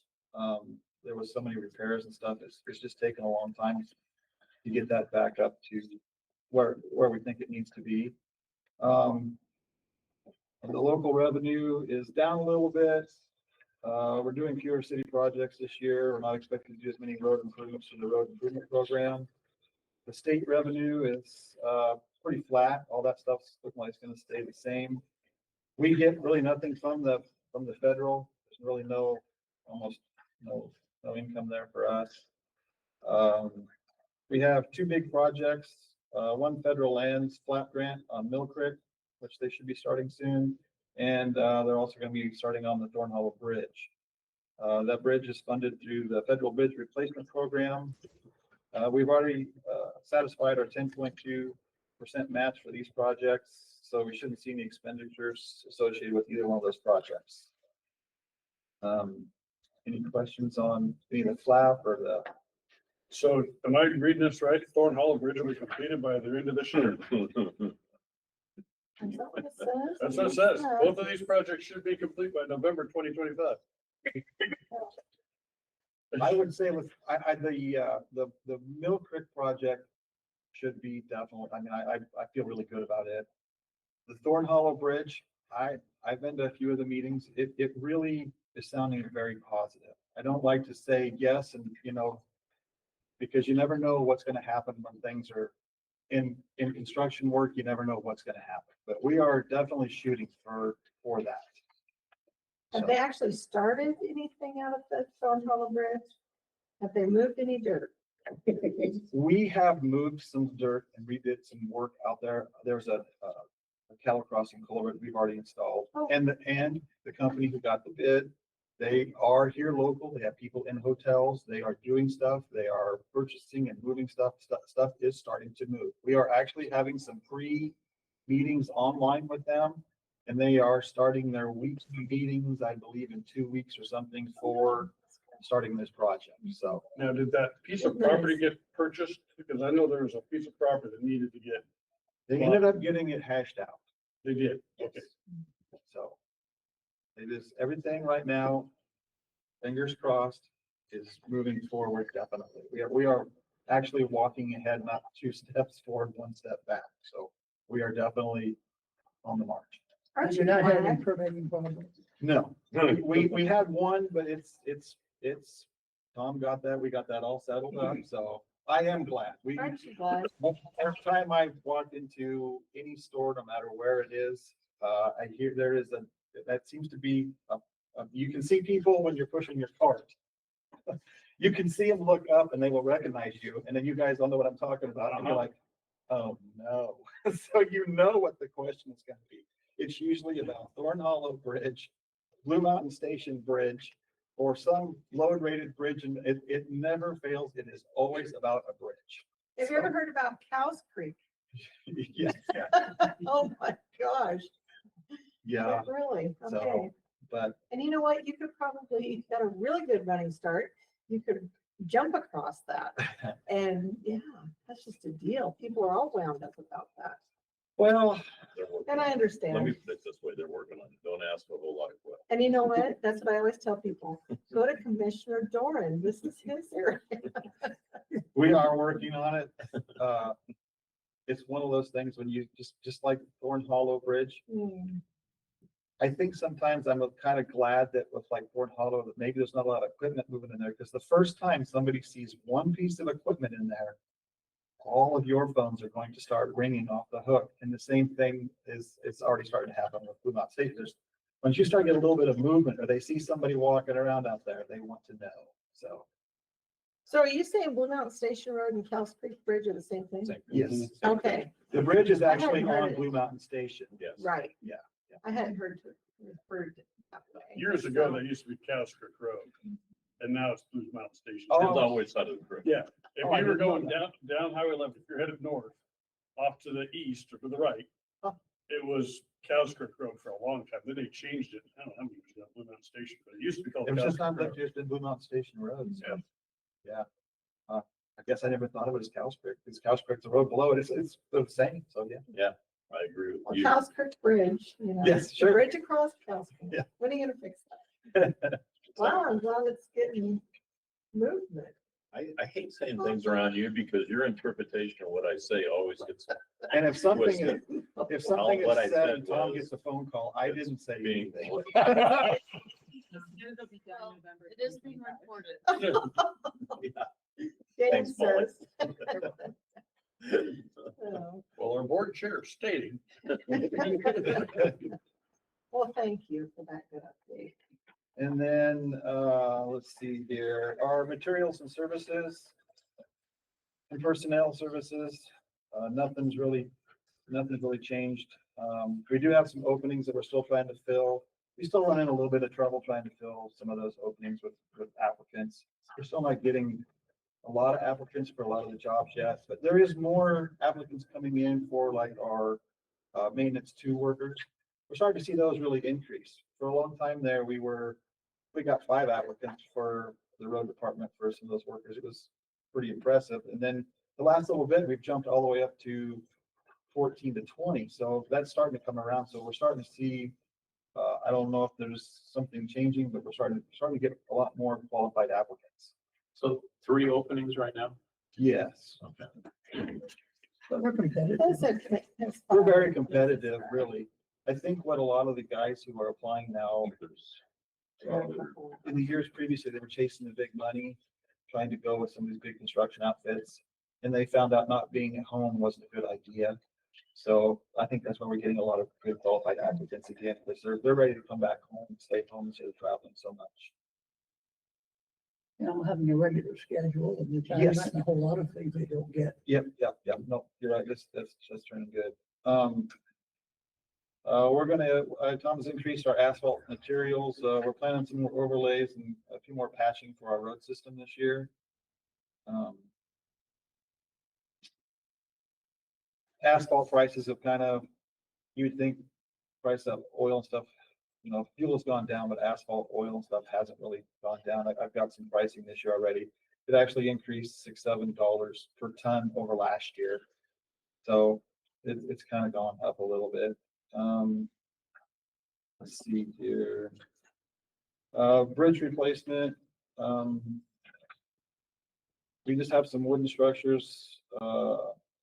They're not eligible for state or federal funding. Bridges under 20 feet do not qualify for the federal inventory system. So bridges over 20 feet are part of the federal, not part of the federal. Since most of our wooden structures are under 20 feet, they do not qualify for the funding. So we have to pay for a lot of the wooden structure repair stuff out of the budget. So we don't really have any major wooden structures, just mostly that would be decking. So we don't have any wooden bridges that we have to build this year.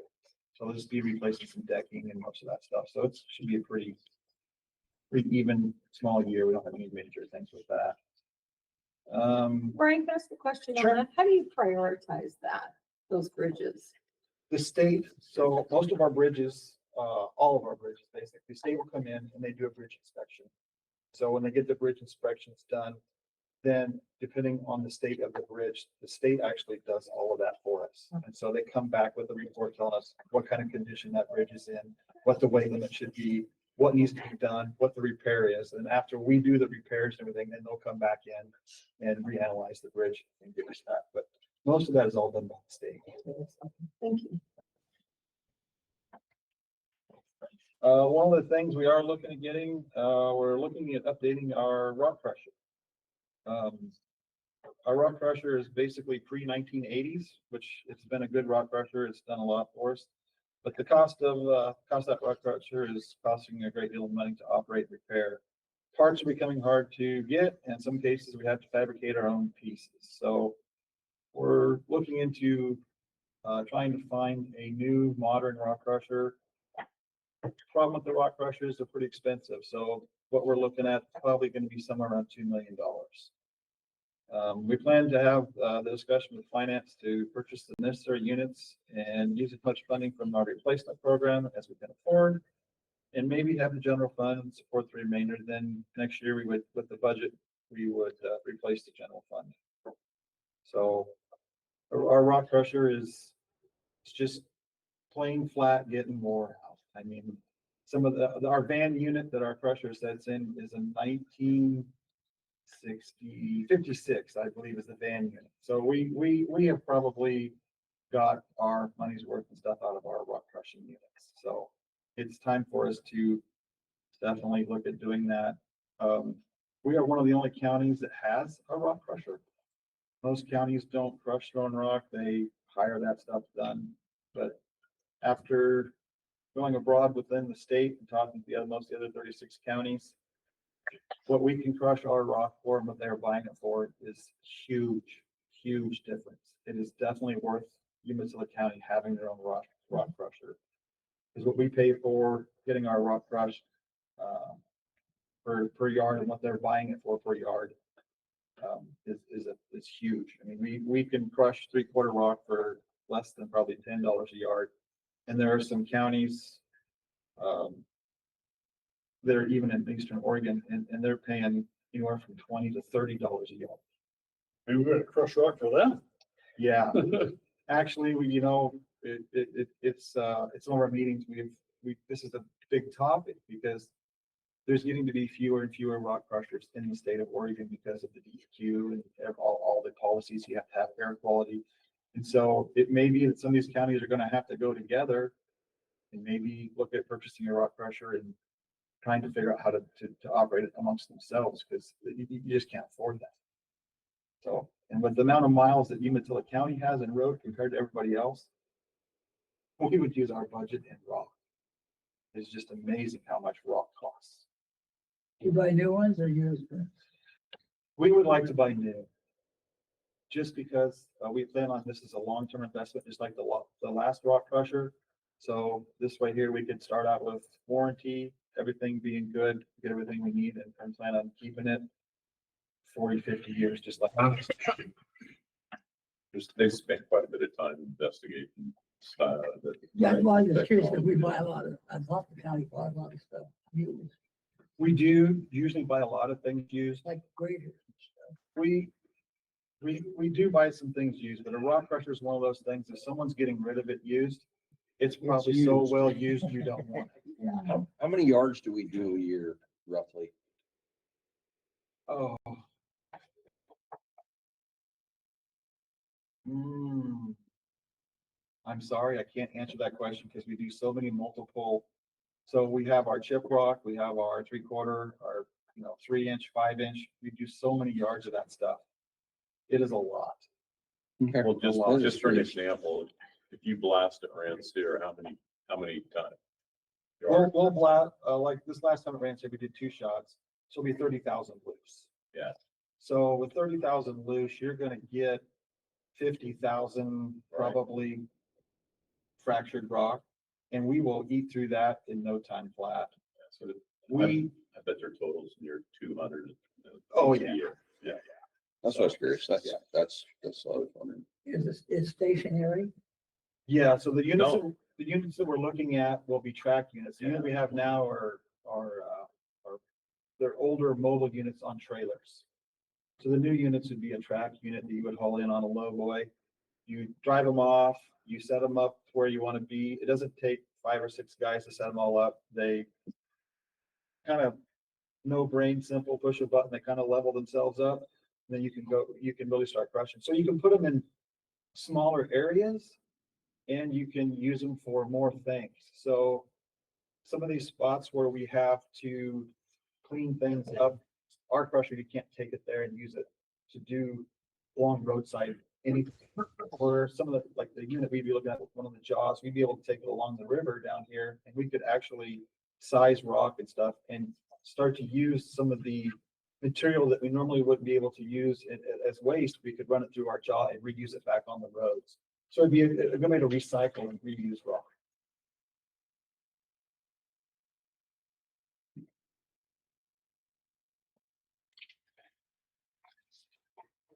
Thanks, Brian. That was good.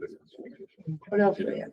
Okay, I got another little paragraph here. The other big ticket item besides our crusher that we're looking at, we're looking at trying to replace our facility, the shop and office in Milton Freewater with the new shop and office. The current facility has outlived its useful life. The concrete block building is deteriorating and the electrical, the roof and everything is just outlived its life.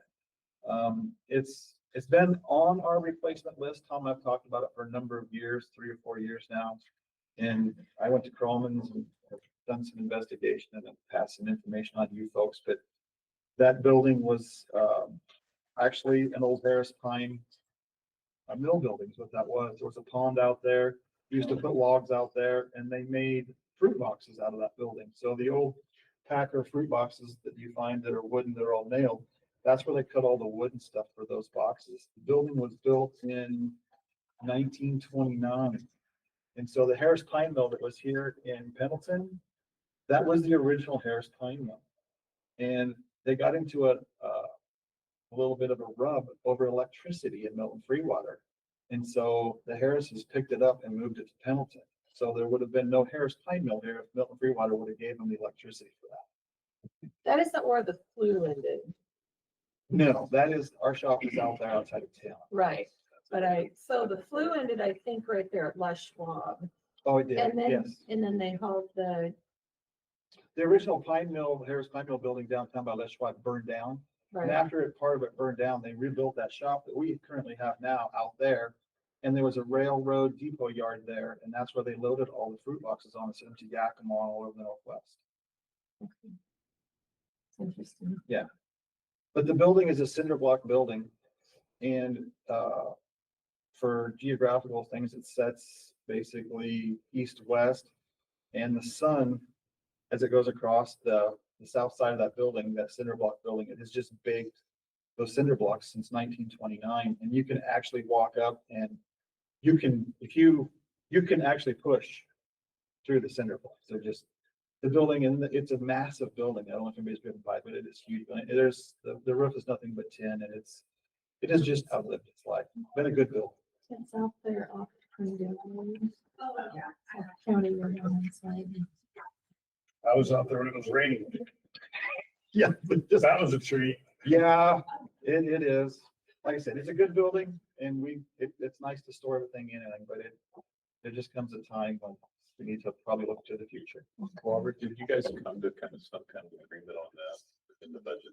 Well, that'll be a discussion Down the road. we have to have, but I think it's definitely, it's something we can manage for sure.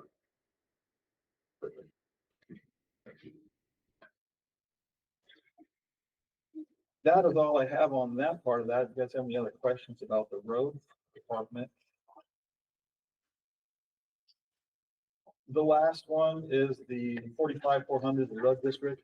There's nothing that didn't really, there's nothing there. I think probably the big picture there is that currently, I think that public stream has not been reauthorized. It happened. So we may not get anything this year. I mean, Not unless they decided to do something next, if something does change. Because that was, I believe, the SRS money. SRS, And the SRS money is, for us, it doesn't affect our road department because years ago, we decided to take the PILT money instead of the SRS money.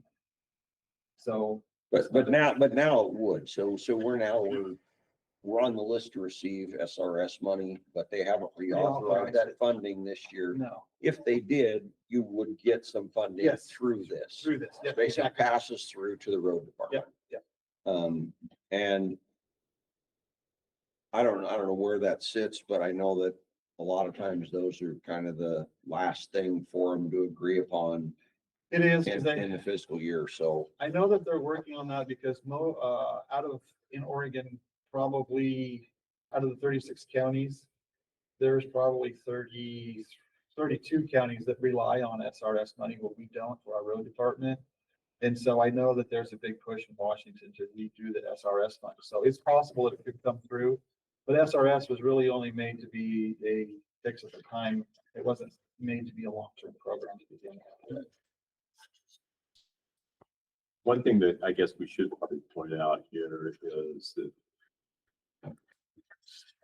Brian's program is totally financed through the Oregon Highway Trust Fund.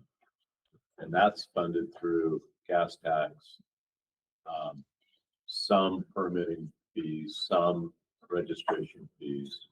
But in general, it's a big hunk of the gas tax. So the state gets 50% of the gas tax. Counties get 30%. Cities get 20%. And then on top of that, Umatilla County is one of the majority of counties in the state that statutorily cannot spend general funds on maintenance and operations of our roads because we get the highway trust fund. Now, this year there's legislation and that is all based on the 2017 highway trust fund and gas tax and fees. You've seen in the paper the new transportation package that's being proposed this year. If it were to pass the way it is now, Umatilla County's budget would increase by about 30%, in the 30% range, which still would just make it a bare bones budget, but it would be substantial. I wouldn't hold out our breath right now to get that full 30% by any means. Especially with the kind of the different cocktail of different types of revenue streams that they're looking at and new ones too. But without that, Brian's budget stays, and you'll see that on the transfers in, is a flat budget, because the last gas tax increase was last year. So now it's the projection in Brian's budget is The same. same. We're hoping it stays the same for next year's stuff too. So, like I said, we are a lucky county in the way that we are set up because a lot of the counties with that SRS, those other monies, after calling and talking with some of them, a lot of their budgets, since they haven't got it this year, they got it cut in the third. And that's a lot for, like, Gillum County, some little counties, they are going to be, they may have to lay people off. And so we are just, Tom has done a good job of making sure that we are financially responsible and keeping everything where we need to be.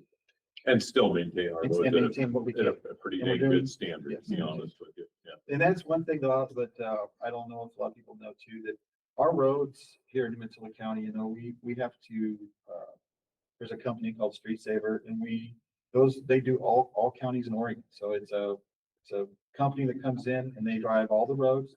They give you a rating of what your road is. And Umatilla County roads, we are we're in the top 5 in the whole state. And sometimes because our rating goes up and down in fluctuation year to year, our road system is in very, very good shape compared to most other counties. Very good shape. do you have to accompany them to find all the roads in Umatilla County? Because my guess is most of the people in this room couldn't The find only all the roads the only roads they drive are all paved and shit, so hard surface. Oh, So that's the only roads. They don't travel gravel roads. So what they take into account is the road, the potholes, the striping, the edges of the road, what kind of condition the road is in. And Umatilla County, our road system is is very, very high up there.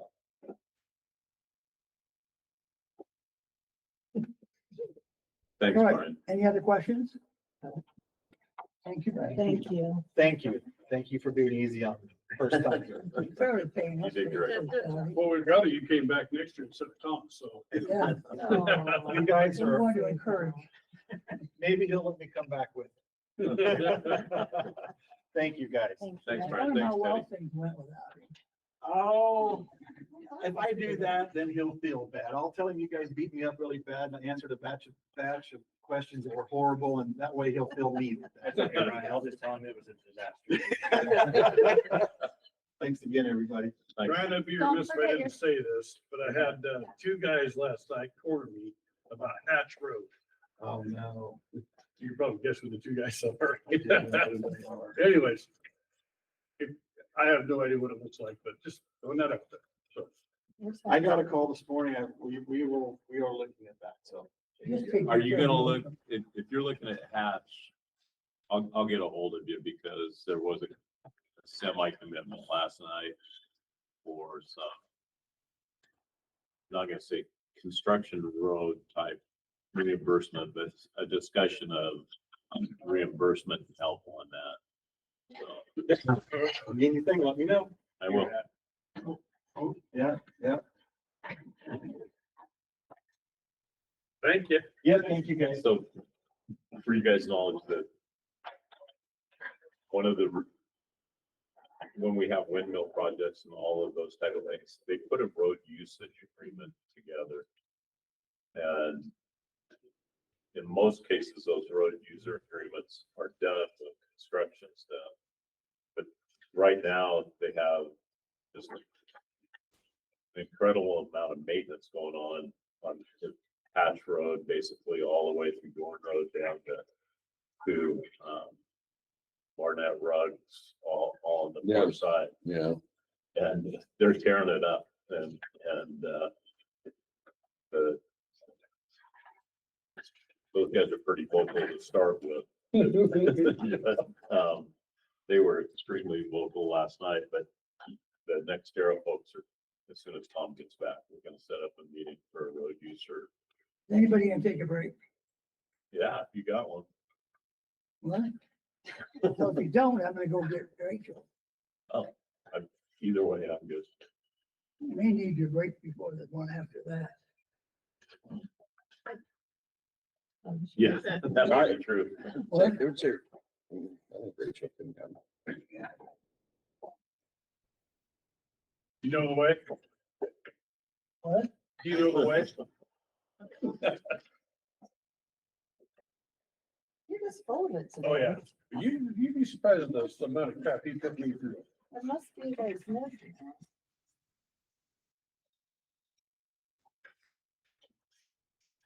I have a sign. in it. What? You know combat? You know I didn't hear what combat you said. combat? I have a perforated eardrum. I can't hear Oh, what you that's said. it. You know, we can talk all about you then. I have a sign in the garage that says, made by the road department, by the way, paid for, not with county funds. But it was, it says, night shift parking, reserved parking for night shift. Oh, I pulled up my parking spot one day, I'm like, what the heck?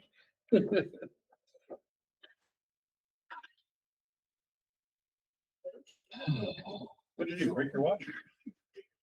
no, I something. Okay, that was good. No, she's not. No. Me. Whatever she does. I'm hoping so. She's gonna stay busy. Whoever's going to pass one down. It should help her. They're going down and passing around. That's very important. I'm really happy with how good the station works. I just made my day. What made it? All I told you was that they were working on it. I didn't say anything else. No, you didn't. I said it's good night. All those are going around. I heard you loud and clear. Rachel's gonna introduce herself. Good afternoon. Hold on, I need one. Thanks. My name's Rachel Reynolds and I'm the Director of Assessment, Taxation and GIS. So You're ready? I will. You're get ready. started. So what was passed in front of you is our CAPA grant for this year. The chairperson will be signing that at the end, at some point here. Our budget basically looks like a 6.5% increase, nothing major. Haven't really planned anything big. We're kind of waiting on some new technologies that come out for efficiencies. We're starting to see some more GIS, AI into the assessor's office, that sort of thing. So we're kind of sitting and holding, just see what's going to come available. We tried to get into a pilot program with Google's AI system, but they did not choose our county. It would have been pretty fascinating to get to be part of that as to how AI can be used for sales, for when we have during our BOPTA season. It's not called BOPTA anymore. They have a new verbiage for it. But anyway, we're waiting on some of that to kind of come out and see how all that's going to work. So there's two counties right now testing it, and it'll be more for valuation than it will be like if someone came to our front desk and said, hey, I don't agree with my property value. We can have that system pull up sales, do a quick analysis, and this is what we're coming up with. We're also looking into pictometry and its analytics. This would help us with the one, efficiency, but two, we're starting to have more and more issues getting onto people's properties to actually measure buildings, from people themselves to dogs to certain livestock, all of that. So we're starting to have a harder time with that. We had an incident here earlier this spring with some people already. So we're looking at doing something along those lines, because once you start with the aerial photography, you can then take the next year's pictures or even 2 years out and it'll tell you all the changes that are made throughout the county. Also with the oblique imagery, we can actually start measuring buildings from the desks. So that also saves on travel costs, fuel, all that. We can do a desk appraisal a lot faster than we can do an appraisal out in the field. So some of these new technologies I'm hoping will keep us from having to hire any FTE in the future, where we can kind of hold steady where we're at right now. But I'll know more as we kind of get down that road a little bit. So one thing that has changed in our office right now is our land records person has retired. That position probably hasn't been looked at in probably 30 years, close to. So myself and another employee have taken over those duties, and we're looking for efficiencies within that position. And are planning on doing that until probably the first part of June, then we'll decide on what we're going to do from there. If we're going to combine it, if we're going to re-describe what it's going to be, we aren't sure what that looks like yet. So we're just going to take some time and wait and see here. So with that, everything else is pretty much the same. No big changes that we're planning on. So if anybody has any questions? I want to ask you about AI, Rachel. I know you said it was fascinating, but is there concerns with AI? We would still have to check what AI is doing. Meaning whatever it comes up with, we still need to verify that it's done things accurately. We would look at AI more along the lines of like what our data analyst, helping her out with like classing up homes. When we go to look if we need to do a new maintenance area or study area, what that looks like, it could do that in a lot better detail because it can gather a lot more information than what we have got available. But we would still verify that it is done, that it is correct. But since it works off of basically information that's already downloaded that you've been saving for the last 30, 40 years or whatever's been archived and saved and in real time, the accuracy really should be pretty strong. Should be. For sure. Because all it is analyzing your information and then applying it. Right. In millizillions of a second. Correct. One of the things is our data has to be right. Yeah. So we're still working on reappraisal throughout our county, where there are properties still in our county that have not been reappraised in over 30 years. How come you didn't pick mine? That would have been fine. Yeah, they picked mine too, so we're even. No, we have to have our data correct. So Better data, better output.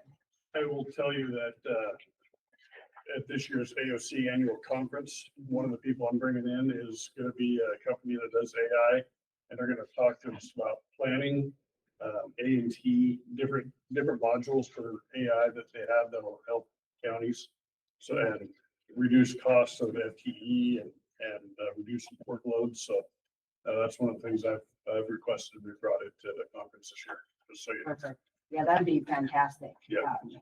We're headed that direction. Absolutely. And we're either Absolutely. gonna get in front and be up there, or we're gonna be left behind. Yeah, and you know, I was at a conference recently and the guy talking about AI said, in the next 5 years, you're either gonna know it about AI or you're gonna be working for somebody who does. Yeah. So take your pick.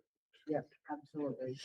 And just with our ruralness of our county here, it will have some definite benefits, because like I said, getting onto people's properties is getting harder and harder. Yeah, absolutely. And I don't blame them. Even though I missed it, that when we brought in the guys from Amazon to talk to the directors on AI, in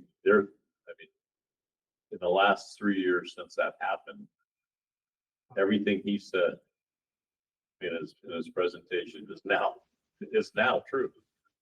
I mean, that's how fast that changed is, and all of the background and all of the kind of the boundaries that he put on it and those discussions. I mean, now we need the next update because we're past what he presented already. Yeah, Tanya, Mackenzie, Mitchell, and myself were just in a meeting this morning with IAAO, which is the International Appraisal Institute, and with Esri. And they were Esri was showing what their analytics are doing, where they're headed with the AI and the abilities that GIS has going into the assessor's office. Unbelievable. And it is wild. It is fabulous. And part of it has to do with this land records position. They have, or they are working on, I will say, because it's not ready yet, but they have an AI version where they can go in and scan that deed, that legal, and it will transcribe it and put the points out on a map. So when you've got a meets and bounds or degrees or whatever on a legal description, that takes us sometimes quite a while to run one of those out. And it can do it in a matter of seconds, and you can check points, and it'll just make it way more efficient and more accurate, because we do make mistakes. It's exciting. I think it's going to make the county that much more professional. Why are you having trouble getting on property? Well, there's some landowners that don't want us up there. A lot. A lot. There's more than you think, George. Yeah. Well, It's last getting thing- worse instead of better. The last thing I want them doing is guessing. There is that, but You're gonna guess high, probably.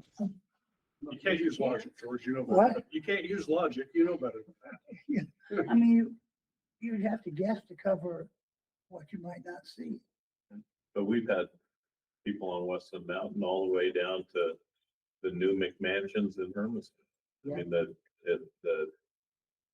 spread is, there's no normal person that objects. It is wide ranging. Is she talking about you on Western? No, she's not Just talking about curious. me. Just Other mountains, not me. I'll say Reed College. Actually, in that case, Wayne was on Weston. You take offense to Western Mountain. Yeah, exactly. What was that, George? You're taking offense at protecting Western am, Mountain. yeah. Well, you're kind of on the outside. There you go. Yeah, no, it's becoming more of a norm than it used to be. Yeah. And not counting just, I mean, we head down to Ukiah, you don't know what you're gonna run into for one. For two, some of those properties are clear out there, and we could be hiking for several miles to get into the improvement, if we can find it. So a lot of this aerial photography would take a lot of time. Absolutely. So, What, do you remember which counties got the partnership with Google? I know Klamath County did. Oh, they did? Yeah, they were the first ones to get it. And then I don't know who they chose for the second one, but our name was in the hat. Probably Wasco. I was gonna say, I wonder how come Wasco.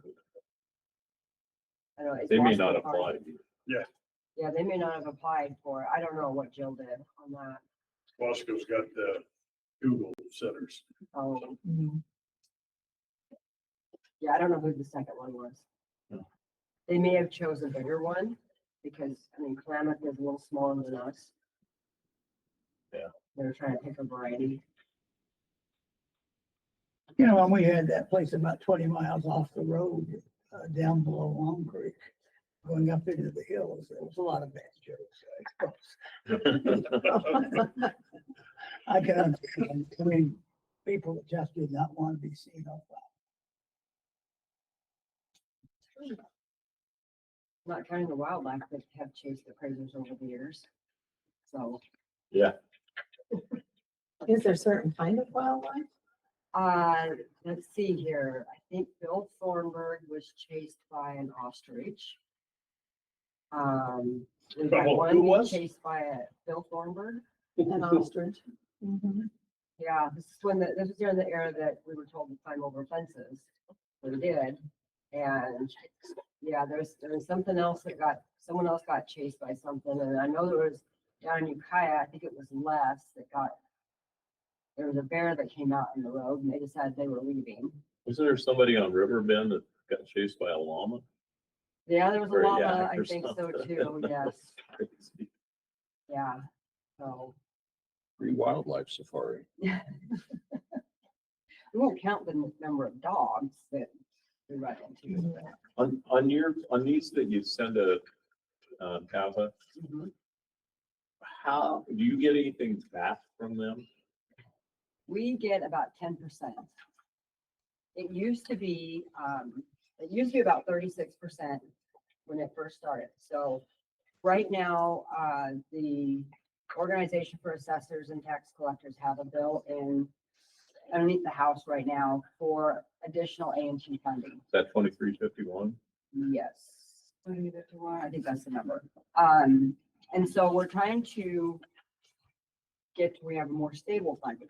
So what's in the bill is we're asking for a 0.3% off from the taxing districts, a slight increase in reporting fees, and $10 million in general fund from the state.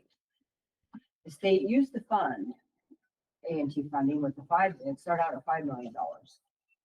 In 2008, they dropped that.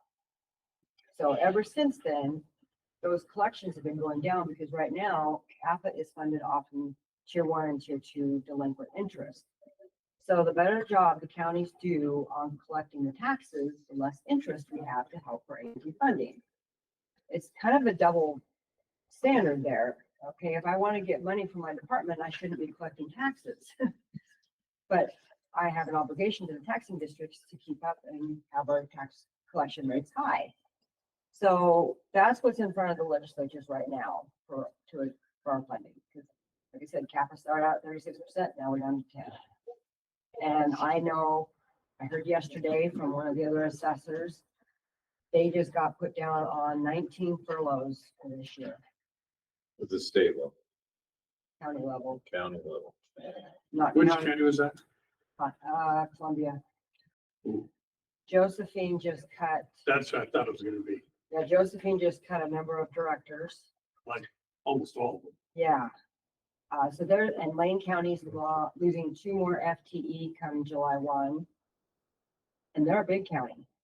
And so we're starting to see this across, not just, I mean, the small counties always had issues. And you think about Wallowa County and she's got, and she does it all, my job and appraising.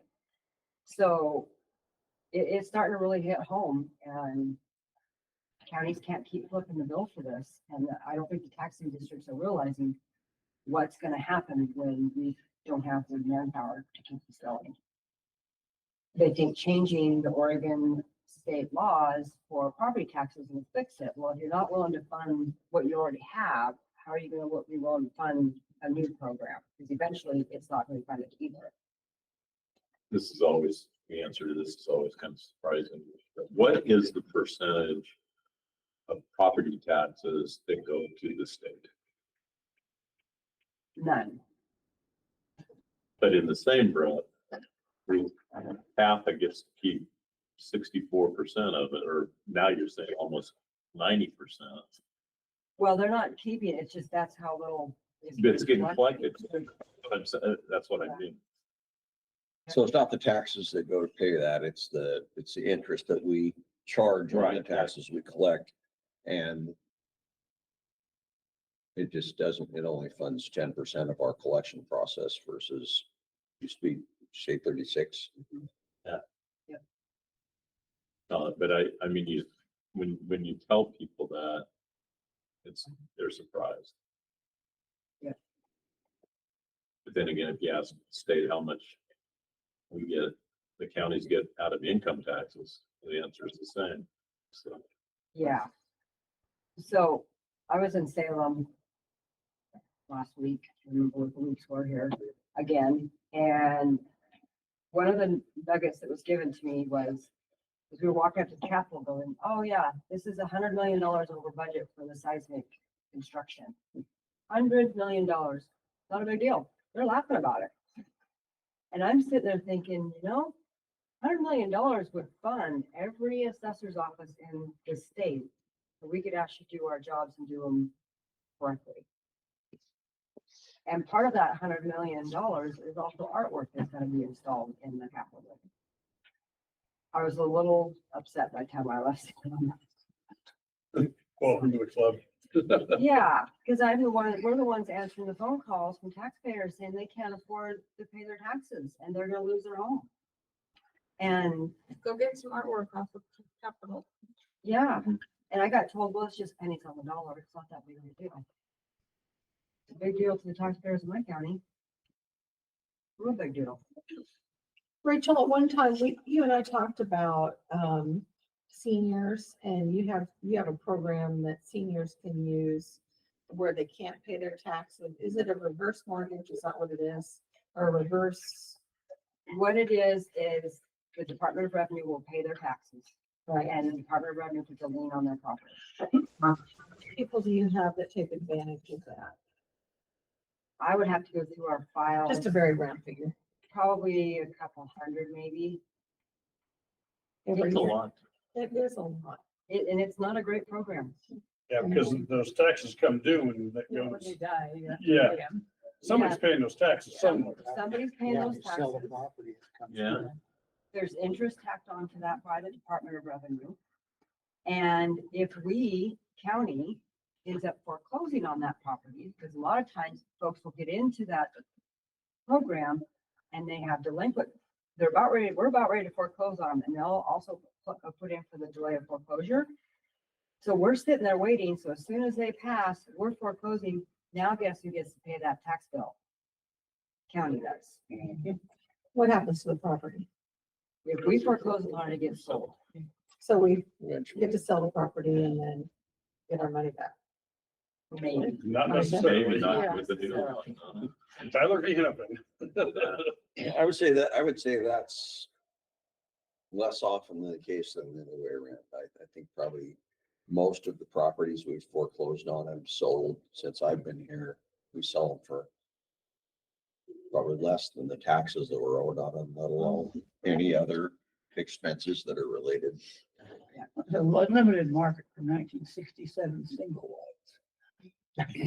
There is, but you'd be surprised what some of them sell for. So yeah, the senior program, when a lot of people, when they find out what the senior program really is, they don't want that. They want to pass that down to their children, grandchildren, some of that. They don't want the state to put a lien on it. So it's really not a great program.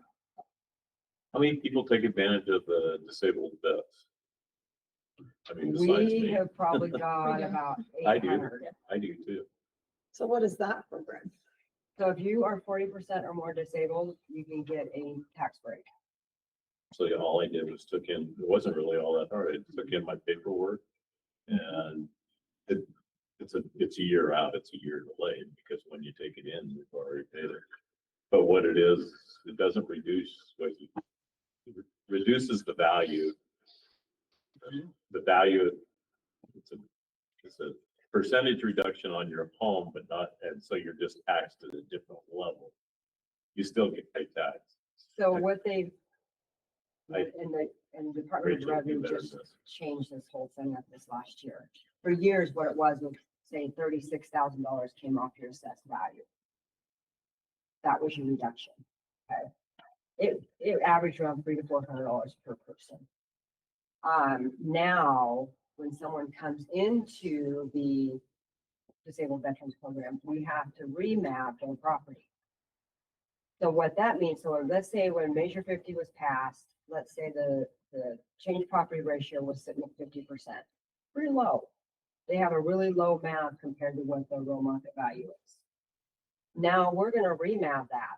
So we're gonna probably up their So- maximum assessed value. Is that probably what drove one of the Yeah. reasons? Okay. And then when they come out of that program, it's gonna get remapped again. This also, and it affects the active military duty more than it does the veterans. Because the veterans will typically, when they leave that house, they're selling it. And when you have active military, we have to remount their property. They're gone for 2 years, and then we remount their property when they come back. Well, the chances of that change property ratio being higher is pretty good right Pretty now. high, yeah. Because we've been pretty low here the last few years. We have actually ran some rough numbers and told them not to even apply.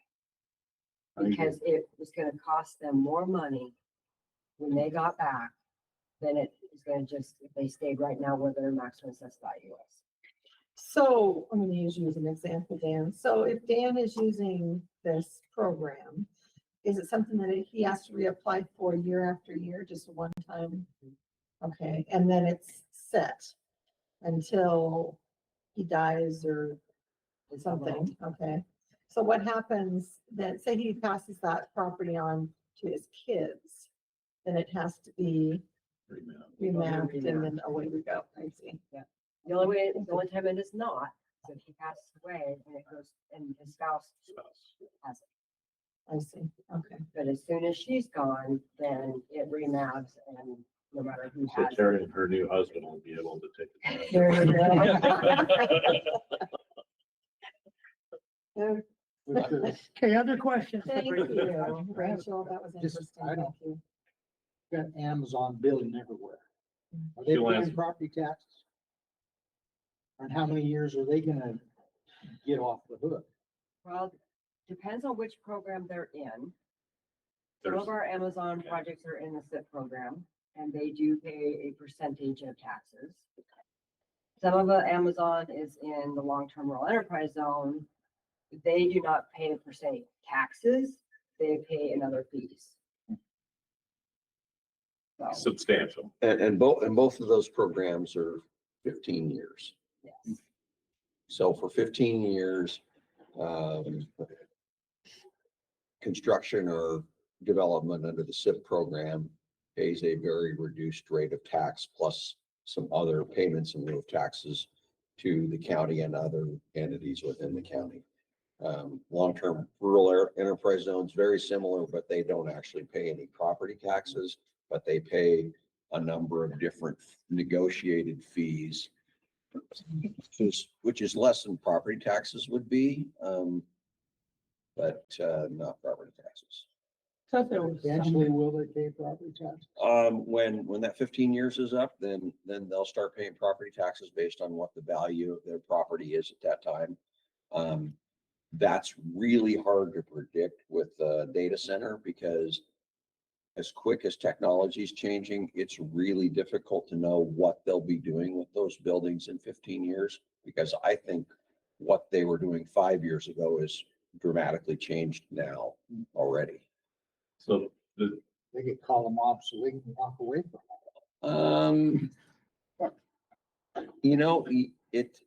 It's not beyond possibility, but I'd say that's highly unlikely.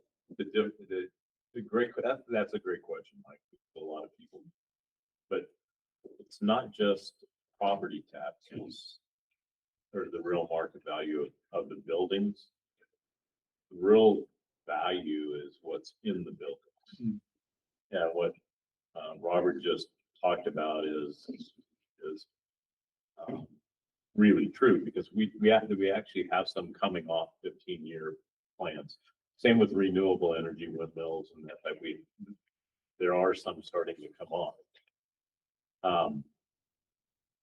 The thing that perturbs me more than the whole thing is Business Oregon works with Rachel on, or Revenue works with Rachel on assessing these buildings and what's in it.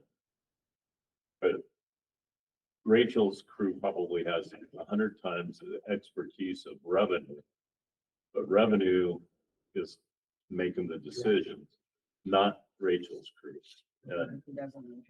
And I think that if there's a place that needs to change, because it's Rachel that has the relationship with the tax department at Amazon or these others, and knows what the new equipment is in there. And that's Revenue just looks at a building, says, hey, there's stuff in it, and that's what bothers. It's not the buildings themselves or even the ultra or the long-term rural enterprise zones or the SIPs. It's the validation of what and how it's being used. To me, I mean, everybody has a different opinion, but that I have a whole lot more trust in Rachel and her crew than I do in Revenue and what they establish. Who's our top paying taxpayer in the county? Amazon. I think there's a perception sometimes they're not paying, but they're many times, many fold over. Well, with the SIP agreement, they are paying some. Yeah, but I mean, as a taxpayer, there isn't anybody in their category. And there's property they have that's not subject to, there's some property they have that's not subject to those exemption Absolutely. agreements. Yeah. And it's just like the co-op, the substation next to them are taxed full. The one thing we're seeing with Amazon right now is if you take the beach access, the first one that came on. So all that personal property that's on the inside of it, all those servers and everything else, well, with the changes in the AI coming in, they're having to have bigger servers. And what they run into is power supply is not enough to those buildings. So instead of having that building full of servers, now it might only be 2/3 full, maybe. So that value alone and those servers have dropped significantly in price and value. So I don't have the number off the top of my head of how much in personal property Amazon dropped at that site last year. But I'll give you an overall of how it looked for the city of Umatilla and the Umatilla School District. The city of Umatilla put on probably close to 100 brand new homes last year. There was a lot of new construction going on in Umatilla. Even with all of that new construction, the city of Umatilla saw a 6% decrease in the imposed amount of taxes they would receive. Because Amazon's personal property on that one site dropped that much. And the school district, I think, was at 12%. So, I mean, it was a huge hit. So, and that's gonna keep changing, and this technology is changing super fast. So Rachel, you're saying it was because of lack of power or energy that they went down They to went- 2/3 in the building? Absolutely. Okay. So it wouldn't have anything to do with the upgrade as far as, I'm thinking of, remember when we all had a DOS computer? And now look at what we've got. So, advancement in technology, does that have something to do with the Yes. shrinkage also? Okay. So these servers that are coming in use a lot more power than what was in there prior to. Okay. So they can't put in as many servers now because the power usage is already used up. Okay. Well, the other Thank side you. of that is they're buying more power than Umatilla Electric can provide. So they've got to go out on the market and buy more expensive power than they're getting from the dam. And who's gonna pay for that? Commissioner Doran's working on that. Because The they're not gonna make Amazon pay the higher rate. Well, Oh, they gotta They find, will. they gotta find more power. It's not, there's not any to buy. That's the Yeah, problem. that could be a problem too, yeah. that's That's, but it's, a lot of it is energy related, but some of it's water related too, is water during the summer times is used to cool these data centers. Well, now they have new air cooled and recycled water. But the cases that the racks are in are bigger. So even if you fill a whole building, it may be less servers because you have bigger cabinets that you're putting those in. So the cabinets are taking up more space. But the cabinets again are worth more than the old rack system. So that all goes back to, we need to know the real value. But I say the same thing about the windmills. If you ask revenue what the value of a windmill is, they'll come and ask Rachel what the value of the windmill is, and then establish it. But the old style windmills with the 68-foot blades are basically being appraised at the same value of the new ones at 114 feet. It drives me nuts. We just have more expertise across the hall than the state of Oregon's revenue. Well, what drives the windmills too is whether they have a power contract or not. Right. That- I mean, that's there's another- other factors, but That's a big one. but the real property itself is just. That's a great question. I'm glad you asked that. Always get something left going. It's like doing, it's just like having a word. Other questions? All right, thank you, Rachel. We're ready for We need CAFA. to get some. To exit. Oh, we have to prove that. We can approve it now, Robert? So now would be during the time that we would, what is it?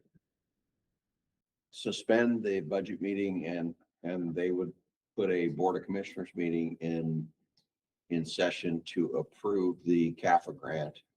And then once they do that, then we would then resume the budget meeting.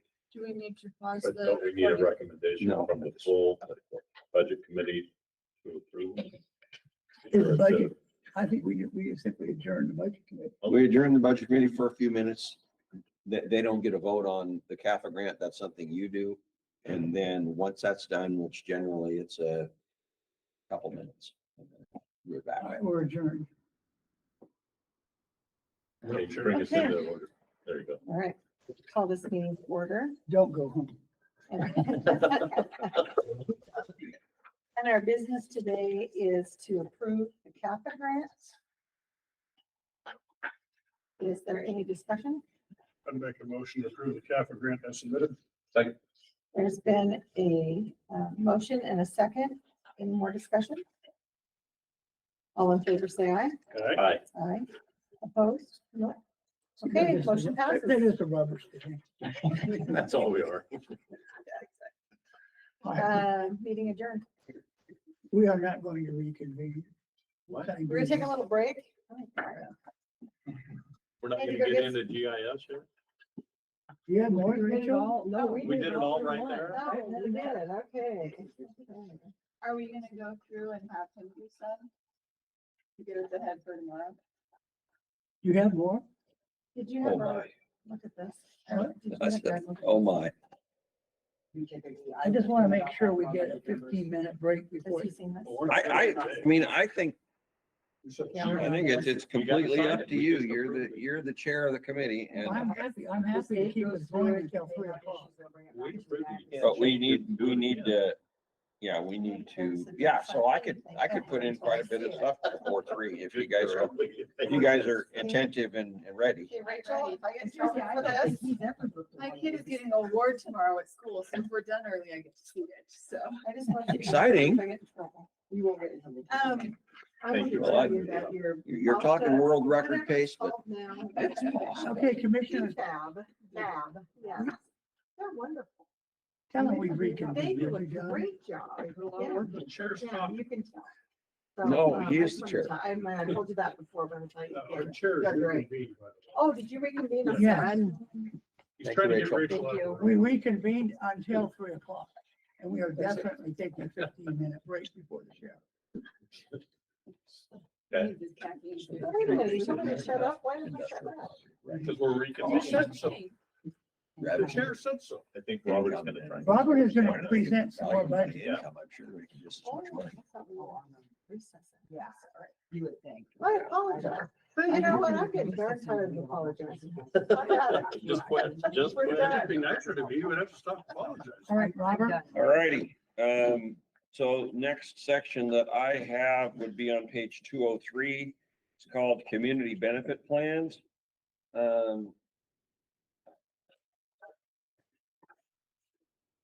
These programs came into existence with the advent of a number of large projects in the county, which were subject to tax abatement programs. So SIP programs and long-term enterprise programs. Originally, the wind farms we had were under SIP programs. And as a part of that, there was an agreement to set up some area-specific programs for communities to benefit, and monies from those projects were contributed. So the first one on page 204 is called the Echo Community Benefit Program. And when there was a wind farm there was money being allocated to this program. And then there was a committee of local people that was organized to recommend to the commissioners projects they'd like to fund within their community. Projects varied from remodeling historic buildings to helping with street lighting to you name it, the gamut. So there's one in Echo. There's the next page is one for, it's called Aware, but that's for the Athena, Adams, Weston area. And there's the HELP program, which is in Helix. And then there's the Eurus program, which was associated with some wind farms that are in the Milton Freewater area. And then also Adams got a piece of some of the wind farms that were located north of town towards Helix and Athena. So all of those programs operate pretty much the same. They're all coming to end of life because the wind farms that are associated with them are reaching the end of their abatement programs.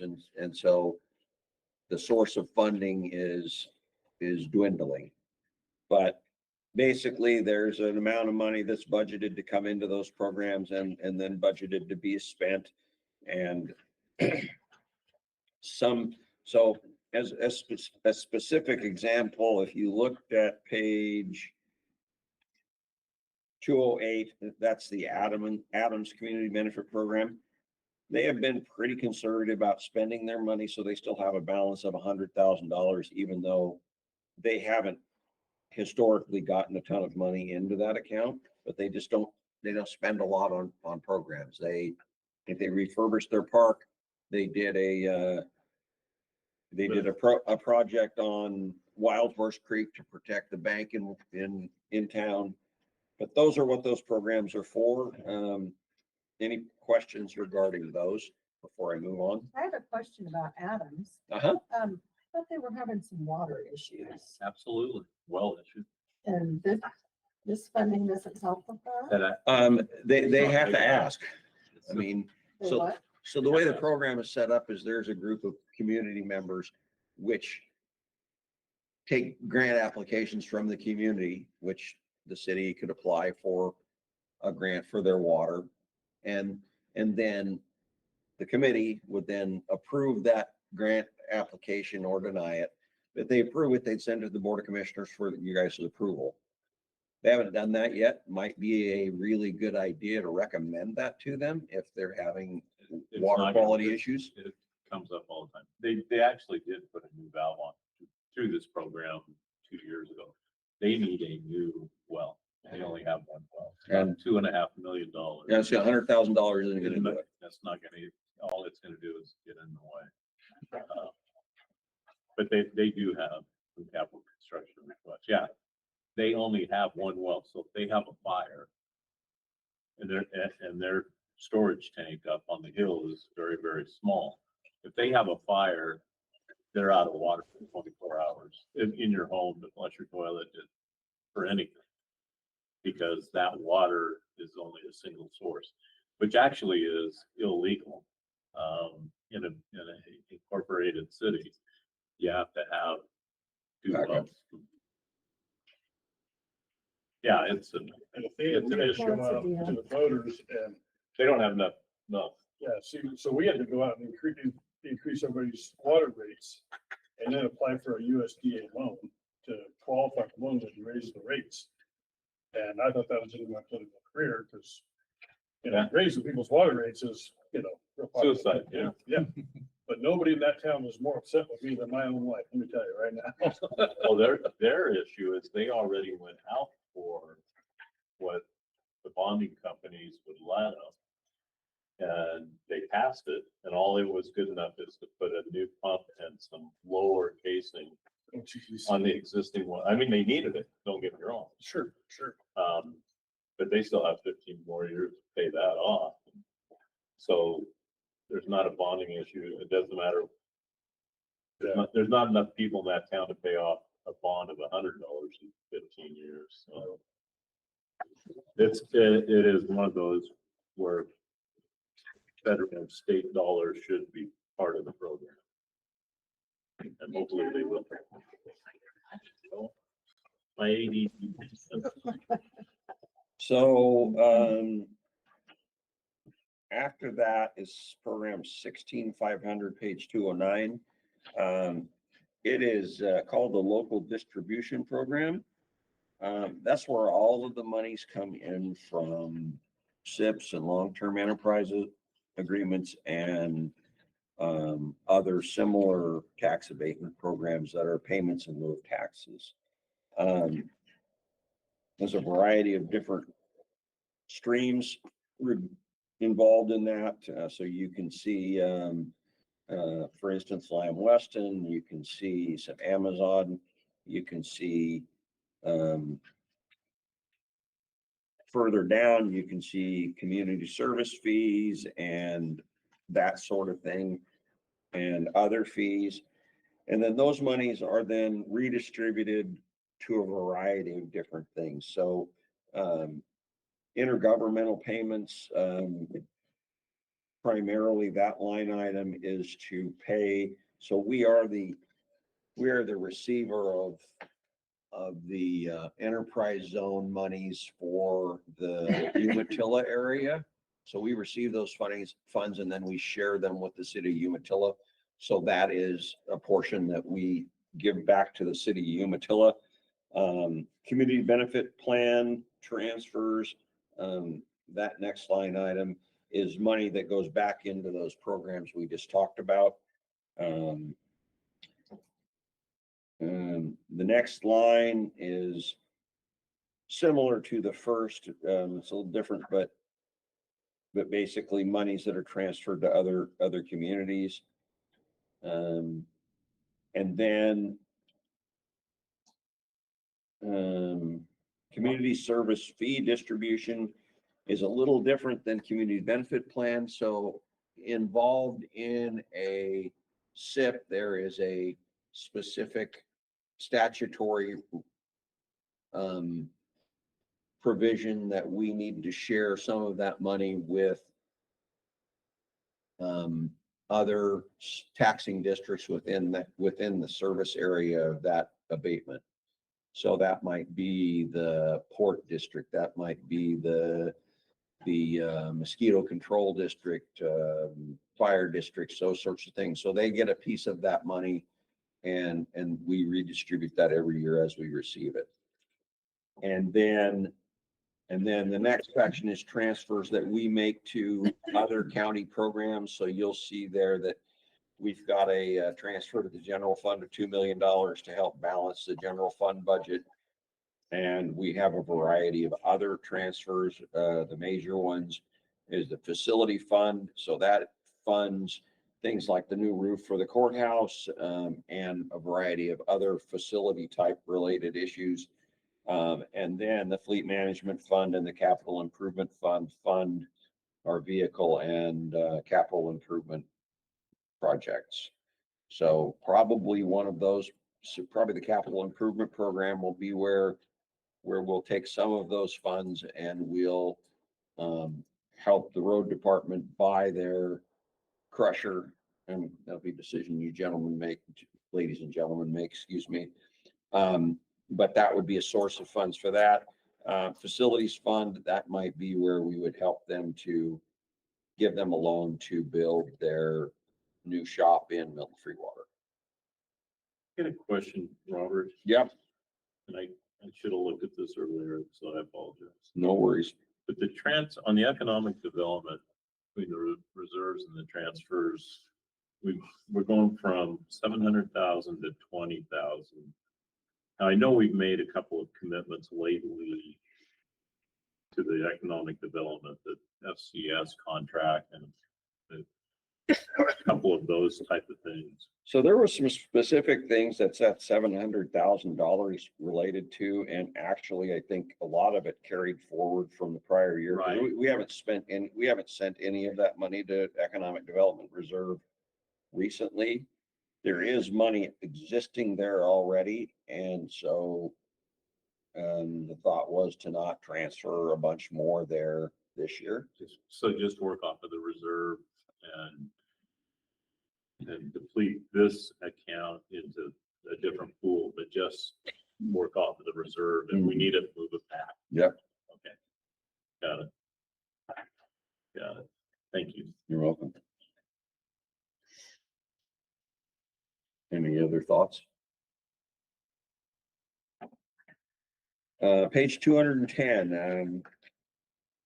So one of the provisions of several of the newer long-term enterprise zone agreements was an agreement for when those projects initiated. In this case, the developer would give the county $5 million to split between the county and, in this particular case, either Hermiston or Umatilla for county infrastructure projects. So things that would encourage other development. So that money specifically set aside for possible water lines or utility expansion or street expansion to aid in future development. So that's what that money's for. And so we set up a fund and we've collected some of that money, and there are some projects that haven't initiated yet that will receive some more money for that. And one of the things on that, Mike, from different from last year, and I guess you were probably going to go into that. The next page, I think. Sorry. No worries. I'll let you explain it best. So also we felt like it would be useful to have a fund available for communities to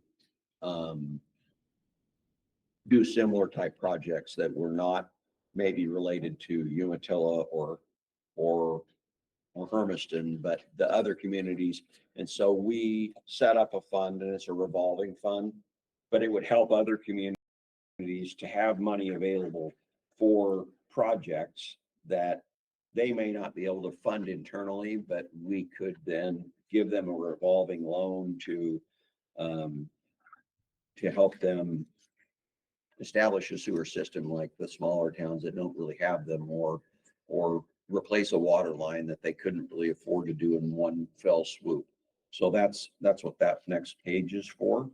3,500, is that where you're at? I'm on page 211. It's program 16502. So Mike, one of the examples, early examples, before we formalized that, was in Stanfield when they took the infrastructure up to spot on and up through there. We participated with this revolving type of fund. And Stanfield was one of the first users. Actually, John negotiated that one. that something they pay back? It is, yeah. After they get funding? Or- They pay it back from the people as developers or Oh, I see. people come in, yeah. So like, one of the ones right now, there's a housing development in Hermiston that Hermiston wanted help with attracting the developer. And so our portion in that, even though they asked for a grant, our position is we have $1 million and a half that we'll let you invest, but we need it paid back in 4 years or 5 years or whatever's negotiated, so that money keeps moving. Long after we're gone, there's that pool of money is available to anybody in the county.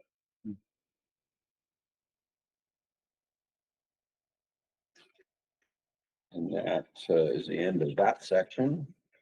Would you like me to continue?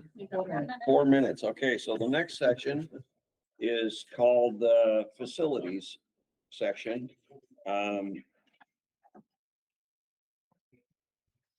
It was a mechanism to allocate facility costs to individual programs. So we have a number of buildings. If you look at page 212, you'll see a list there of program numbers and names. So those are all buildings that the county operates.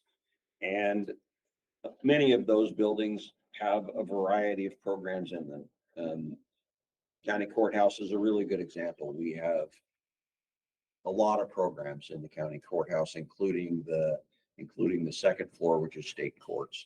And so in order to kind of capture what it actually costs to run those programs, we charge all the costs for each individual building to one of these programs, and then we reallocate it based on square footage once a quarter. So for instance, if you look at like electricity, we've got $65,000 for this building allocated as electricity. That's page 213. Rather than trying to figure out everybody having a meter, we just allocate it by square footage. And we do the same thing with a lot of those building related expenses. And we do that for all the buildings. Some of them only belong to one program, but some of them belong to multiple, and that just gives us a way to allocate that internally. So that's what those are all about. And have any questions regarding why we do that? Certainly, when you roll those over, that becomes an expense to that program. Exactly. So we just basically, there's a line item expense. So if you start looking at programs, you'll see a line item expense. It's facility expense. That's just the net of what their share is.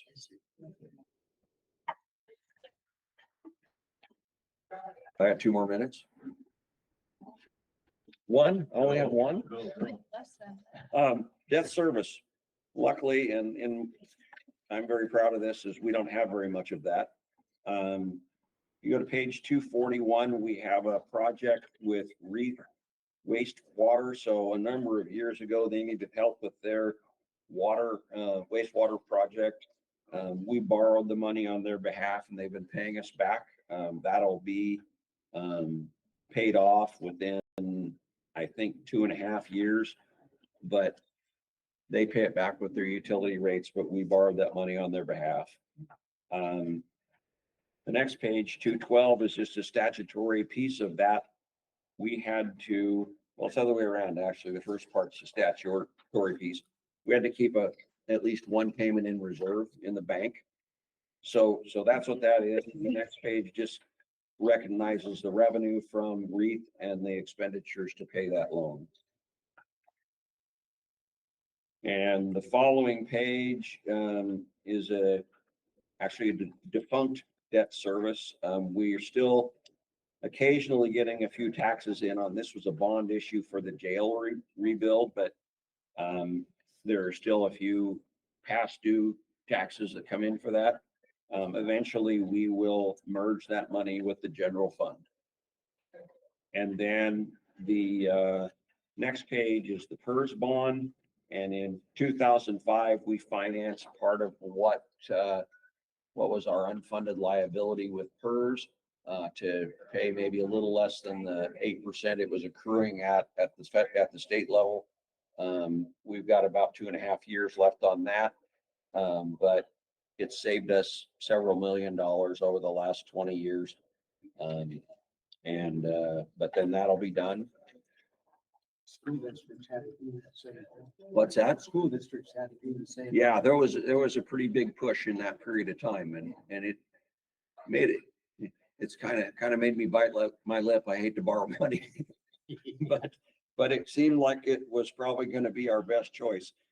And then the next page, 245, we helped build the detox center for Eastern Oregon Alcohol Foundation, and we did that through a grant/loan program that the GEODC, the Greater Eastern Oregon Development Foundation, helped us get. And we borrowed the money and they're actually funding the payments for that. So that shows that the payments they send us and the payments that we send, and I think it's got 2.5 years left as well. Thank you. We'll reconvene at 3:15. Perfect. That was good hustle, Robert. Right Yeah, on well. that one. Thank you. He ran over. Look at me. Guy. It was almost like you'd done this Half the before. day. Look what he did. Almost like you've done it before.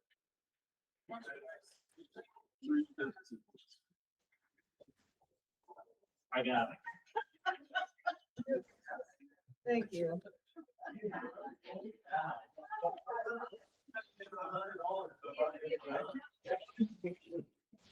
I wouldn't say that out loud, but then again, I'm not you.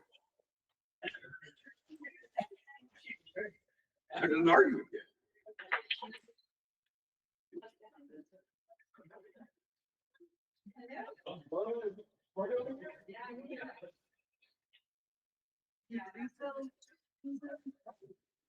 It should be cold now. Have to have it cold later. Cups, way too much.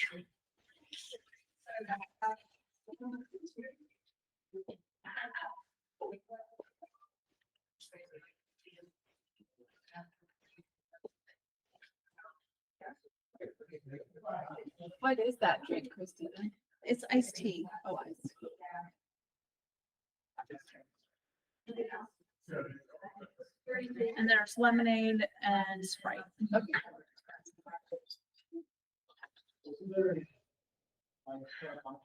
I need to decide if I need caffeine or if I'm gonna be okay. This or coffee is the only caffeine choice at this time. That is final.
This is my normal nap. I know, my caffeine too, and yeah, I was thinking that same thing. I'll maybe do some nuts too, give me something to focus on. Often for a small period of time. Yeah. Not sure what they're gonna sleep. No kidding.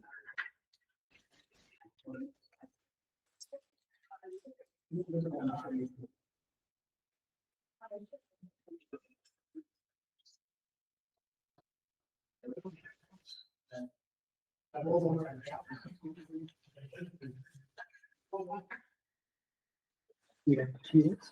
We have 4 kids. Yeah, they're 9, 7, 4, and then 1. Yeah, Keeping you busy. they are keeping us busy, yes. But they're fun. Yeah. I was trying to think, were you guys Stanfield or where were you? Stand. Stanfield, that's what I was thinking. We got 2 boys. Jason, who said he was he's 4 years old. Okay. We have 2 grand boys. That's really exciting.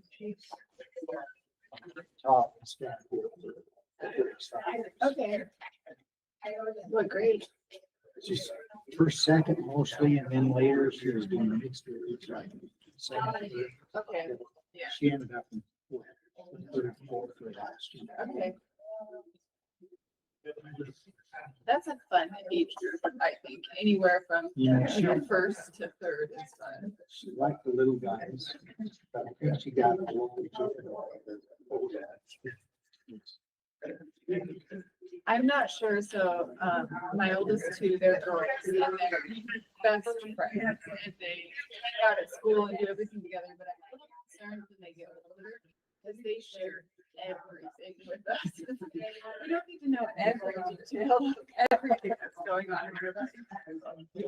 That was the difference between our 2 boys. Yeah, boys don't share as much. The oldest one wouldn't tell us.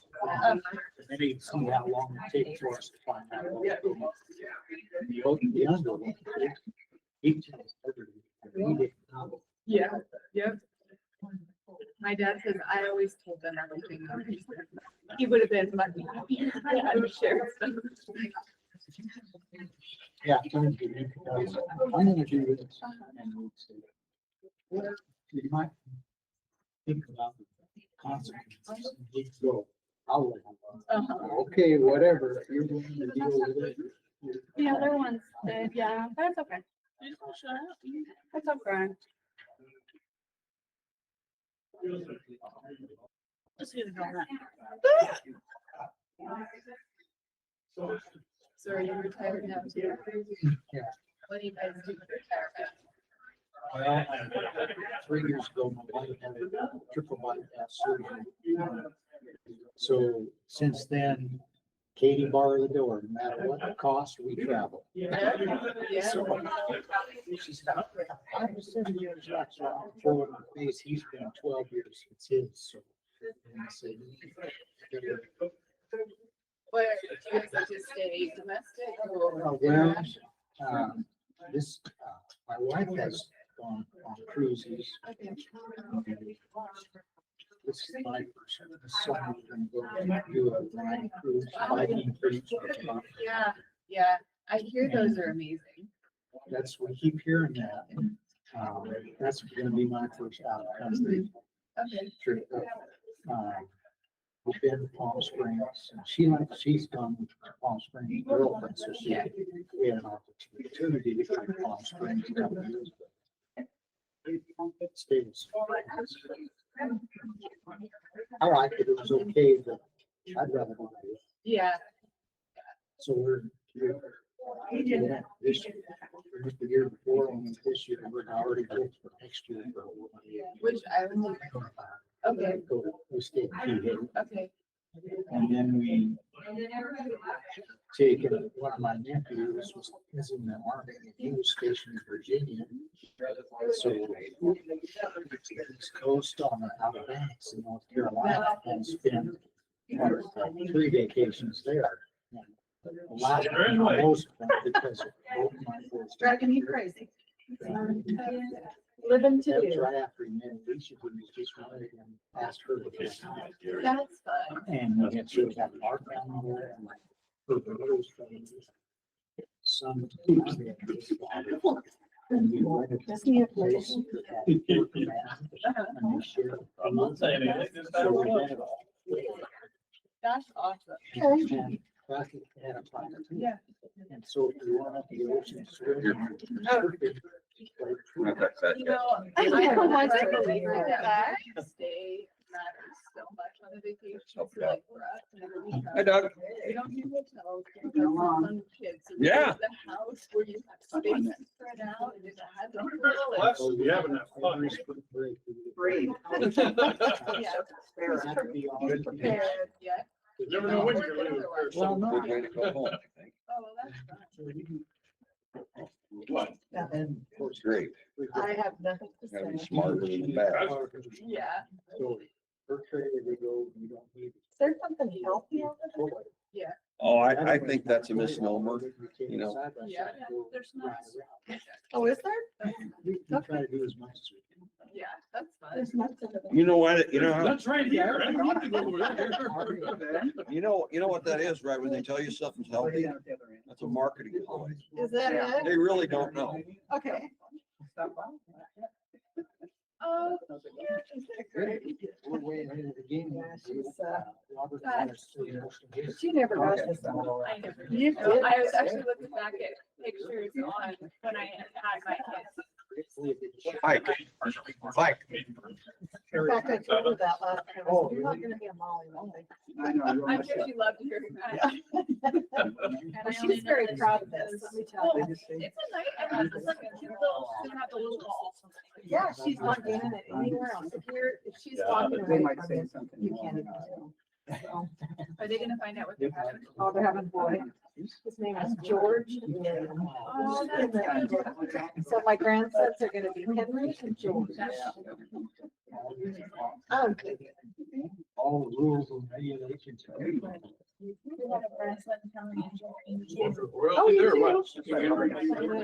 I'm sorry, what? She's doing my birthday. Oh, she is. Commissioner Doran, are you gonna eat your candy? No. Cause I can't fit behind. Oh, here, right Oh, here, you're here. right. No. Well, don't put them in. I'm not- Hey, hey. I'll give this to you. You told us never to call me. Go in first, I'm going with you. I think so. Although my wife's having second thoughts. We saw baby Oh, Ruth yeah, and we took our- I'm gonna go get Growing some. each year. tour from Canada. No, We went up George. from Here. So. You come in with Down through Calgary. Yes, I do. I went by there. It looks like it needs to be. Uh-huh. So, at one point, we're riding along and one of our the leaders. You gotta go inside. It's collecting. And she's like trying to get on the bike as fast as Well, I kind of did. Oh, there's baby moose. that might be dangerous. Oh, okay. Well, it's. We have to stop. I have a little video of like, it's really cute. You're talking about. The house, yeah. Yeah, Yeah, so we kind of have to hope to have all the kids done by now. Well, I probably Right. didn't. Okay, know what is on that, that? That's fine. it's kind of doing both of turtles and things. Well, and it's a long ways from everywhere and you have to have a passport. We're good, Ken. Yeah, yeah. There's But- that feeling We about flew together from. an hour that they got, like, But for some reason, people keep playing you're more crap this guaranteed time. however So much money and you don't have to worry about touching up the building. Oh, yeah. Cars, hell. 4 or 5 days. That's what I wanted to talk about.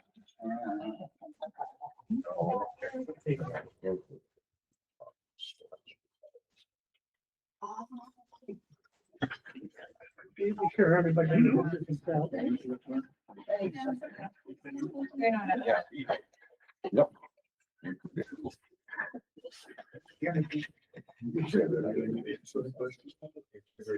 Introduce yourself.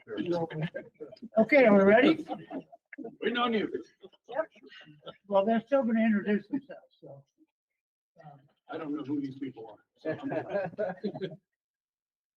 All right, thank you. We're ready to go. All right, well, good morning, good afternoon. We're in the afternoon this time. We're usually in the morning. But, thanks for having us. I know that you put us right next to the donut, so I think we have a distraction. You figured you'd be at home. We're here to present the budget for the sheriff's office for the next fiscal. I have with me some of the best in the business, my admin staff here. We provide public safety services for the county. I think I know everybody in here. But if you don't know me, I'm Jim Littlefield. I'm the undersheriff for the sheriff's office, and myself and staff behind me help the sheriff manage the day-to-day operations of our office. And we enjoy doing it. It's our mission. Our mission statement, I know that all of you are familiar with all of the aspects of the sheriff's office. We're here frequently to talk about things that we need or things that we've done. The commission is pretty gracious in recognizing and awarding folks during their during the regular meetings when we have an award or something that we present to our staff. So we appreciate it. We have a mission statement, and it's our mission to serve our community and consistently earn the public's trust by providing highly professional public safety services in an ethical and fiscally responsible manner while preserving and respecting the rights of all individuals. And we live by that code. John's familiar with that. He's been in public safety before, 18 years at the sheriff's office. Thanks for your service. Thank you. And then we're also sworn to a code of ethics. Our code of ethics emphasizes honesty, integrity, courage, and discipline. And we also practice the principles of the Oregon State Sheriff's Associations, which our relationships are primary and our integrity is non-negotiable. So, nearly every day we hear in the news that public safety personnel, whether you're police, fire, corrections, you deal with some sort of tragedy, and it's too frequent. And, we always look at the Officer Down Memorial page, which highlights officers and personnel who've given all for their in the line of duty, and that's, for me, way too busy. But despite all the challenges that we face in public safety, we choose to remain positive and optimistic about the future. So I've been here at the sheriff's office for the last 12 years, 37 years of public safety service, and I'm wearing my 30-year pin today, but then I realized I'm closer to 40 than 30. But in 2013, I came on to help Sheriff Rowan, and we began to change the culture of the agency here. At that time, we were facing some staffing problems and resource problems. And over the last 12 years, with great support from our community partners, the board of commissioners, past and present commissioners, building relationships with partner agencies and other organizations, we began to incrementally increase our staffing, increase our resources, and we needed to do that to serve our growing community. We all know our community, our county is growing at a pretty rapid rate, and so we need to try to keep up with that growth. Currently, we have 105 full-time employees, 10 part-time, and approximately 40 volunteer staff, and that includes search and rescue, reserve deputies, and a few others.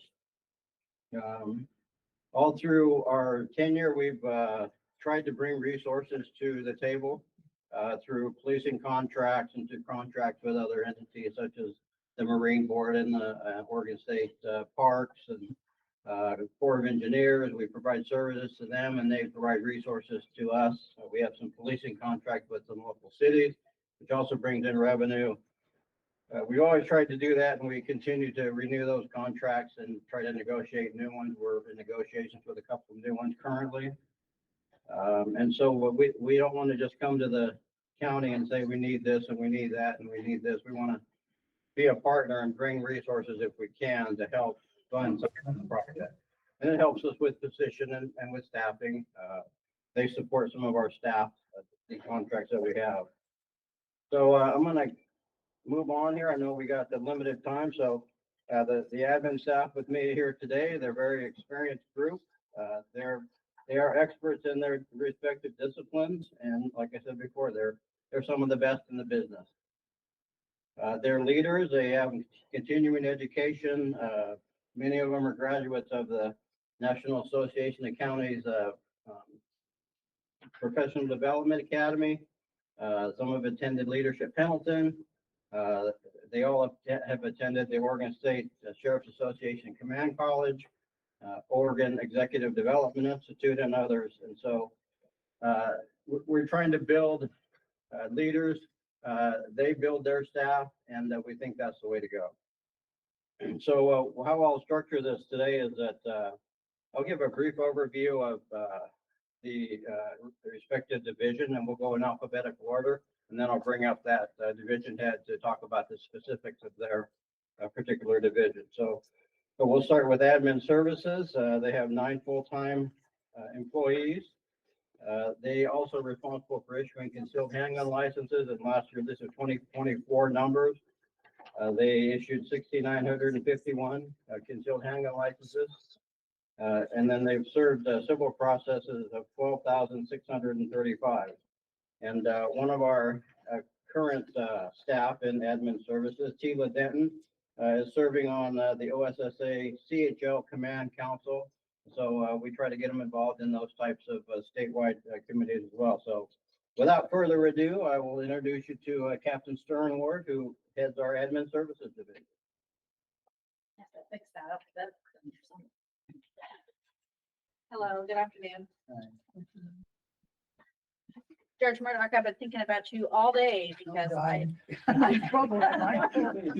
been at the Child Abuse Conference. Oh, I just came over from there, so I'm And gonna what's the try. name of that conference again? So, yeah, I think it's the George Murdoch. I think that's, yeah. Yes. So Coming back to me now. if yeah, y'all, based on past activity. you know, well, I did wonder about that when you attached your name. I'm like, oh, I hope people know what that means. But if you haven't told the DA, thank you for that. They've done amazing, and that training, you know, I go around the state and do training. I train, and then I also have put conferences together, but then I've also attended a lot of work, and that conference is superb. You know, I've been there since Monday through Monday, and it is really, really excellent and heavy topic. So I'm going to try and dump that from my brain and focus on what you guys need here. So Well, I went yesterday I thought to look in on it, and I ended up with a whole bunch of police chiefs. oh yeah, At the convention. yeah, it's pretty heavy, but super, super important. So my budget is kind of a little tiny budget because I have less full-time employees. The Undersheriff gave you the numbers there. I have 9 full-time employees. And there's not a lot of changes suggested or requested in my budget this year. I do have some things to highlight, if that's okay, if that's what you'd like to hear. So I have asked for a decrease in revenue, writ enforcement fees. And writ is a really common word used in my profession, but maybe not so much in a lot of others. So a writ is just an order from the court that basically my division is what we call the ministerial arm of the court. So sheriff's offices are unique from other law enforcement agencies in that how does a judge that sits up on the bench get things enforced? Like if someone says, hey, you defendant, give that car to this person, or you owe this money, you now need to do it. And how do they make that happen, right? Because you can stay up there and say, this is an order, you have to do it. But how does somebody physically go out and make them comply if they don't? And sometimes shockingly, people don't comply. And so that is uniquely in statute a sheriff's office responsibility exclusively. And so when I'm talking about writ enforcement fees, there's all different types of writs that basically my office receives, and the judge says, hey, sheriff, go make this happen. That can happen in a lot of different ways. It can be, we just did this morning, actually go and get a vehicle and give it to somebody else. And that happened this morning. It can be selling real property to settle a judgment. It can be selling personal property and reporting the money back to the court to settle debts. There could be a whole bunch of, I've done everything from seizing all the stuff in an algae farm to, you know, seizing all the sorts of memorabilia and stuff in a vacation home to farm equipment to, I mean, it can be whatever you can come up with. I've got racing horses and anyway, all sorts of stuff. So that's what we've been asked. But this specifically, this written enforcement, and that is, do you want the revenue lines? Does that help you guys? It's 433007. And the revenue. You're welcome. This, although it covers all writs, our most common writ is a foreclosure sale, a real property foreclosure sale. In 2011, I'm sure all of you are going to remember there's some issues in the housing market and some things that happened. Specifically with that affected us because there were some court rulings that forced foreclosure sales on homes. Although the market was having issues, there was also some court rulings where before they did a lot of what's called trust deed sales and sold these homes through and recorded them in the MERS system, which is the mortgage system where they record them. They kind of got spanked a little bit in court about that. And so it caused a court ruling that forced them to push all of those sales over into what's called judicial sales. And previously judicial sales were just sales that had issues. Like if there was somebody that had died and it's in state, things like that, so they could get a clean title. And I'm giving a little bit much, but it's kind of interesting to see how we're all affected by different things in our jobs, and this is one of them. And so forced all of those sales to go over in judicial sales. And just to give you an idea, I went from about averaging 12 in a year to over 250 to 275 a year. And it just dumped, and these are a lot of work. So our revenue went up in that, and then you're kind of seeing where that's going to go. Well, we're seeing a dramatic decrease in that. Now it's kind of leveling out. A lot of those sales have went back into trust deed sales. And so that's why you're seeing a decrease in that revenue. And also that translates to the next one, which is the expenditure on line item 53002, which is a decrease then obviously in the expense for it also, because we're just not getting that numbers anymore. So I think I have 2 right now that are pending. And in the beginning of 2005, I've done 5, I think. A couple of those were even canceled. So you can see dramatically less amounts there. So that's what that change is. Then the next one that's a little bit more dramatic increase or a request by me is the maintenance contract software. That's line 530030. So right now we are in the process, because very generously we got approved for funding last fiscal year to purchase a public records request system, so that can be online and track it. I don't know if you guys follow, I'm assuming you all do a lot, but public record requests are kind of a big topic, and government transparency. And we have some very strict statutory obligations on the type of records that we release. And so we are right now, because of that funding, I'm in the process of putting together a proposal before the Board of Commissioners to purchase with the funding that was approved last year. This is an anticipated increase of the maintenance contract for that to continue on once we purchase it. Yeah, Board. absolutely. Quick question. Yeah. As long as we're on that portion of it right now. Yeah. What's the ability to establish a contract or a fee schedule to get reimbursed for the request? So we whether are. it's body camera request or. So we do have some funding for that. We have, so there is statutorily those fees are set, right? And then we have it built into our fee ordinance, but it's never going to recoup. It's not even going to come close to ever recoup what it actually costs. You've got waivers, you've got victims that request it, you've got, so the amount that we can get, you're talking like $3 a folio, which is like a copy of paper. It's never going to add up to enough, but we do have that. So would this include Molly asking for body cam footage? Would that come out of the same? Of the fees. So those are the revenue fees that you're going to see in line item. So yeah, are you asking whether it would Under the request? same software kind of program expense? It depends on how we build it. So usually not body cam, but we're anticipating that. That's why when we come, I don't want to put you in a corner now, but when we come before the Board of Commissioners, because you and I have talked about this just a little bit, exactly. And that's why we're going to recommend the one we want to recommend, because we know that's where the future is going. Right. And this is the only system that will specifically and is looking forward to doing the body cams and stuff like that, because that is a huge volume. Right now, the majority of body cam footage is exempt from disclosure. Not all of it, because every now and then we can get a ruling, or we'll release something like, for instance, Do you guys remember the case with the chimpanzee that was shot? Yeah. Yeah, so that made national news. I was talking to news reporters in London on that. I was at a funeral talking to somebody from Good Morning America on that one. That generated a lot of public interest, so we released that, but that is hours of redaction. And so we know that the world is heading that direction. And so that's why we're looking at. So yes, it will help with that. We're also hoping perhaps there's some redaction. Right now we're using Corel redaction, Right. right? Not, You but it showed me really, that, yeah. yeah, it, you know, and it's, and you think, well, redaction of video isn't that bad, but if you look at it, it's tracking, so tracking faces. So you're not allowed to, by law, release faces. They're really worried about government oversight and facial recognition software. Ironically, the most common face in a body worn camera is what? The rest of the cops, but they, you know, they worry about the public in there. And so, but if you look at, you would think, well, if anyone's ever done video software or redaction stuff, you think, well, you put it on this object and then it just tracks it and then it, you know, deletes it all out.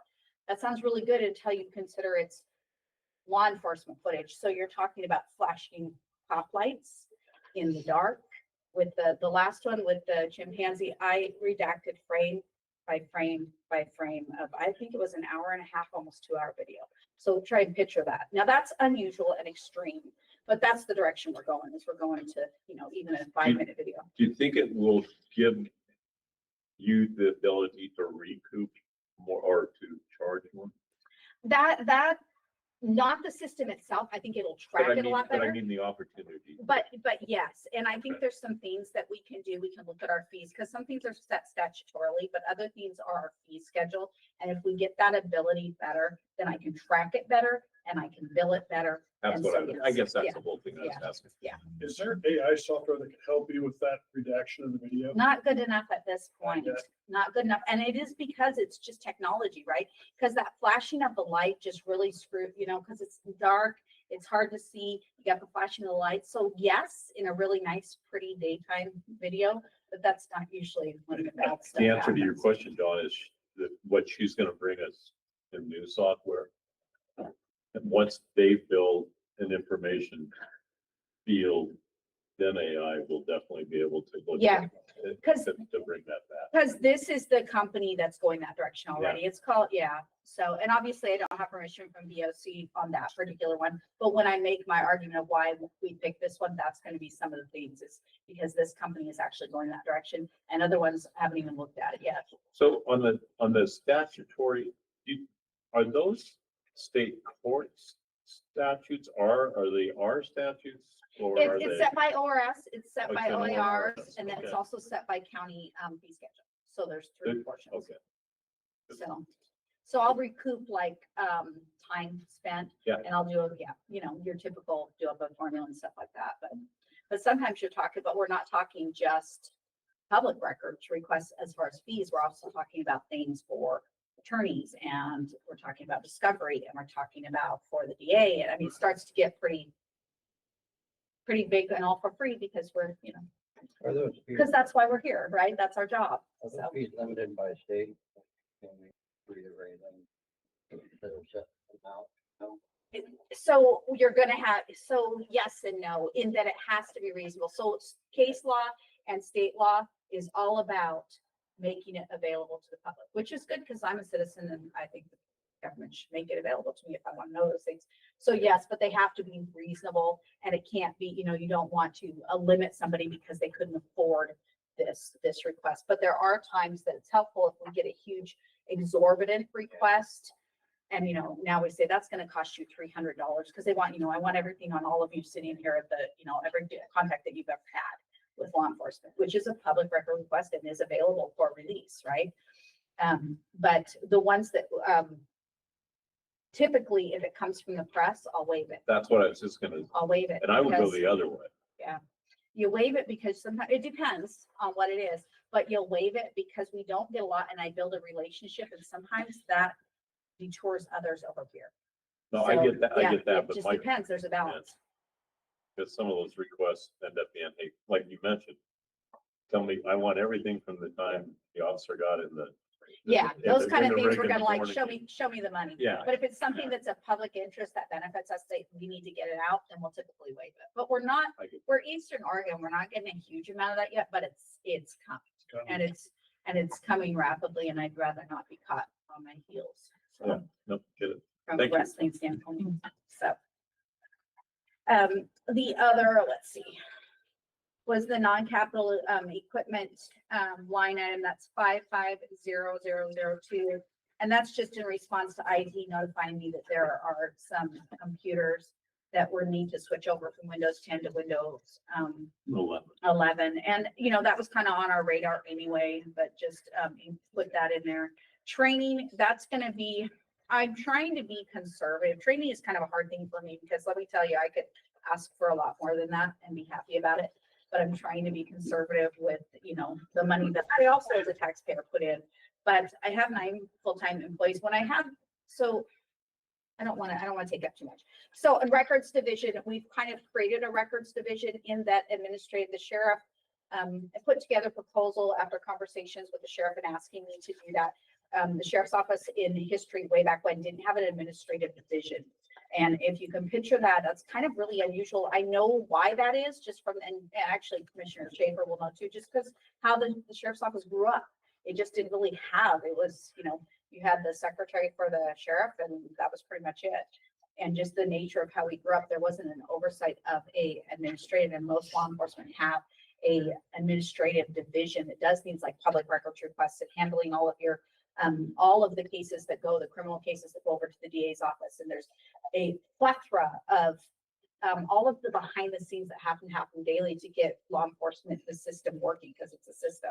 It's not, you know, and so that being said, then we created this, but then the staff need to go to training. And that has not previously been a thing. And so I'm slowly kind of been eking that up. So just so you know, I'm not trying to be sneaky, but I'm trying to be sneaky in that it needs to happen and they need to get more and more training so that they can learn their jobs well as we continue to add more duties to them. So I'm slowly building up as they start taking over warrants, and then they start taking over. I've got, like right now, Jake Kessler is one of my staff, is handling PIO for me while I'm in this training because I'm getting him up and training. He just went to a PIO, Public Information Officer training, as I start to train them to get them up to where that administrative division needs to be at some point. So I'm slowly kind of tiering that right now. Heard you say warrants, what about restraining orders? Yeah, restraining orders, we're working on it. The dispatch right now is still entering them. My staff will modify them. They'll release them, or they'll pull them out of LEDs and NCIC. That's a law enforcement system. So they kind of work together. At some point, I would love for that to shift and have a 24-hour records system, you know, staff on duty. But right now, because they're not 24 hours and we know that law enforcement, right, crime happens 24 hours a day, then it's not feasible because my staff can't keep up with it on the after hours. But they do a lot of that. And then right now they're doing all of the auditing and entering of no contact orders. And Commissioner Schaefer, no, we used to do just DD, no contact orders. Those are, but now I've made that change to doing all the 163 crimes. That's person against person crimes for no contact orders for pending cases. They can't contact their victim. And now that's entered into a law enforcement system, so cops know about it, whereas before they didn't. Did you pull a few restraining orders in your day? One or two, yeah. I'm not pulled by, I mean, pulled, he went to dispatch and got him out of the drawer and he was part of a Not restraining kind of like order. the George Murdoch issue. It was on in a good way. Yeah, In a good way. anyway, yeah. In a good way. The only other thing I have, and this is the line item 603400. This is building improvements. And I'm going to tell you right now, I don't know how to resolve this problem. So I'm going to tell you what my problem is and then where that needs to go and how that needs to be resolved within budget. I don't know whether it needs to be, you know, referred over to maintenance or whether it needs to be put in my budget, but I have an issue right now with the front reception of my office at the sheriff's office in Pendleton, in that it's there was some construction that was done and wasn't finished, and my people have a work section that has a drawer that's right in the middle of their workspace. It's not ADA compliant, it's outdated, and we would like to make that more welcome for the public to come in and more feasible for my people to actually work there. We have done some security changes, but so that's what that is. Whatever the appropriate way to request that, I don't know. On that subject, and I think I thought, well, I had the discussion with the sheriff. And I think it trickled down and because people have asked me questions. is I asked Sheriff to put together a priority list of projects from the sheriff's office so that we have a way to work off of that. And that's a great example. It is because we can't afford to do them all at the same time. And every one of them is important. Whether it be the finishing of the sheriff's office at Stafford, the request for additional offices in Pendleton, the landscaping, the fencing, the light, there's a long list. And we don't know, I mean, the three of us can't prioritize that because we don't know what's the most critical. And so I haven't got that back yet, but I'm sure that you guys probably are all working on that together. That's really where that needs to go, is into that priority. Yeah, we've been working with Dan Lanai and his crew, and we understand that they're busy and they've got tons of projects, and we send in what they call a ticket or something with some of these items, and some of the items that have already been funded and approved still haven't been completed. So, and we're trying to work with them. We've met with them a couple of times, and we get it, and we're just trying to work through the process. So, right, you know, the more we can do, the better. No, and we understand that.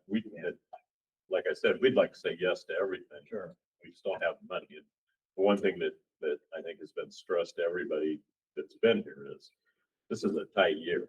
I mean, this is one of those in a cycle that's a tight year.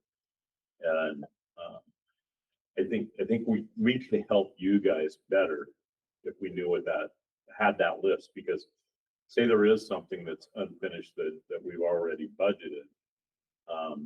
That item we could look at and say, okay, Cindy and the facilities, is it coming from a priority list? Is why are we spending time on this when this is their number one priority? I mean, if we need to shuffle that list is important. Yeah, we'll get that to you, and we always look for grant opportunities as well. We've done some security improvements in the past where we've got it funded through emergency management. Stuff like that. We continue to look for those as well. And I think this year's been a great example of how much has got done with that. So, no, I agree. Are we out at That's 4? all I got. I gotta go, right? I don't want to keep you. Okay. They got lots of people. so. Question for the captain? Just two things I have. No, I didn't want to keep you any No, further. no. I'm fine. I'm Mine your pleasure. aren't really questions, but you Yeah. talked about concealed handgun licenses, and while you were talking, I looked at mine, and I may or may not be in trouble on the way home. So I will be making an appointment, and I'm looking at your sleeve, and I know how long you've been there, and I think you're missing a stripe or two. Absolutely. I don't like to brag. I don't know if that's bragging or just feeling old. I hear you. So yes, Commissioner, I will solve that problem. Click on the website. You can go play online and then come see us. And it doesn't take long. It doesn't take. Oh, I know. Yeah. Not my first rodeo. Anyone But else? And you get special. Thank you. Oops, we're on. Okay, next Thank you, Captain. alphabetically, we have our communication division and dispatch. And so currently 22 positions out of 24. It's managed by a captain, lieutenant, and 3 sergeants. We had radio calls last year. A total of 94,043, majority of law enforcement, of course, and then fire EMS. And we had 30,433 911 calls last year.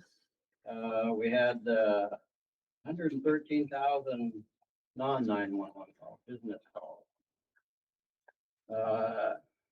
Some highlights from 2024. Captain Primer, he was awarded the 911 Manager of the Year from APCO-NENA, which is the state organization that manages dispatchers. That's a big deal. It is. That's a very That's big the deal. part that I left off at a council meeting and I got called out on it too, so. Good. We You had might know the one of our dispatchers promoted to sergeant. One of our new dispatchers received the Victor G. Attia Academic Award in the DPSST Academy, which is very impressive. I think somebody else in this room may have won that. Somebody else in this room may have won Is that right? Not me. Nope, I think it's behind you. And one of our dispatchers helped deliver a baby this year and got what they call the Stork Award. I was close. Yeah. Stupid ambulance got there too fast. I So without further ado, we have today Captain Trimmer and Lieutenant Justin Russell. So we're kind of tag teaming, Justin's, learning the ropes. I am Karen Primer. I'm the communications manager for the 911 for the Umatilla County. We dispatch for 18 entities, police, fire, and ambulance. That includes everywhere from Ukiah all the way up to Meacham and anywhere in between. We do both the county and also the cities, and their fire departments. It's quite a big area, and as you can imagine, our people handle it really well with professionalism and grace and accuracy. Saving time, I'm going to move right into the budget. The main budget is for the only big item there is probably going to be for the implementation of our quality assurance software. We are currently using what's called Motivations. And we want to continue that until we can get the sergeants, the lieutenant, and myself off of the desk due to staffing. Lieutenant Russ is going to talk to the staffing when I get done. We have decided, after talking to our current provider, that we want to ask for 1 year warranty to extend it. And he advised us, the vendor did, that the new technology, as you heard Captain Ward speaking about, is forthcoming. And so it'd be better to work through that over the next year and get the proposals in place for that. We also share that recording system, so it'll also provide the time for Morrow County Sheriff's Office to have that little bit of extra time, figure out their budget and that kind of thing. So we're going to do that. Most of the others have remained the same. Moving into the reserve budget, we have a replacement cycle. It's 1519, or I'm sorry, 15190 now. We have a ongoing computer replacement plan with IT that they graciously provide to us every year. We do have replacement this year of 2 supervisor computers, 3 monitor upgrades. Most of you have never been in our dispatch center. We have 5 screens. It's pretty crazy, but those screens are very important. The last one that we purchased was about $800, so it is a little bit expensive, but they do last quite a long time. We were going to update a supervisor laptop and upgrade our training computer. And then IT, I believe, has spoken about the need for storage that we're going to be needing for our CAD. That is also a by-county CAD system that we run, so Morrow County will work with us as well. So Explain what a CAD system is. I'm sorry, computer-aided dispatching. We use what's called RIMS. Basically, it assists us for all kinds of technology, running people, also looking people up, different property, that kind of thing. It's integrated with the state crime computer, so we have that ability as well. Down the road, the consoles are 11 years old. They are going to be needing to be replaced. We currently have 6. Conservative estimate last year just for the consoles alone was $30,000 a piece. They also told me at that time it was probably more like 30% on top of that. We've been to a couple trade shows, and that is the trend we're seeing. So it's down the road, but we will be needing to replace that. So far, the consoles and the quality that we got previous to my coming over from the Hermiston area have been relatively sound. We've had a few where we've had to replace a couple motors and that kind of thing, but really the yearly maintenance that we have contract with them, training and that has really paid off in dividends for sure. I think the biggest expense we've had is like $3,500 for one motor. And when you're talking 30 grand plus, that's pretty significant. So. I remember Kathy Llewellyn used to always say that, police officers have the patrol cars, firefighters have a fire truck or ambulances. They always get upgraded, but dispatchers, they're there 24/7, 365. And that's your police car, fire truck, ambulance, the whole Mary Ann, because you literally live there. That's true. Thanks, John. Any questions from anybody? I do have a question. Sure. When you go to replace those, do you want to replace them all at once? Or do you want to stagger? Can you stagger that? We could stagger it. The problem with that is you run into the technology changing between the time you're able to get it. And when I say technology, these desks go up and down, they're ADA, The console monitors go up and down. They also go this direction. Those motors and components change rapidly. Not to mention that when we go to change it this next time, we will probably reconfigure the room. What we have discovered is sitting 3 to the front and 3 to the back with your backs to each other, you can't hear very well sometimes. And so we're planning on moving those front 3 to face each other. So it'll be much more clear for communication. I'd imagine the delivery too would be a. Delivery cost, manufacturing cost, and then you throw in the whole radio consoles is a whole different dynamic that we work with them on. So they would have to install those at 2 different times. Same with the IT when we have them come out, and then just the sheer number and quantity of how to manipulate that.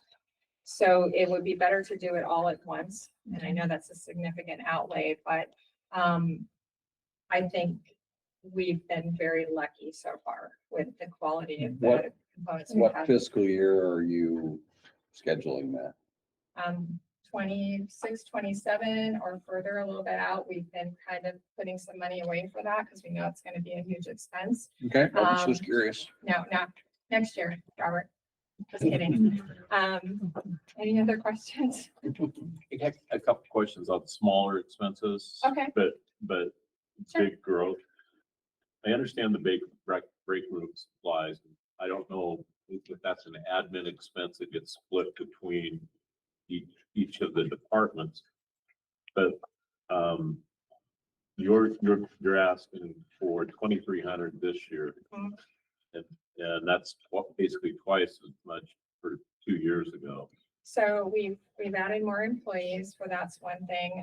We also have more upkeep with the new carpet and the new flooring that you've provided us in the last year. And then we've been more diligent about keeping those consoles clean and also providing the employees with a little bit of more like the coffee, because as John said, we're there 24/7. So it's kind of a nicety to have that. Oh, I get that part. I just Yeah. did So a it- huge it- jump in expenses. It has to do, one has been the cost of items, of course, but also the number of employees. We are almost to 24. So. And then on program specific costs, Mhm. your expenditures this year have been around 2,700 so far this year today. But you're looking at 30,000 for next year. What's the major difference there? 5450. Unless that's going to be for where we're gonna put the other. What was that line item? 50 what? 545001. So I'm showing, yeah, the current budget year was 26,750. Is that what? No, I'm looking at what you've used so far this year. So that is used for, things like our headsets and, things like the computers. Sometimes we have to have specific things for dispatch. Trying to think what else, keyboards, headsets, definitely. Trying to think what else. How much is a headset now? Well, depending on where you're at, we've got them as low as $90. We just had a couple that were specific for long-term employees that are 300 a piece. So, and we have that piece of it. The other piece of the program specific is a lot of times has to do with training items that we want to get for them. We do EMD books that the state provides to us, but we also have those computer costs for the electronic pieces. And I know that there's some costs coming forward for EMD specific. book? Pardon me? EMD book? Yes, I'm sorry. Emergency medical dispatch. That's how the dispatcher was able to deliver the baby. They're pre-arrival instructions. So we have some of that as well. But is that included in the training or in program specific? Not in the training. Training is strictly for them to maintain their certifications and then for additional if we're looking to promote somebody, we want to make sure that they're getting like command college and there's expenses associated with that. We've had several that have had to go to the academy, so that would be in the training fees. I guess I still can't wrap my head around. And I can definitely look that over What the again, big but gap it boils down to program specific, meaning things like the headsets, the computer, keyboards, chairs is another one that's huge. Chairs are running anywhere from 1,600 to 2,500 right now. We try to cycle them in and out, between 3 and 4 a year. So that is also an additional cost. Okay. Thank you. Thank you. Turning it over to Lieutenant Russell. All right. So I'm just gonna touch on a couple of areas. First of all, the undersheriff talked about some of our call stats already. A little bit, but that's okay. I'll let it slide this time. So as far as our call stats, it's tracked very closely as far as the number of phone calls we take, both 911s and business lines. And so the undersheriff touched on those some, but for 2024, our incoming and outgoing phone calls totaled 147,000 for 2024, which is a pretty good chunk. And so year to date in 25,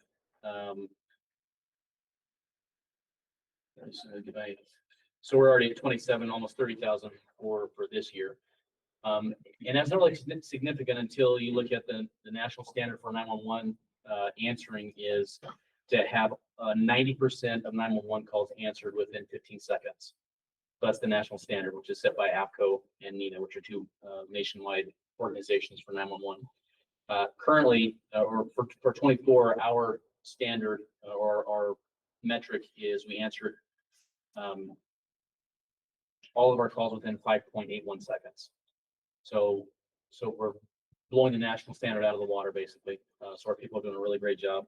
We're on track right now for a year to date for 25. Our answering time average is 4.86 seconds.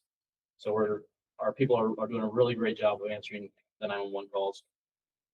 Year to date for this year for calls for service handled, which could be fire, police, or ambulance, we're at almost 30,000, and that's for all of our agencies, including the sheriff's office that we dispatch for. So, just some basic numbers for what we're doing, and when we talk about the CAD system or the equipment, it's vitally important to have the best equipment that we can have because it's a mission critical area, and that stuff can't break. It can't go down. So it's very important we have the best equipment that we can have, including the desks. Those are really vital.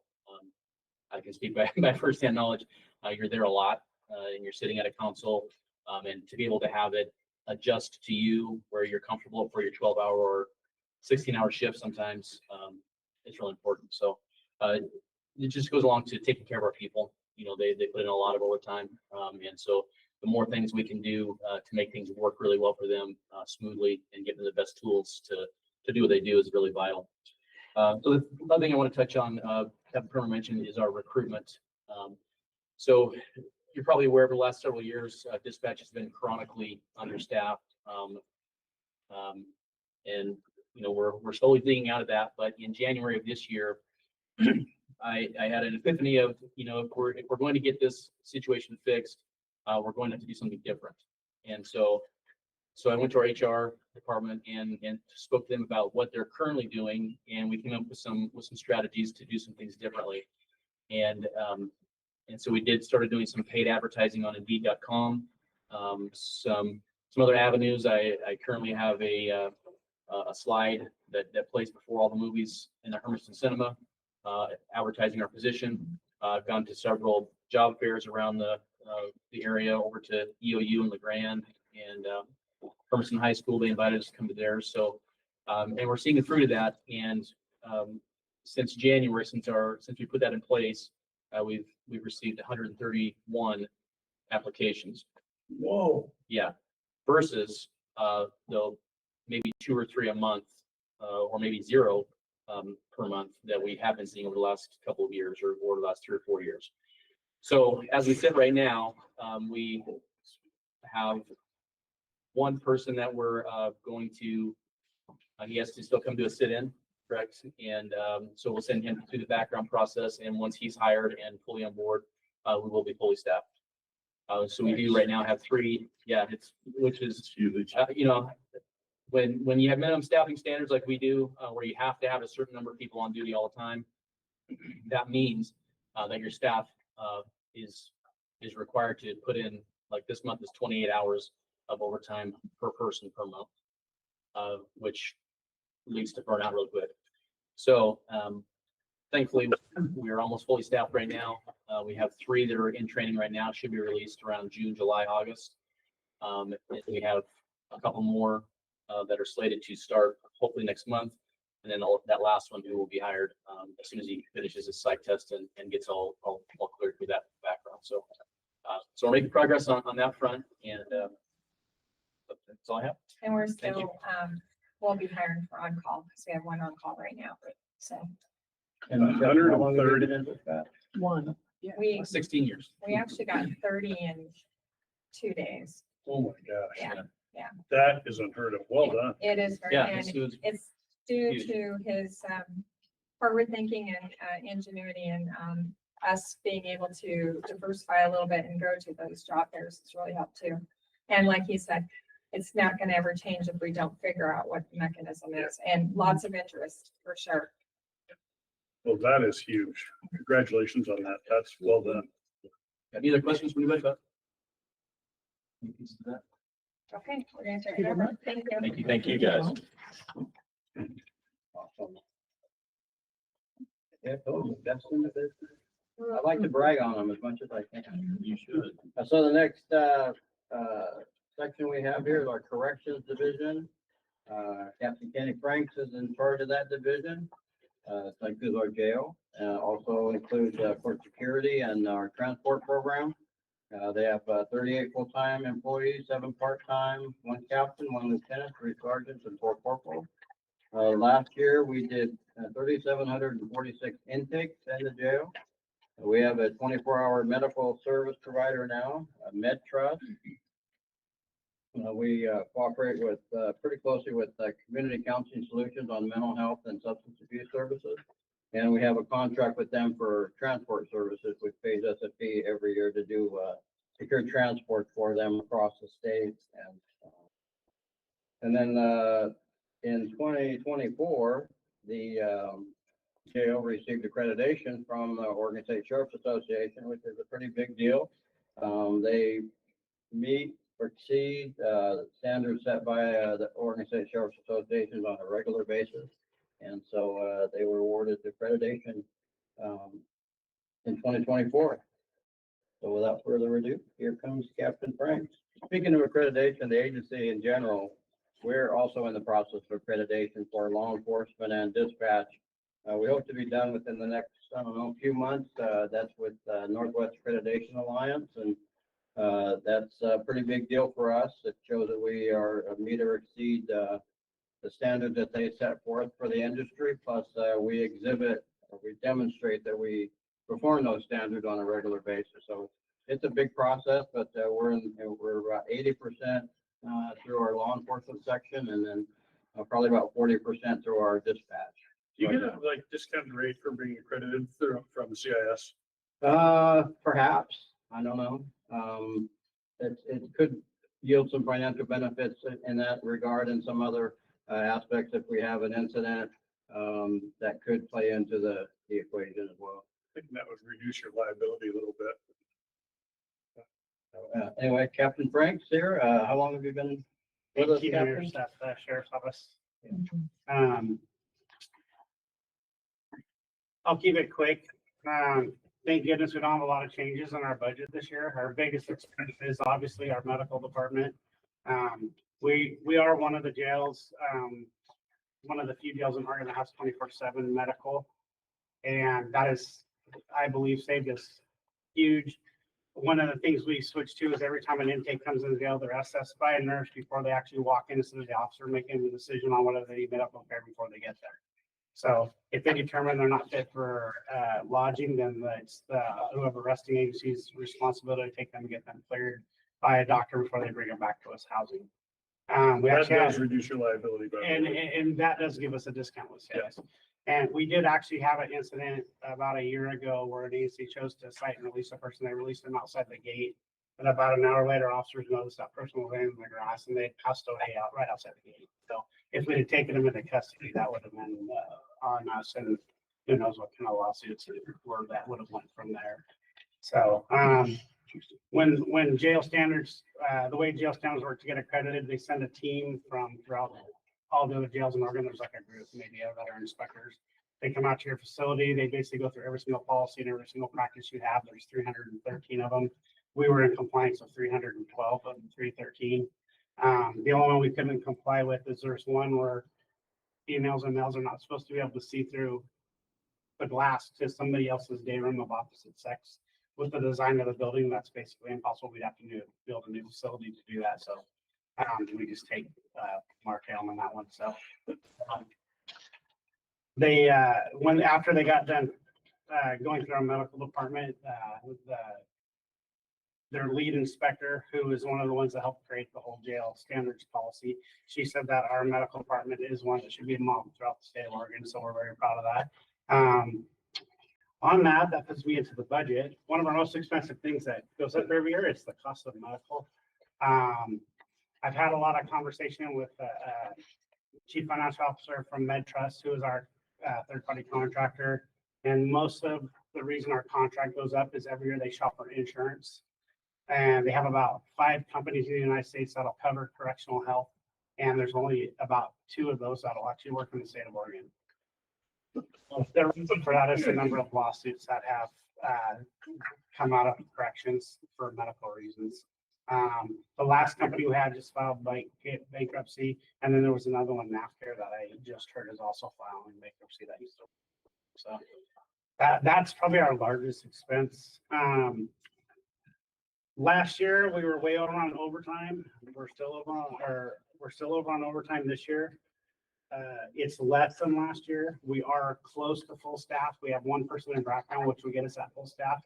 Our extra expense this year came from, we had about 5 people at the same time on light duty or off work for various medical reasons.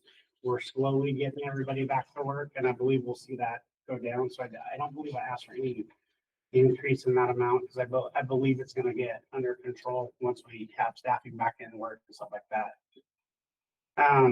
Currently, our jail population is, we have a cap of 170, so that's where we try to keep it. And I believe once we get back to full staff, we'd probably look at bumping that up to about 190 to 200 again. That's where we used to be. The other challenges with clientele coming in now, we see more mentally ill. So there's a lot of cases where we could have 1 officer deal with them in the past, where when we have a mental ill person, sometimes we have to have 2 officers and take their time up to deal with this person, just to safely deal with them without either them getting hurt or the officer getting hurt in the situation. So, but again, once we get back to fully staffed, I see the numbers for intakes going back up. So I gotta ask, Kenny, what's the time frame for that roughly For fully staffed? Because the reason I'm asking. So we have one. We get lit by the cities. Yeah, we hear it all the time too. And we have the 1 officer position that's in background right now. So once his background's done, he'll hopefully pass everything and be hired, and that would put us at full staff. And then I just need people to be off light duty and come back to work. So, and I can't predict what some. So does full staff put you back up over 200 bills? It'll put us between 192.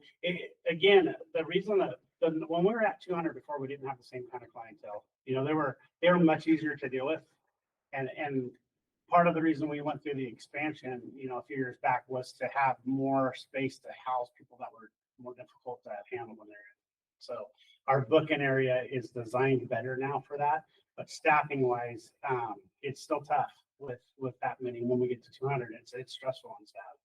So, and you could have 2 or 3 off doing with one thing while there's another incident going on, and that leaves us like 1 other person to deal with.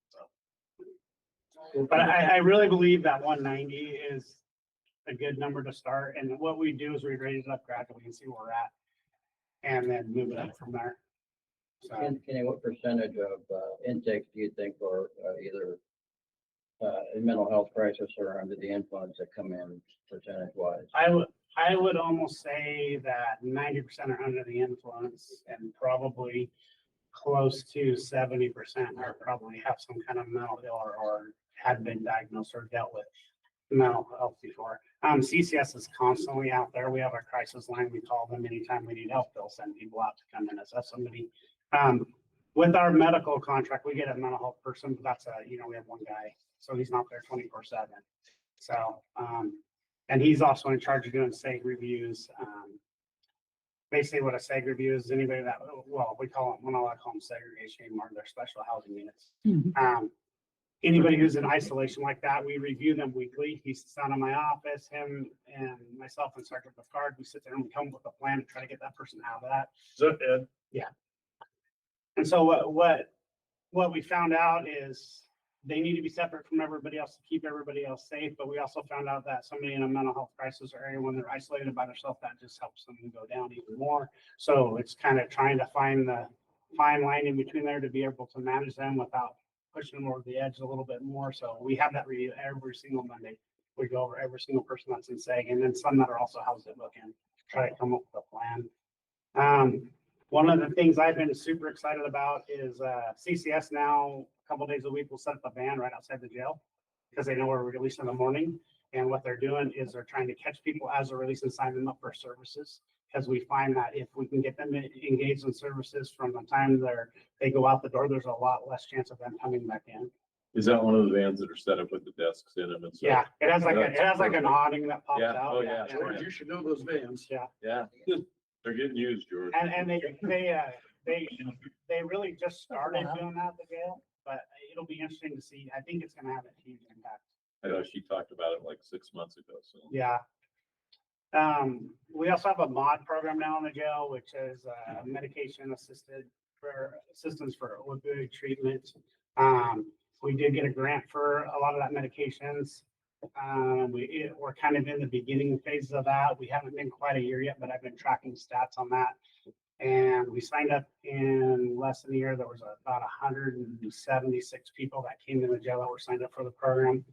And I'm tracking when they come in, we're making a list of everybody. And then if we're putting release dates, and then I'm tracking to see if they come back in. And what I've noticed is I have the big list the first time in, about less than 50% come back in. And then less than that come in for a third time. And by the time we get out for our fourth or fifth lodging, we're only seeing like 1 or 2 people that have that many lodges that are on that program. I don't have enough data to say that's the reason. I'm not exactly sure yet. We're going to need some more time running that program to see if that's why. But again, that's another thing where we've recently had one that was on the mod program in jail. When she got out, she didn't get connected with services, and then that person OD'd. So we're trying to make that connection right outside the gate. And then when CCS came and said, "What do you feel about that?" I'm like, "I'll reserve all the front parking spots for you guys can have it. Let's get everybody we can signed up." Yeah. And they're also working with anybody that's eligible for the deflection program. So signing them up for that, which is basically they wouldn't go to jail for smaller drug charges. So John, would those qualify as sobering units too? You mean The vans?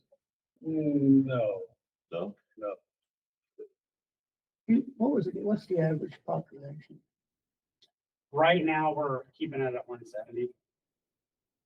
So the sheriff came and asked me about it about 3 months ago.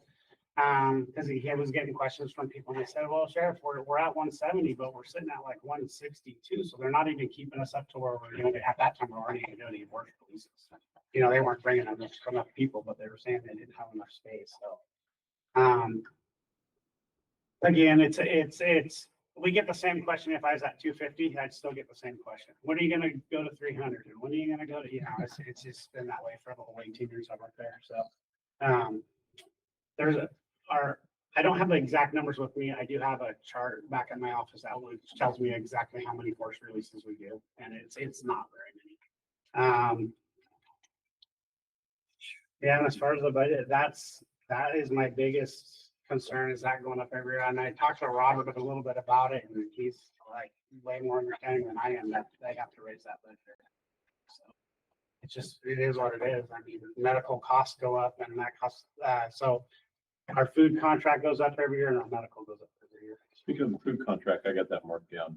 Is this the last year of the contract? And for, when we first brought them on, it was for a 3-year contract, right? Yeah, I believe we have another contract with them that's 3 or 5 years. I didn't, so it's been renewed. Yeah, because that's how we ended up with some of that new kitchen equipment. There was like, because there was a few things we purchased, but there was also extra equipment. I mean, they purchased. brought in the dishwasher and stuff first time around. Correct. And then, I think, I don't know what they just brought in. There was, it might have been the steamer. okay. So, But anyway, so it was up and got signed. yes. Okay. Yeah. And I want to say it was last July that we signed that new extension. Do you know if it went up much or? So they use I don't remember what he calls it. CPI. Yeah, it's a national index. He always quotes me that number. Oh, this is the national index is going up this much, so that's what they asked. And I want to say it was like 3-something%. Okay. So it's half about what medical goes up. Sure. So of course they don't have to cover the insurance like medical. That's the big expense. Yeah, no, thanks. And then the other question is 350,000 enough to cover your liability insurance if you're at 324.5 now? Oh, sorry. So that bill comes once a year. So I don't know what it's gonna go up, Mr. CIS guy, but, I'm on their board. but, I budgeted a little bit more than we paid last year. Yeah. My guess is it may be a bit short, because liability for the jail and actually all of law enforcement has been above the average of everything else. So, Yeah, so probably, I don't know whether that'll be enough or not. It's the most expensive part of liability insurance. They did say No we get a offense. discount for 24 medical. Make Yes, sure that's on there. yes, Yeah. we do get that. You're correct. Accreditation as well, would they provide a discount? I'm not sure about accreditation, Check on so, that. yeah, I could. And then, Sheila Lawrence is our contact. She comes once a year, does a tour of the jail, writes down, she's like a risk assessment. There are a few things that she suggests, that we've looked at different ways to do them, and we're still working off that list, so. There's a So- couple of things like in the dorms, putting the rails all the way up to the ceiling where people can't jump off them and things like that. I'm not sure we get a discount for that, but they are their suggestions, so they might. So Sheila Lawrence works for CIS. She's the risk assessment person for Yeah. CIS. And she used to be a jail commander, so she's really Yes. familiar with how jails operate. so, She's phenomenal. Yes. Yeah. they shoot the smoke bombs in at the rail. Well, we'll just leave a little target area. Yeah. Well, we're a little over, we better move on. Yeah, I just have one question though.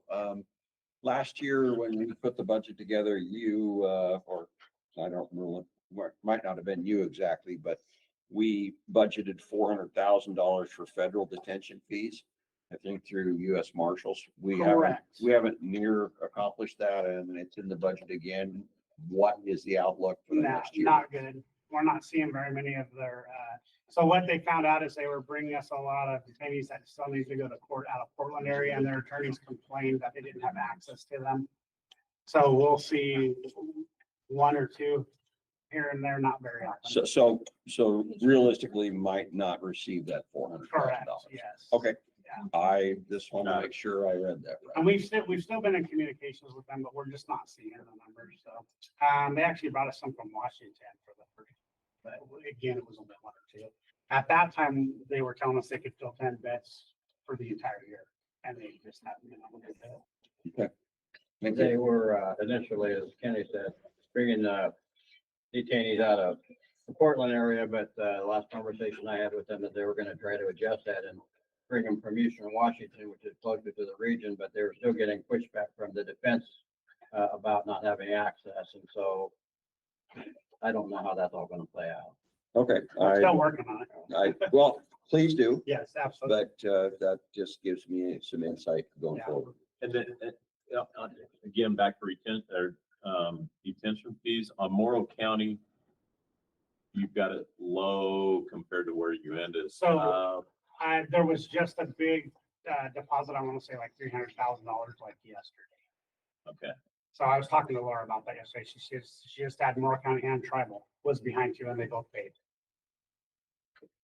Perfect. So, and tribal is always over beds, so theirs is always. And I don't think Mullen County's ever under much, if they are under. So they utilize it. No, it looks like you're gonna be substantially over. Thank you. Sheriff, before you take off with your crew, I want He's not to, gonna go yet because we're not done yet. We still got one. Yeah, there's one left. before we go with, before we go with Captain Overton, sorry about that, Paul. Can Captain Primer, send an email to us just recently about the question you had, Dan? And I was hoping that she could, kind of clear that up real quick. One question. That one. That's a scam. The $2,700. The this year. 30,000 you asked me about? Yeah. I apologize, I didn't have my notes. We were talking about the QA and the recording system. That's the conservative figure where that is going to come out of. So the QA for us is running anywhere between, depending on how often they pull the stats, between 11,000 and 13. And then the recording system, the warranty alone for the 1 year is close to, I believe, 15. So we're hoping that it's not going to be significantly, and we are going to be doing away with that QA. The new recording system will provide the opportunity for the supervisors to actually do the quality control through the recording system.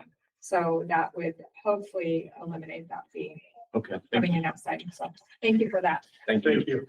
If I can just, maybe this will help you out with the entities that are questioning about the jail number and the cap. You know, the population that we see that are coming in now are very high attention personnel.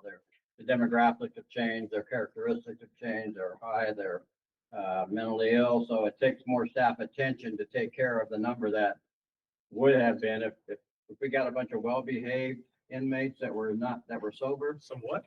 Yeah, it would be easier to up the cap, and now we're dealing with a different type of intake.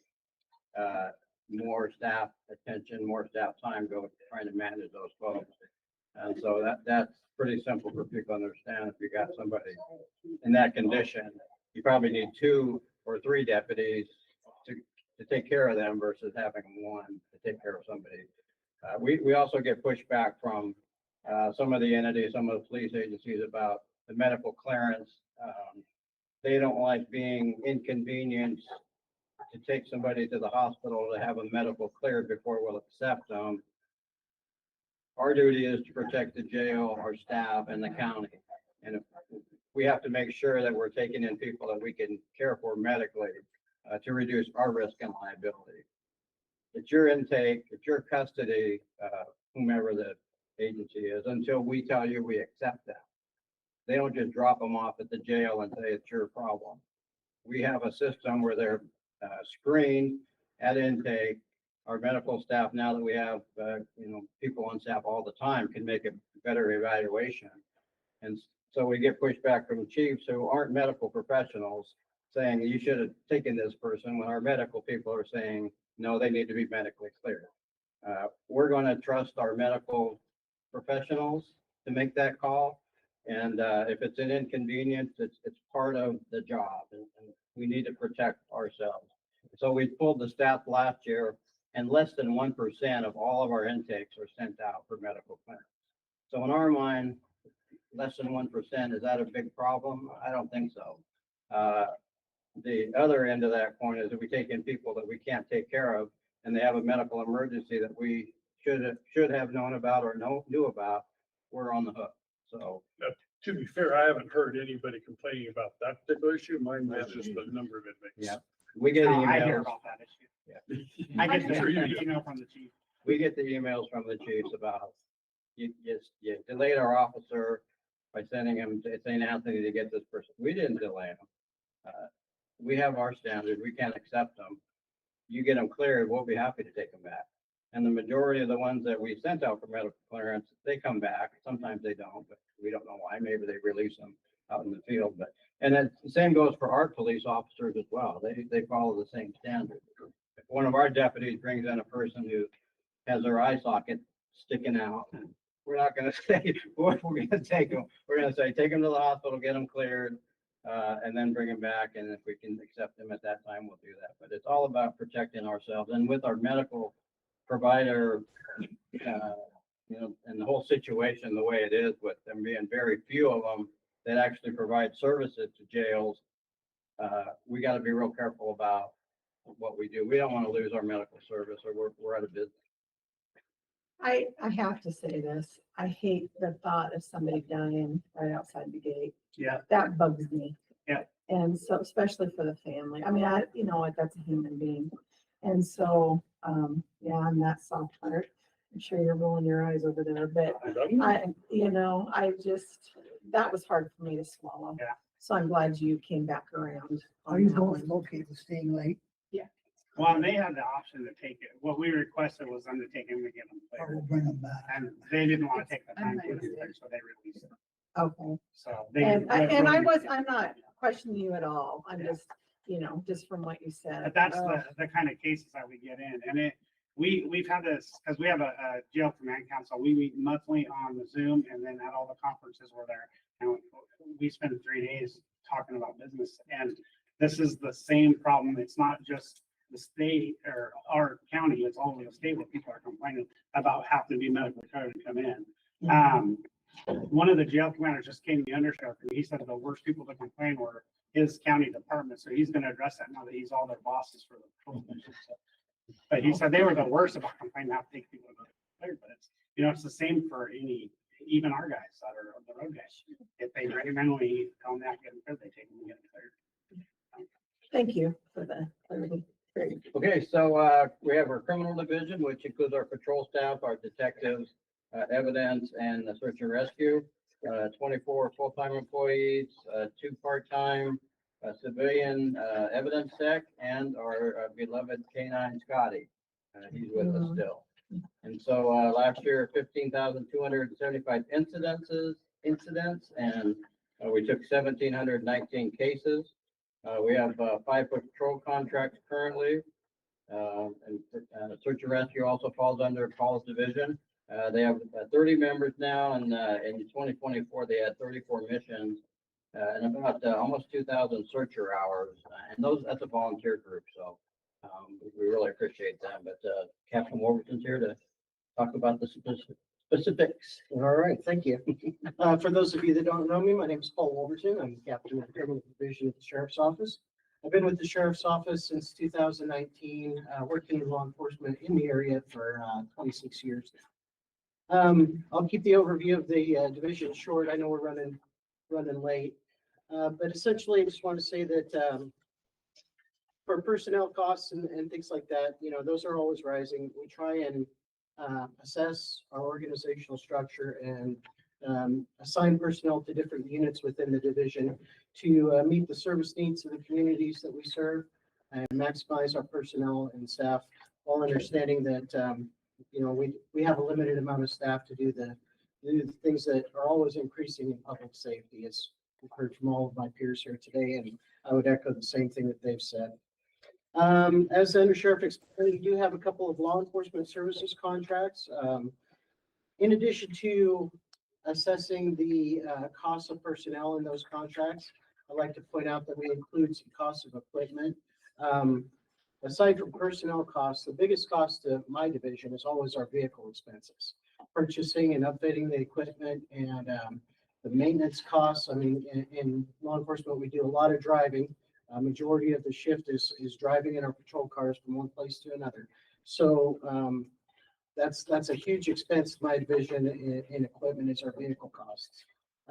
Right now, we're figuring a new patrol vehicle fully updated with all the equipment that we get is costing us about $80,000. And so with a recent contract that we're negotiating, that contract's for 5 years, I incorporate that cost per year into that contract. So we're getting a return of about $16,000 a year from a 5-year contract for the cost of the vehicle that's included in those law enforcement services contracts. Aside from the vehicle costs, we have services that have increased. I mentioned the vehicle upfitting. Those costs have increased a little bit. Other services that we use, in law enforcement, we have to get psychological exams for our new hires. Those costs increase occasionally, and other things that we we have a subscription costs and things like that for some of the services that we need for our investigations. Things like Cellbrite, which we're in a technological age now, so our detectives, every case that they handle has to do with cell phones and retrieving data from cell phones. And to do that, you have to have equipment. And then in addition to the equipment, you have to have a subscription to the service. So those kinds of things are all included in those services costs. Over the last few years, we've incrementally adjusted several line items to accommodate some of those increases in expenses.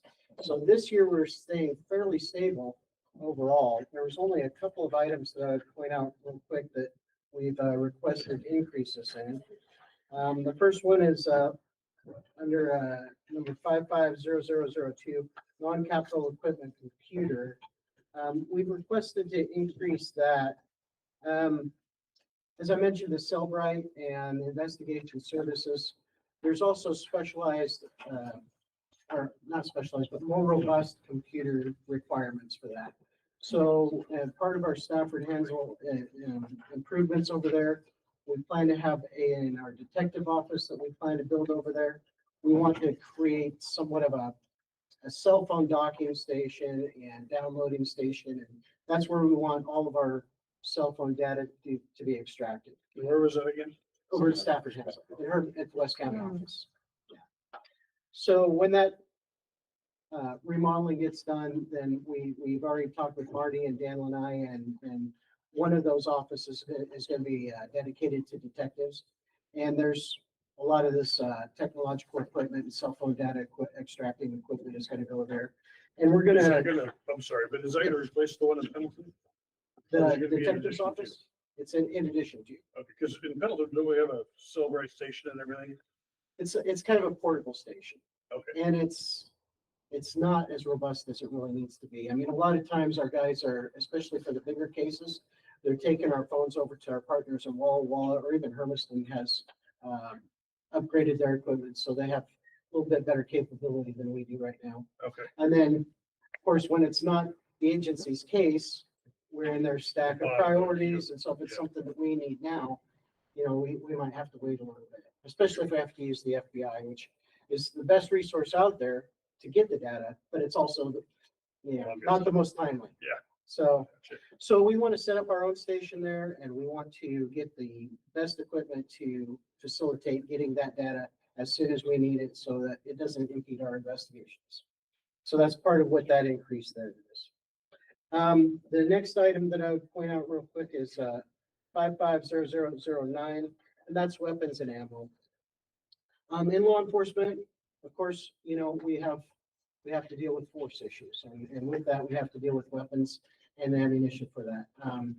When I first started in 1999, nationally, the trend was going away from 9mm semi-automatic duty pistols to 40 caliber or 10mm.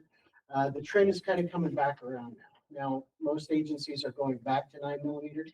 There's lots of different reasons why these things happen, changes in ballistics and weapons themselves, but also the end user. And the lighter caliber is easier for people to shoot. It's easier for them to handle and be more accurate, has higher capacity for more rounds, which can be necessary in a lot of encounters.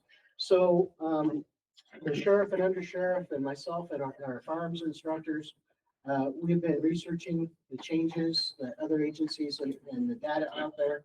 And we've decided that that's probably what's best for our agency to do at this point too.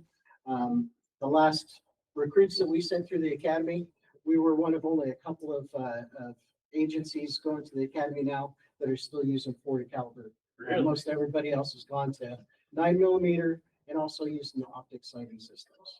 What about the local agencies? And most everybody switched to 9 also. OSB switched several years ago.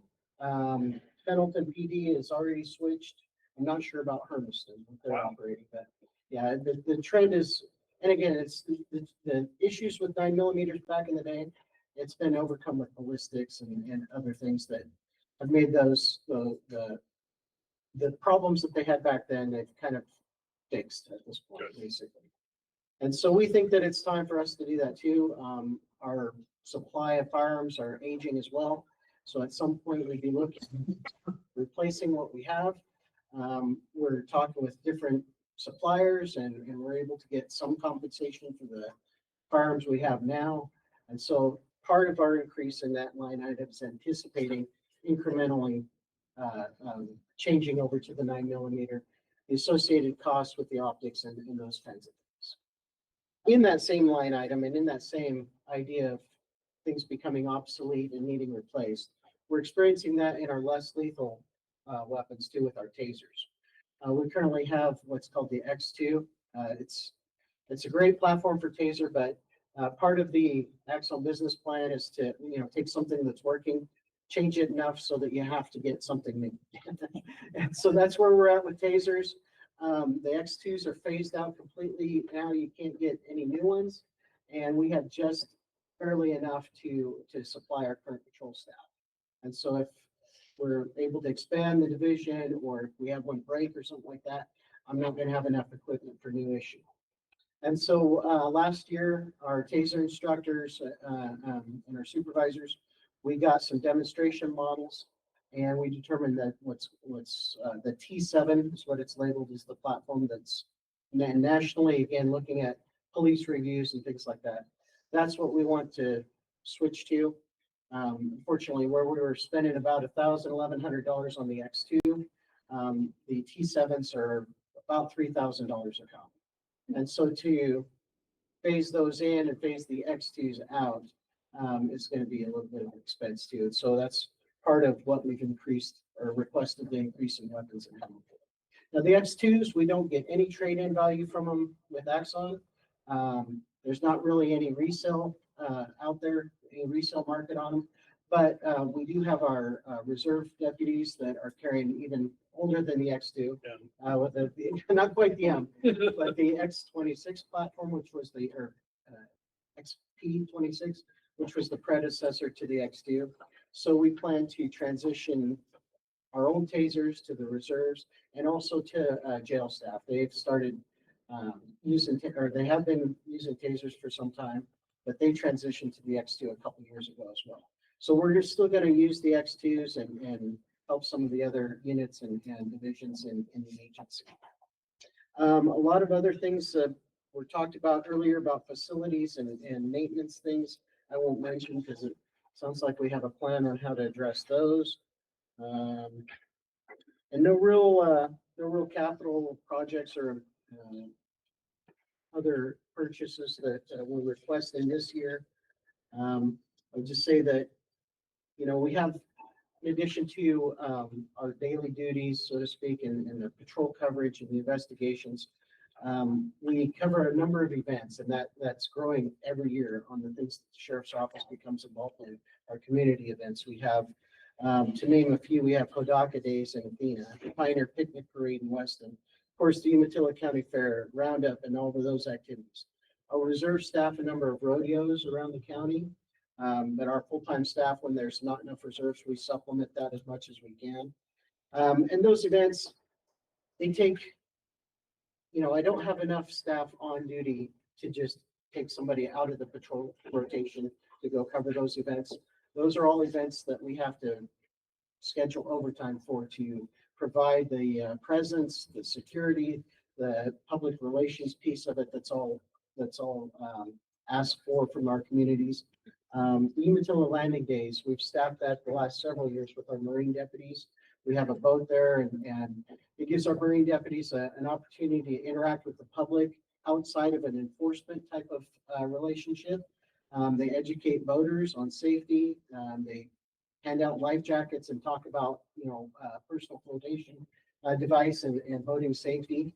And Rowan Hayes, our sergeant of our Marine unit, he tells me that every summer when he's out, patrolling and stuff, there'll be families out there and the kids will be, waving their life jackets at them that they're wearing in the boats and waving at them and stuff. So it's an extraordinarily successful way to interact with the public and really do what we want to do. We want people to comply without having to go out there and be the enforcement part of it, be the hammer to give them tickets and fines to make them comply.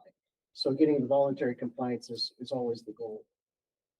And then lastly, I'd say that you know, we push our resources to the limits and, in Umatilla County and outside Umatilla County. One of the things that we do, every year around, holidays time and Christmas time is our Christmas toy drive. And that was started with, Jasmine Elwood and her family and, a partnership with Walmart, and that grew to become part of our office when we hired Mike Elwood as our detective. And, that's grown exponentially over the last few years. Last year alone, we served we had over 30 Walmart stores and transportation personnel participating in that. And I think it was over 18 law enforcement agencies, and that's in Oregon, Washington, and Idaho now. Last year, we delivered to Boise as well. We delivered toys to Randall houses, Ronald McDonald houses, and other children's hospitals in Spokane, Portland, Seattle. And as I said, Boise, and then I think we went to Eugene, somewhere around Eugene this year as well. And that's just, you know, that's just one of the things, one of the many things that we try and do to be a part of the community outside of being out here and making arrests and writing tickets and those kinds of things. And we only do that because we have a group of extraordinary people that are dedicated professionals. The undersheriff mentioned the number of volunteers we have. Those are people with full-time jobs, full-time lives that still find the time to come in and dedicate their time and efforts, not only to doing the job, but, you know, getting the training to be able to do the job safely and stuff like that. We couldn't do what we do without them. They are our most precious and valuable asset. And everything that we have before you in requesting equipment and things like that is to improve their ability to do what they do every day to make a little bit better tomorrow. So thank you for your consideration and time. If you have any questions, I'd be happy to answer. I have one, and I apologize if you were addressing it. I was doing some Yeah, chicken scribbles, and so I may have missed it. But line item 550010 for vehicle outfitting, yes. it's 250,000, which I know is probably reasonable for vehicle outfitting, but I'm just wondering, are you planning on doing that this year? Because previously you were at 20,000, so I just want to Right. make sure it wasn't a typo. No, that's correct. And Lieutenant Roberts oversees our vehicle outfitting and purchasing and all of that. And he's been speaking with our CFO, Robert, here. So we've had some issues in getting everything figured out in time. And so that last year's purchase, we haven't got it outfitted yet. And so we're trying to get that done. We may not get it done before the end of this fiscal, but we wanted to keep that number the same. It's not only for the purchase of new equipment, but we also sometimes have to change, like what we call one-offs. Sometimes we have to do other outfitting to other vehicles that we're repurposing within the agency. For example, we had a couple of unmarked patrol Durangos that we are now going to move over to jail transport. And so we got to outfit those because they were unmarked cars without cages in them. So we're going to outfit those cars individually with cages. And so some of those things happen. And last year's cost, we didn't get it done in time, basically is what happened. And there's a few external reasons that were beyond our control that contributed to that. So this year we're working hard to get everything done, and we expect that to be about what we spend on outfitting overall. That's fine. I just wanted to make sure. Yes. Thank you. Thank you. I would say with vehicles, it's getting better, but it's been really difficult to know when you order them, when you're going to get them. And that's been an extended period of time. So when they make a vehicle order, sometimes it's months and months and months. And so it doesn't always fall in the same fiscal year as you might want it to. That makes sense. Captain Franks, what a great presentation. Great job. Couple questions. Athena Patrol contract looks like it's diving about 12%. Is that because? No, that's, I made a note on that, and I'm sorry I didn't mention it. That's not the right number. That should be 311,578. I'm not sure where that got misplaced, but yeah, it doesn't go down. Is there a change for the Weston contract as well? That is TBD. In fact, I'm awaiting that to get approved through the council from Weston right now. We don't know exactly what that number will be yet. We've proposed a couple of different potential formulas, and I think you can look at our proposed range. It's going to increase anywhere from 5 to, I think we figured 15%. Yeah. Or somewhere in that neighborhood. Okay, thank you. Next one, rent received, what's that for? And you showed none this year.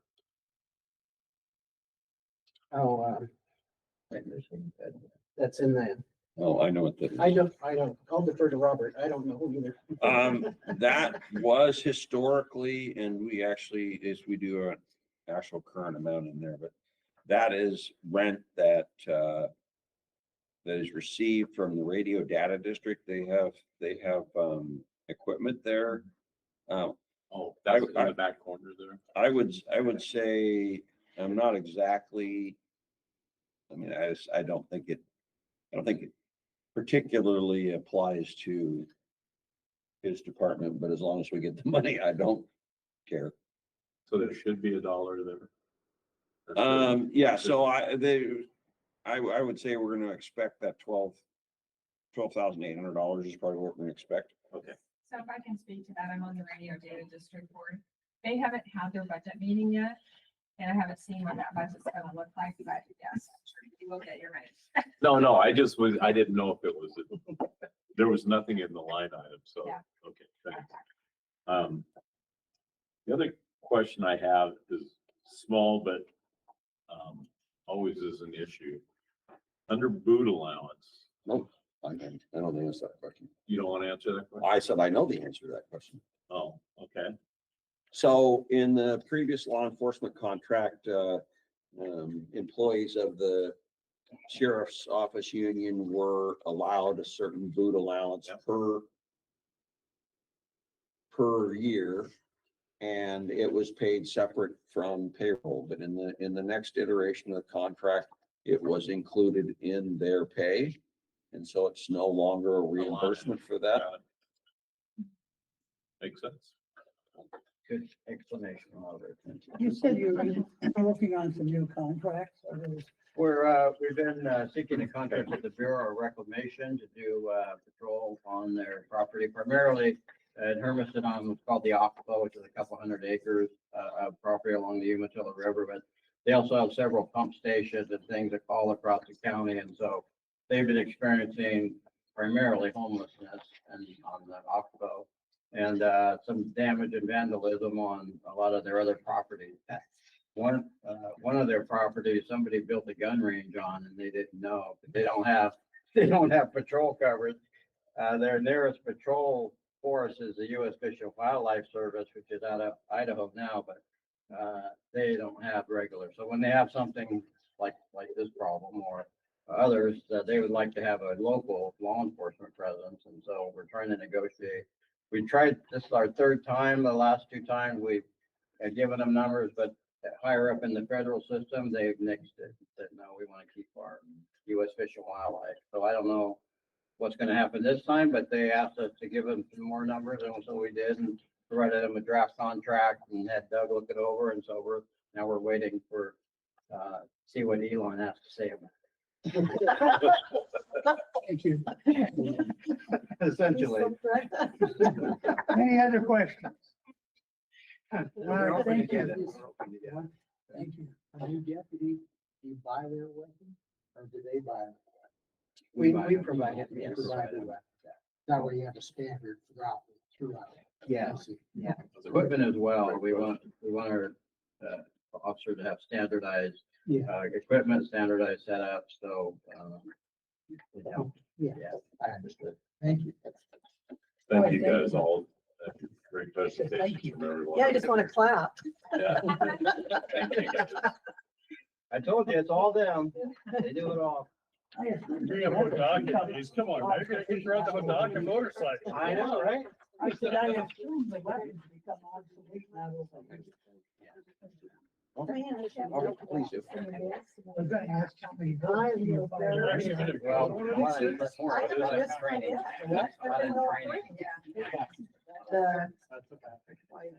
Thank you guys.